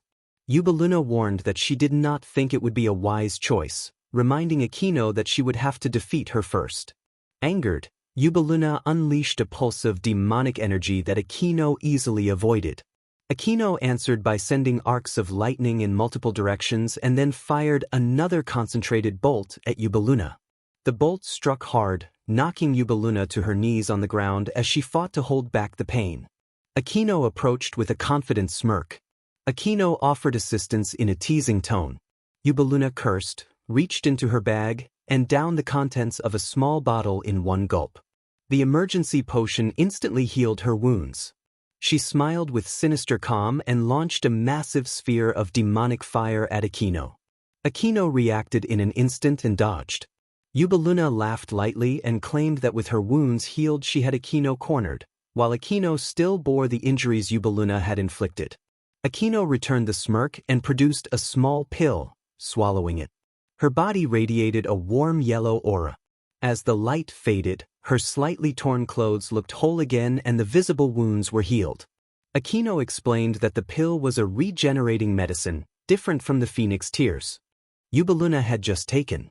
She said that Axel had predicted that one or two of Razor's group might possess Phoenix Tears and had given her the specially made pill derived from Pestilence Essence for emergencies. The pill could fully heal wounds, restore stamina, and repair clothing, but Axel had warned she could only take one or it would be too much for her body. Aquino thanked Axel and declared her intention to force Ubeluna into SBMSN. Axel watched the battle on his screen and reflected that Razor had likely counted on someone carrying Phoenix Tears. He had chosen to give Aquino the pestilence-derived pill because, unlike the tears, it restored both wounds and stamina. From what he saw, Aquino had Ubeluna in a tight position and victory seemed in reach. Then Axel felt a familiar but unexpected aura approach Ubeluna and Razor. On the holographic display he noticed two small, dark larvae attached to Ubeluna and Razor's chests. Axel recognized them as shadow larvae, creatures he believed belonged far beyond the human world. He alerted his allies that this was bad. Before they could respond, the power of Ubeluna and Razor surged to a new level and their hostility became more pronounced. The larvae granted the hosts immense strength while feeding on the negative emotions in their souls. Worse, only Axel, because of his Nephilim ability, could see the larvae. To everyone else they were invisible. Axel realized a cloaking magic had hidden these parasites and the caster behind it must be a formidable spellcaster. The screen then showed an explosion and Aquino collapsing. The system declared that Rias Gremmary's queen had withdrawn. Further system notices announced that Rias's knight and rook had also withdrawn. Axel broke into a cold sweat at how quickly 3 of their key fighters had been taken out. He slammed his fist into the table, shattering it. Axel decided to act. He argued that if the larvae continued to attach themselves to hosts, they might turn on Rias and the others. He teleported to the outer wall of the enemy dimension but found his entry blocked by a powerful barrier. His allies reported that they could break it using the full power of the Dimension Shatter ability, but it would take time. Axel ordered Pestilence to use full power, and the barrier began to crack. He urged them to hurry. Issei was alone on the athletic field, which was littered with broken demonic weapons and the fallen from both sides. The demonic swords, having lost their controllers, clattered and then shattered, their fragments glowing briefly before dissipating and leaving the field strangely quiet. Looking up, Issei saw a hooded figure in the air, Razor's queen, who had been expected to be occupied elsewhere. She spoke coldly that the knight and the rook had been eliminated. The words snapped Issei into fury. He asked whether she was responsible for what had happened to Kiba, Aquino, and Kaneko. The explosion that had struck moments before had nearly forced Kaneko out of the battle. Issei lifted his fist and challenged Razor's queen, declaring that he would avenge his comrades and inviting her to come down so he could face her with his sacred gear. He provoked her openly, determined to take the fight to her. The queen looked at Issei with a grin and flew off toward the new school building rooftop on black wings as if she had lost interest in him. Issei called for her to wait and chased after her with anger, determined not to let her go and not to let any of his comrades be hurt. He kept thinking of Bucho and Asia and refused to accept their defeat. He fell to the ground when his legs gave out. He tried to rise quickly but his body would not respond. His muscles trembled and his stamina had reached its limit. He had lasted this long because Bucho and Axel had trained him, but without battle experience this was the inevitable outcome. His heart pounded and his breathing was ragged. Pain throbbed across his face, arms, legs, and stomach, and grief made it hard to think after watching his comrades fall. Still, the need to reach Bucho drove him forward. He let out a hoarse cry to rally himself. There was just enough strength left in his legs to stand. He faced the school building, resolved to reach the rooftop. A voice called to him from behind. Razor's sister descended from the sky on wings of fire.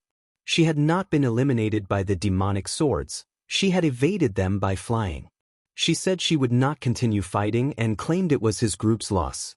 She warned that the dragon power had been tremendous, transferring boosted strength to another, and that Rias's destructive power combined with the Lighting Priestess's newfound strength posed a future threat to high-class devils. She added that the Phoenix's immortality and dwindling stamina would leave them unable to win against opponents who had grown immensely powerful. Issei refused to focus only on the negatives and resumed walking toward the building. Razor's sister urged him to stay and warned that it would be safer with her. He replied with a coarse retort. She bristled and prepared to defend herself. He continued toward the building and slipped inside through a back door, running along the corridor toward the rooftop where Bucho waited. Once inside the enemy base he felt a change. A surge of power filled him and he sensed a promotion in rank. He tried to run faster, but his legs gave out and he collapsed in the corridor. His stamina had hit the limit. Even with the new strength, he could not use it without the energy to sustain it. Still, he forced himself onward. Aquino, Kaneko, and Kiba were gone. He was the only one left who could protect Bucho. He crawled and staggered, standing and falling in a rhythm of exhaustion, tears, and resolve until he reached the rooftop door and flung it open. On the rooftop, Bucho and Razor stood facing each other, Asia watching nervously from a distance. Bucho struggled to breathe. Her crimson hair was disheveled and her uniform was torn. Relief and determination surged through him. He announced his arrival loudly, identifying himself as Hyde Issei, and drew the attention of everyone on the rooftop. The others looked toward him and called his name with hope. Razor asked if Ravel had let him pass. Issei acknowledged Ravel's help silently, grateful for the distraction. Razor's queen stepped forward and suggested taking care of Issei and the bishop girl, warning that Issei's power could be troublesome and could interfere with protective enchantments. Razor stopped his queen and decided that he himself would be their opponent, intending to convince them directly. Razor speculated on whether the power of the dragon and other forces posed a serious threat and remarked that the pawn's personality and abilities made the situation complicated. Issei knew Razor had some awareness of his abilities, though the full nature of those powers remained a mystery even to him. He did not want to see anyone exposed or humiliated. His goal was to protect his friends and win. Bucho, angered, unleashed a concentrated sphere of demonic power aimed at Razor. Razor stood his ground and took the hit, and the impact caused him to stagger backward, momentarily stunned by the force of the attack. While he made a sign of triumph, fire rose from the damaged part of Razor's face and coalesced into a shape. Razor's features returned to normal, and he twitched his neck as if nothing had happened.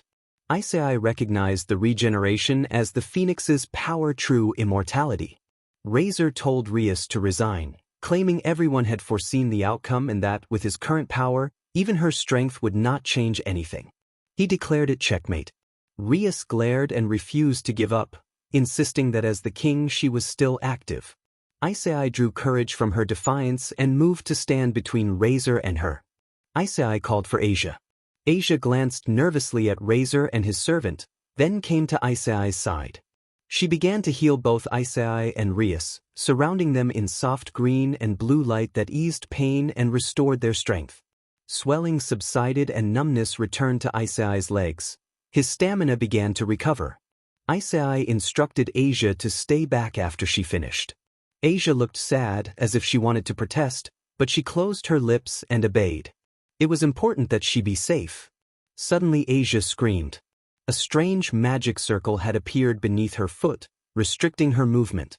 Razor explained that he had sealed Asia with the circle to prevent further healing and that it could only be undone once his queen was defeated. His servant's queen extended a glowing hand, maintaining the restriction. Issei realized with alarm that one of their last trump cards had been neutralized. Razor's immortality and the presence of his servants made the situation bleak, and the possibility of a foretold outcome loomed over them. Still, Issei grinned and refused to yield. Admitted he did not understand prophecies or checkmates, but he could continue fighting as long as he could move his hand. Rias, proud and resolute as ever, ordered Issei to fight Razor together. Issei accepted the order with determination. As he charged, the jewel at his chest emitted a sudden sound and the boosted gear's power faltered. A crushing heaviness washed over him and his body began to fail. He collapsed and retched, his strength draining until the light from the jewel winked out. He realized his internal reserves had reached their limit and the boosted gear had stopped functioning.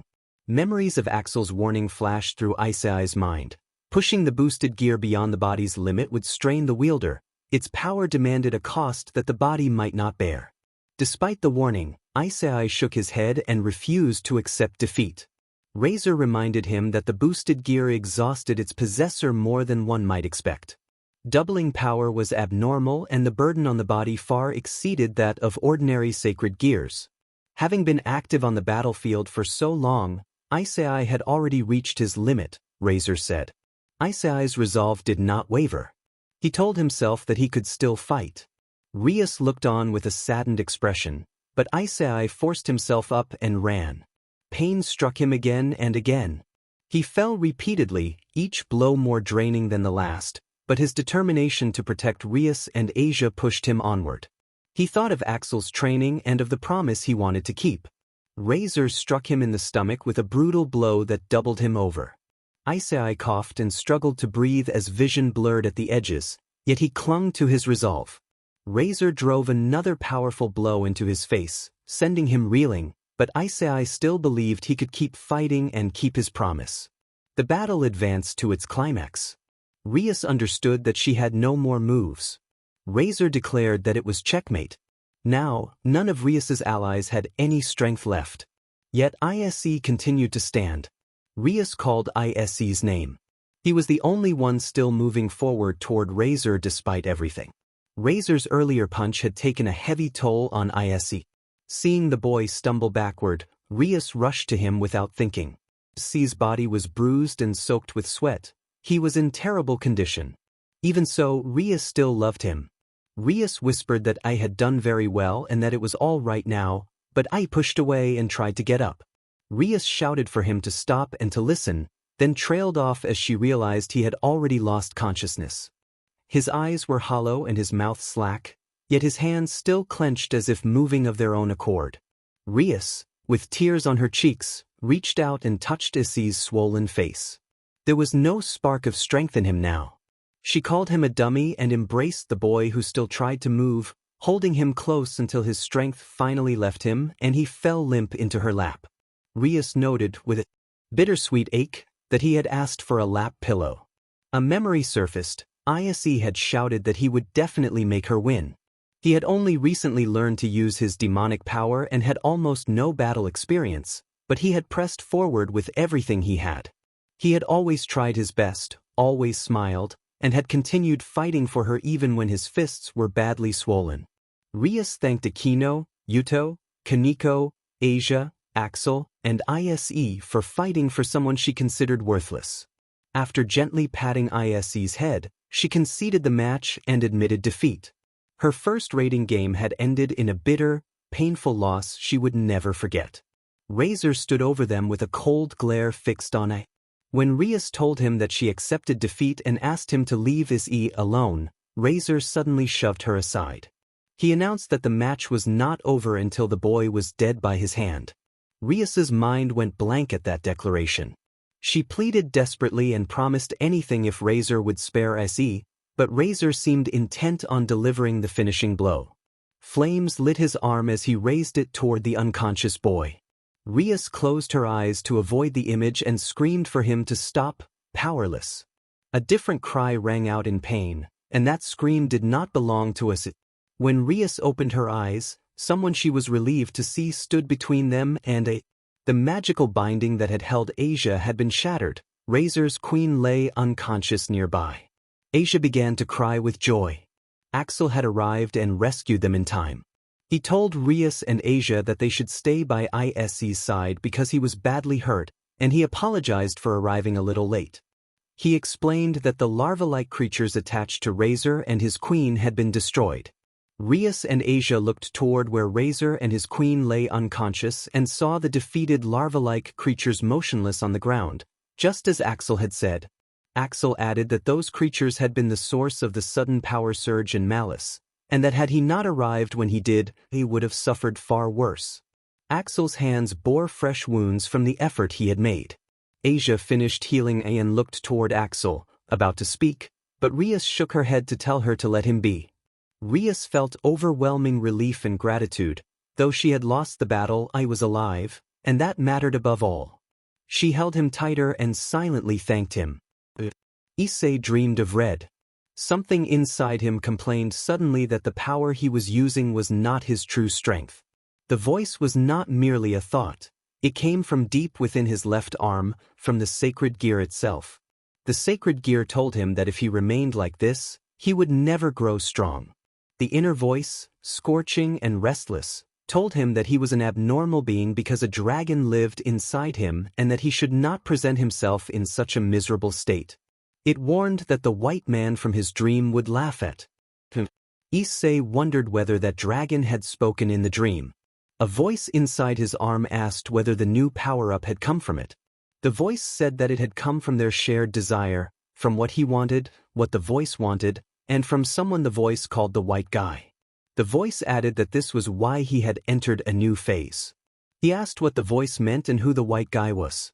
The voice replied that the white guy would appear sooner or later, that he and the voice were destined to fight, and that the voice would teach him how to use its true power. The voice identified itself as the Welsh dragon, Draig, and explained that, like Hayato Issei and the young man who had possessed the Forbidden Longinus, it was a being that resided within his left arm. Draig said losing could be acceptable if it did not mean death, because losses could become strength when they led to later victories. Lose, then win, then keep winning. If he followed that path, he would meet the white guy. The voice told him to get stronger for that coming day and offered its power whenever he wanted, warning that using it would require a great sacrifice. The dragon promised that what it would give would be worth the cost, and that the existence of a dragon would be proof he could show those who had laughed at him. Moments later, he woke under a familiar ceiling. It was his room. He wondered how he had gotten there and tried to piece together what had happened. He had been in a match the rating game between Rias and Razor on a stage built to resemble his school. Their base had been the old school building, and he had been running through the battlefield with Kiba and Kaneko toward the enemy base, the new school building. Kaneko had been down, Kiba had been down, Akino had been down. Then he remembered nothing more. He scrambled upright and asked about Rias, the match, and the outcome. Grafia, the silver-haired maid, was beside him and told him that Lord Razor had won the match and that Rias had resigned. Grafia said that Lord Razor had nearly delivered a fatal blow to him, but Axel had intervened to stop the finish. He could not believe it. He had been speechless. He felt helpless and ashamed that he had been defeated by Razor and saved again by Axel. Even though he was grateful to Axel, shame overwhelmed him. He had acted boldly and failed, collapsing in front of Rias. He berated himself for being weak and pathetic. He thought about Asia and how, if he had been stronger then, she might have remained a human. He thought about Rias and wished he had used his sacred gear more effectively to prevent this outcome. Tears came despite Grafia and Axel being nearby. He could not stop crying. Graphia told him that the engagement party for Rias and Lord Razor was underway in the assembly hall of the underworld, prepared by the House of Gremory. She explained that Kiba and the others had gone to escort Rias, and that the only people tied to them who were not at the hall were him, Axel, and Asia. Graphia said that at Rias's request, Asia and Graphia had stayed to care for him, and that Asia had gone downstairs to fetch a fresh towel. He realized Rias had left Asia and Axel with him because she worried. He imagined Rias at the engagement and felt that it was probably in progress now. When Graphia asked if he had accepted the situation, he said plainly that he could not accept it, even if the battle was over. Graphia reminded him that Rias had followed her family's decision. He insisted he understood that but could not agree with it. He did not want to see Rias obey her parents against her will, and could not bear the thought of her being given to Lord Razor. He recognized the jealousy burning in him and resented losing Rias to someone like Razor. Axel and Graphia laughed quietly at his bluntness. Graphia said that he was an interesting person, the sort of devil who showed his thoughts openly on his face and acted according to what he believed, and that he reminded her of Axel when she had first met him. Axel blushed slightly while Graphia added that Surzex, who had been watching the battle from elsewhere, had also considered him interesting. Graphia produced a sheet of paper with a magic circle drawn on it and told him that it would allow him to teleport to the engagement hall of the House of Gremory and the House of Phoenix.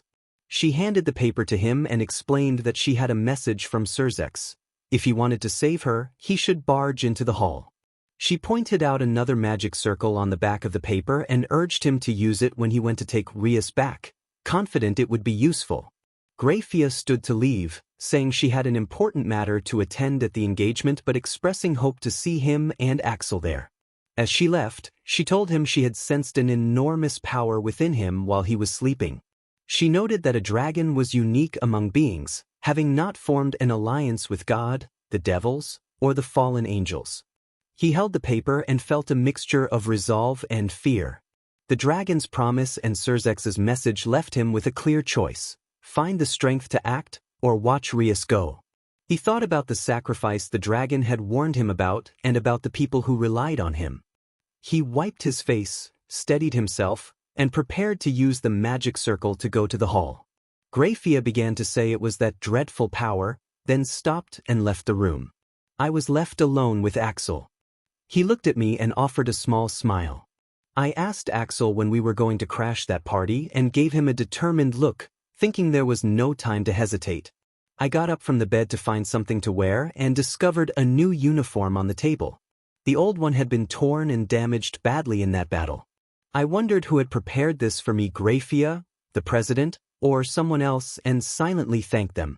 As I put the uniform on and picked up the paper, the door opened and Asia entered. She rushed forward and threw her arms around me in a sudden hug. I felt a flush of embarrassment at the surprise embrace. Asia clung to me and cried, telling me how grateful she was that I had woken up after 2 days and that she and our older brother had feared I might never open my eyes again. I tried to calm her, patting her head. 2 days had passed since we lost the match.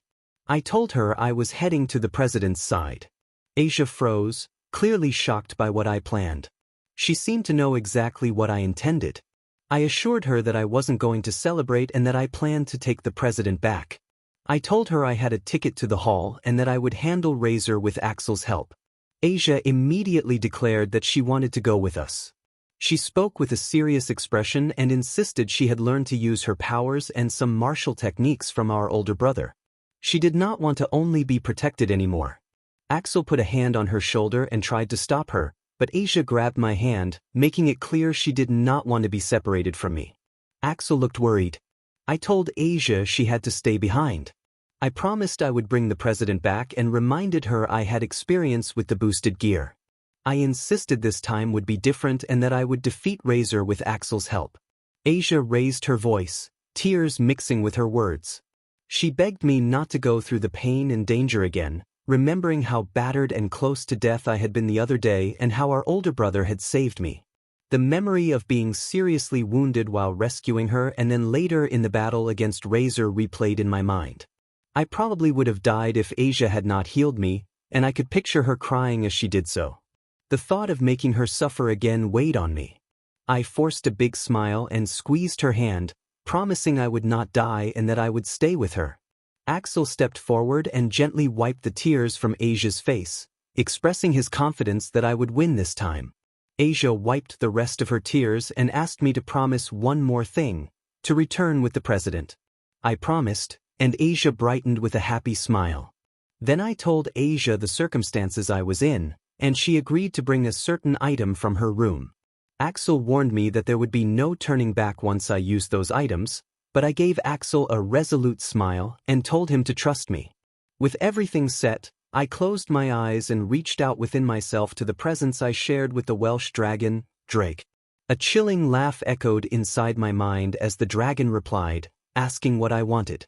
Using the magic circle Graphia had given me, I teleported to an unfamiliar place.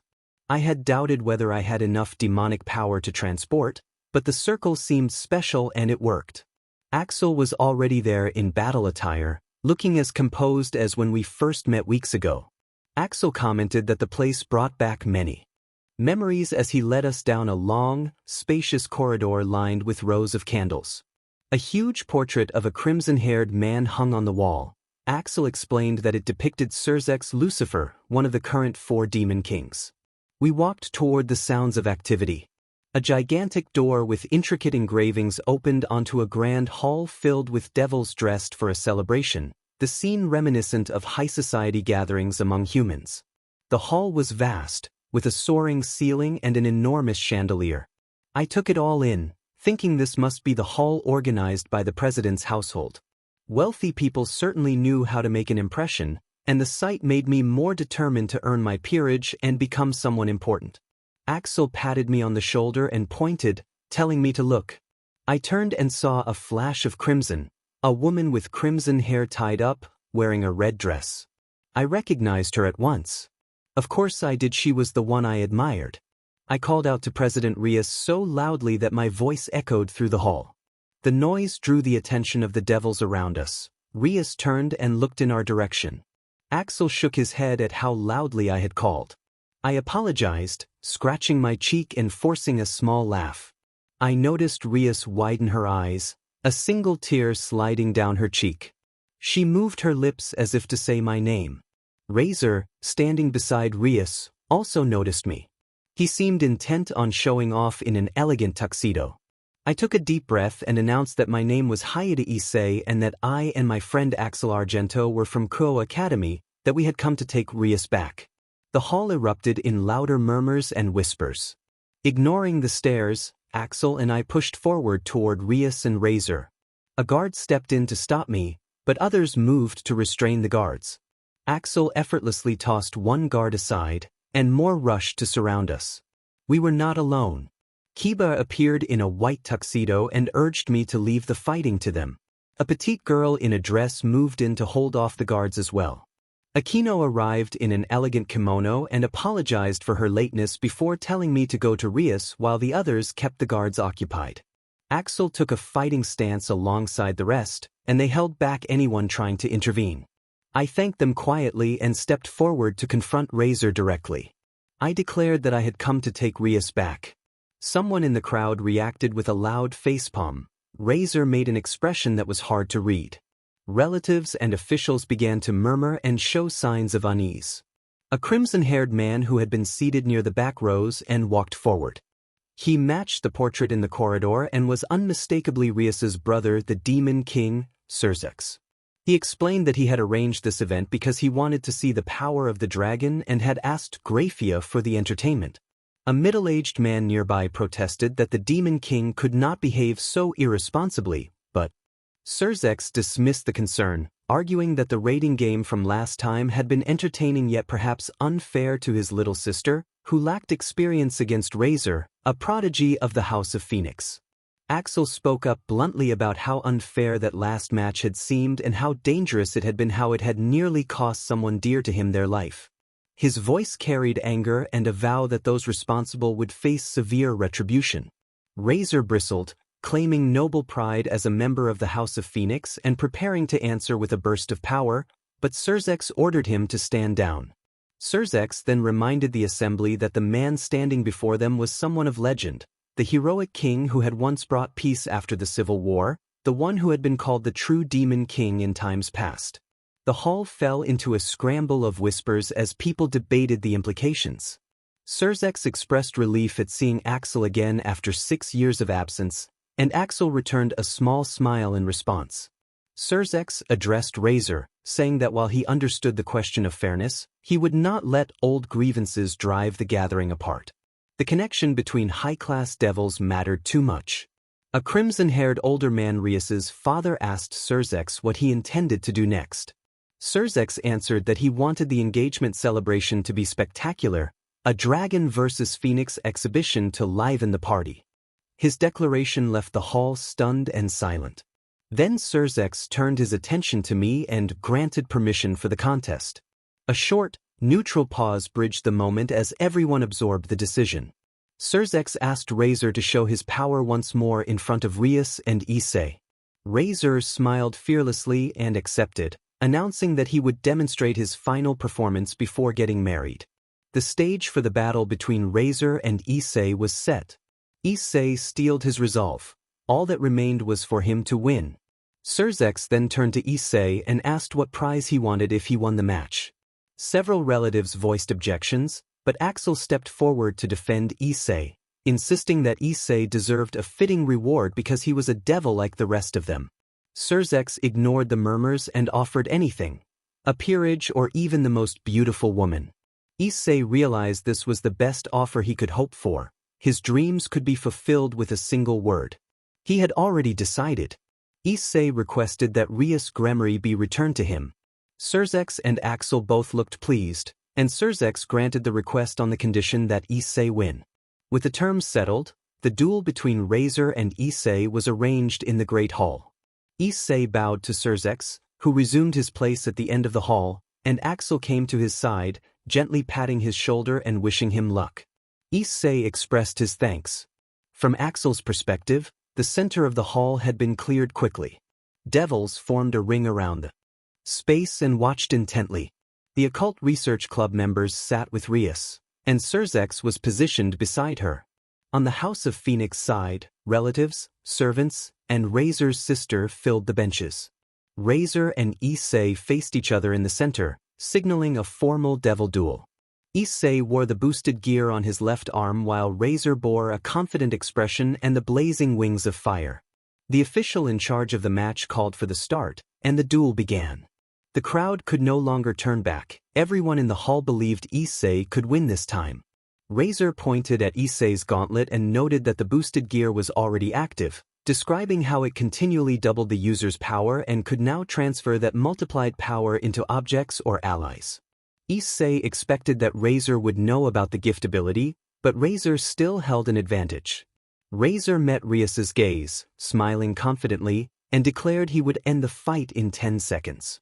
Rias looked doubtful. Issei responded defiantly and asked Rias for permission to use promotion. Rias granted the request without hesitation, lifting the restriction on his use of promotion. Rias encouraged him to give it everything he had. Issei activated promotion together with the Queen Piece and felt himself promoted to the ultimate piece. Power built within him as the battle reached its turning point. He focused his spirit on the Emperor of the Red Dragon and on the boosted gear. Issei reminded himself quietly, but with conviction, that he did not have Kiba's sword skill, Akino's genius with demonic power, Kaniko's raw strength, Axel's sheer might, or Asia's healing ability. Still, he would become the strongest pawn. He vowed to protect Rias, to become stronger alongside his comrades, and even to challenge divine beings with the boosted gear as his weapon. Issei activated Overboost. The jewel embedded in his gauntlet released a deep red light that spread across the hall, enveloping him in a crimson aura. The red dragon spirit that resided in the boosted gear spoke, warning that its power could be used for only 10 seconds because Issei's body could not endure more. Issei acknowledged the limitation and resolved to settle the fight within that span. Around him, allies rallied, confident that they could overcome Razor within the time frame. Near the end of the fight, the dragon scale armor that had covered Issei's body faded away, leaving him mostly unprotected with only his dragon-formed left arm intact. A cross that had been dislodged during an earlier attack lay a short distance away on the floor. Issei was stunned. The armor had vanished before 10 seconds had elapsed, and he wondered why it had appeared to last so briefly. The red dragon explained calmly that the price Issei had paid to access its power had been sufficient, but that Issei's basic stats and lack of long-term training prevented him from fully controlling the armors. The dragon described how devils with long lifespans trained for decades to master such abilities. Issei reacted with frustration and self-reproach, lamenting his shortcomings and wishing for more time or another price to regain the armor. The dragon replied that using the second armor so soon was impossible for him and that the limitation was not a matter of willingness but of capability. The red dragon added that when the armor had disappeared, it had channeled part of its power into the jewel so Issei could briefly overwhelm Razor Phoenix. That surge was enough to shift the battle for a moment, but to defeat members of the Phoenix clan outright would require far greater strength and repeated victories. Issei absorbed the dragon's assessment and prepared for the next move. A tense silence fell as both fighters readied themselves for the remainder of the duel. Drake warned that with the gauntlet's current power he would not be able to defeat Razor many times. The multiplied power was far from absolute and he lacked both of the required advantages. He was grabbed hard by the collar. Razor lifted him off the ground and tightened his grip around his neck. Razor smirked as he choked him, and the pain was sharp. Razor praised his performance as a pawn, admitting he had not expected him to fight so well. Razor said he had felt the power of a dragon user firsthand and that, given 6 months to adapt to his dragon power, he would have lost. Razor spoke with a seriousness that left no room for joking. He wanted to tell Razor to wait another 6 months for the marriage, but Razor's condition made his words irrelevant. Razor's clothes and body were singed and worn. Even with his high regeneration, holy attack damage took time to heal. His fiery wings were smaller than before, evidence that he had suffered a great deal. Razor told him not to feel ashamed and promised to train him once he became Rias' groom, claiming he would make him a strong devil. The protagonist thought that was none of his business. Razor then said he would put him to sleep for a short while so the ceremony could finish safely. He assured him he was not a SDST and that he would end the suffering quickly. Razor looked certain of his victory. The protagonist refused to accept defeat. He remembered his friend's words, Asia urging him to return with Rias, Axel telling him to become the power to protect those he cherished, advice to aim to become the strongest pawn, calls from Akino, Kiba, Kaneko, and the others waiting for his return. He clung to all those teachings. He took a small bottle from his pocket.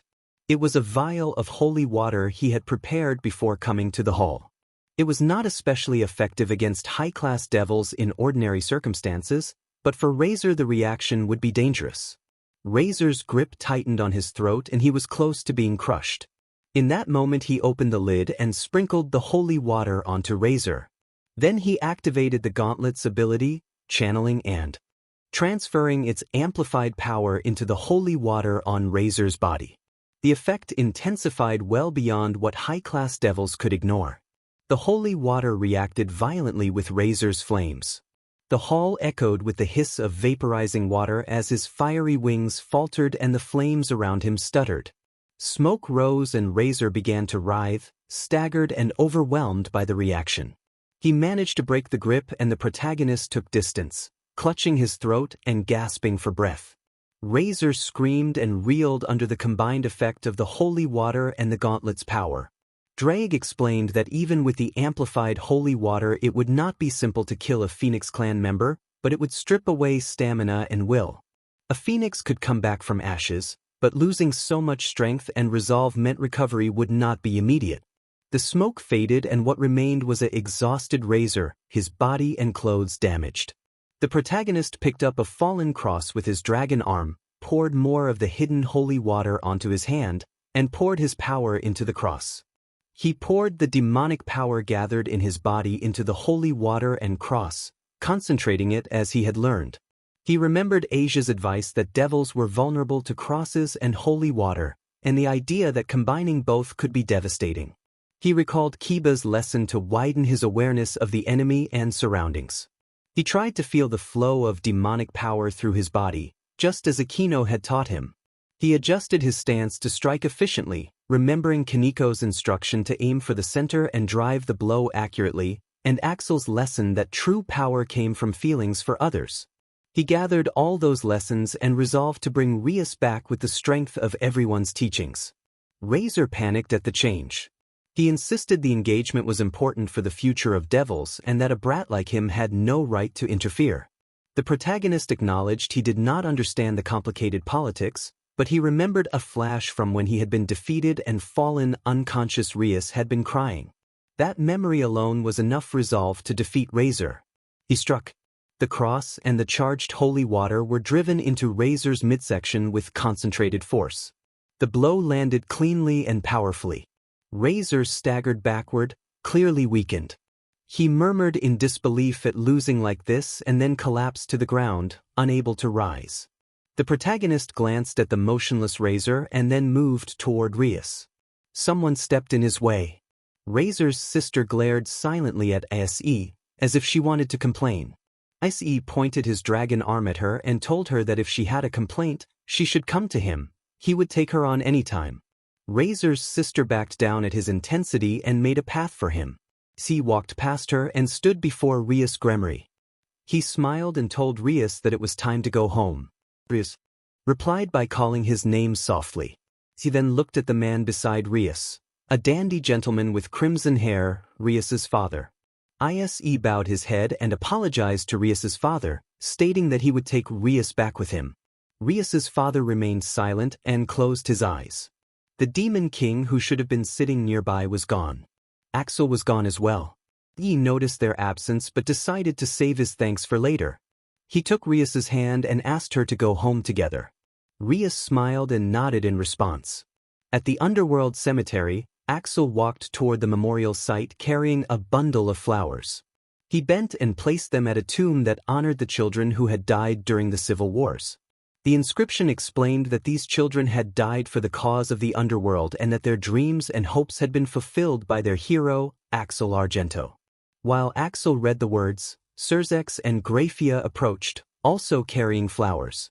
Surzex told Axel that he had known he would find him here, and Axel acknowledged them respectfully.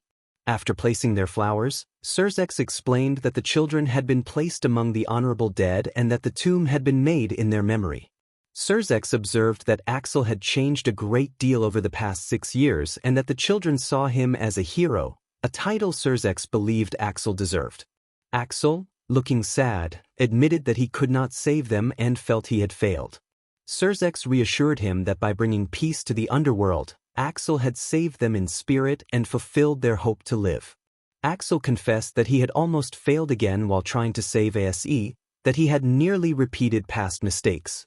Surzex approached and patted his shoulder, telling him that he did not fail.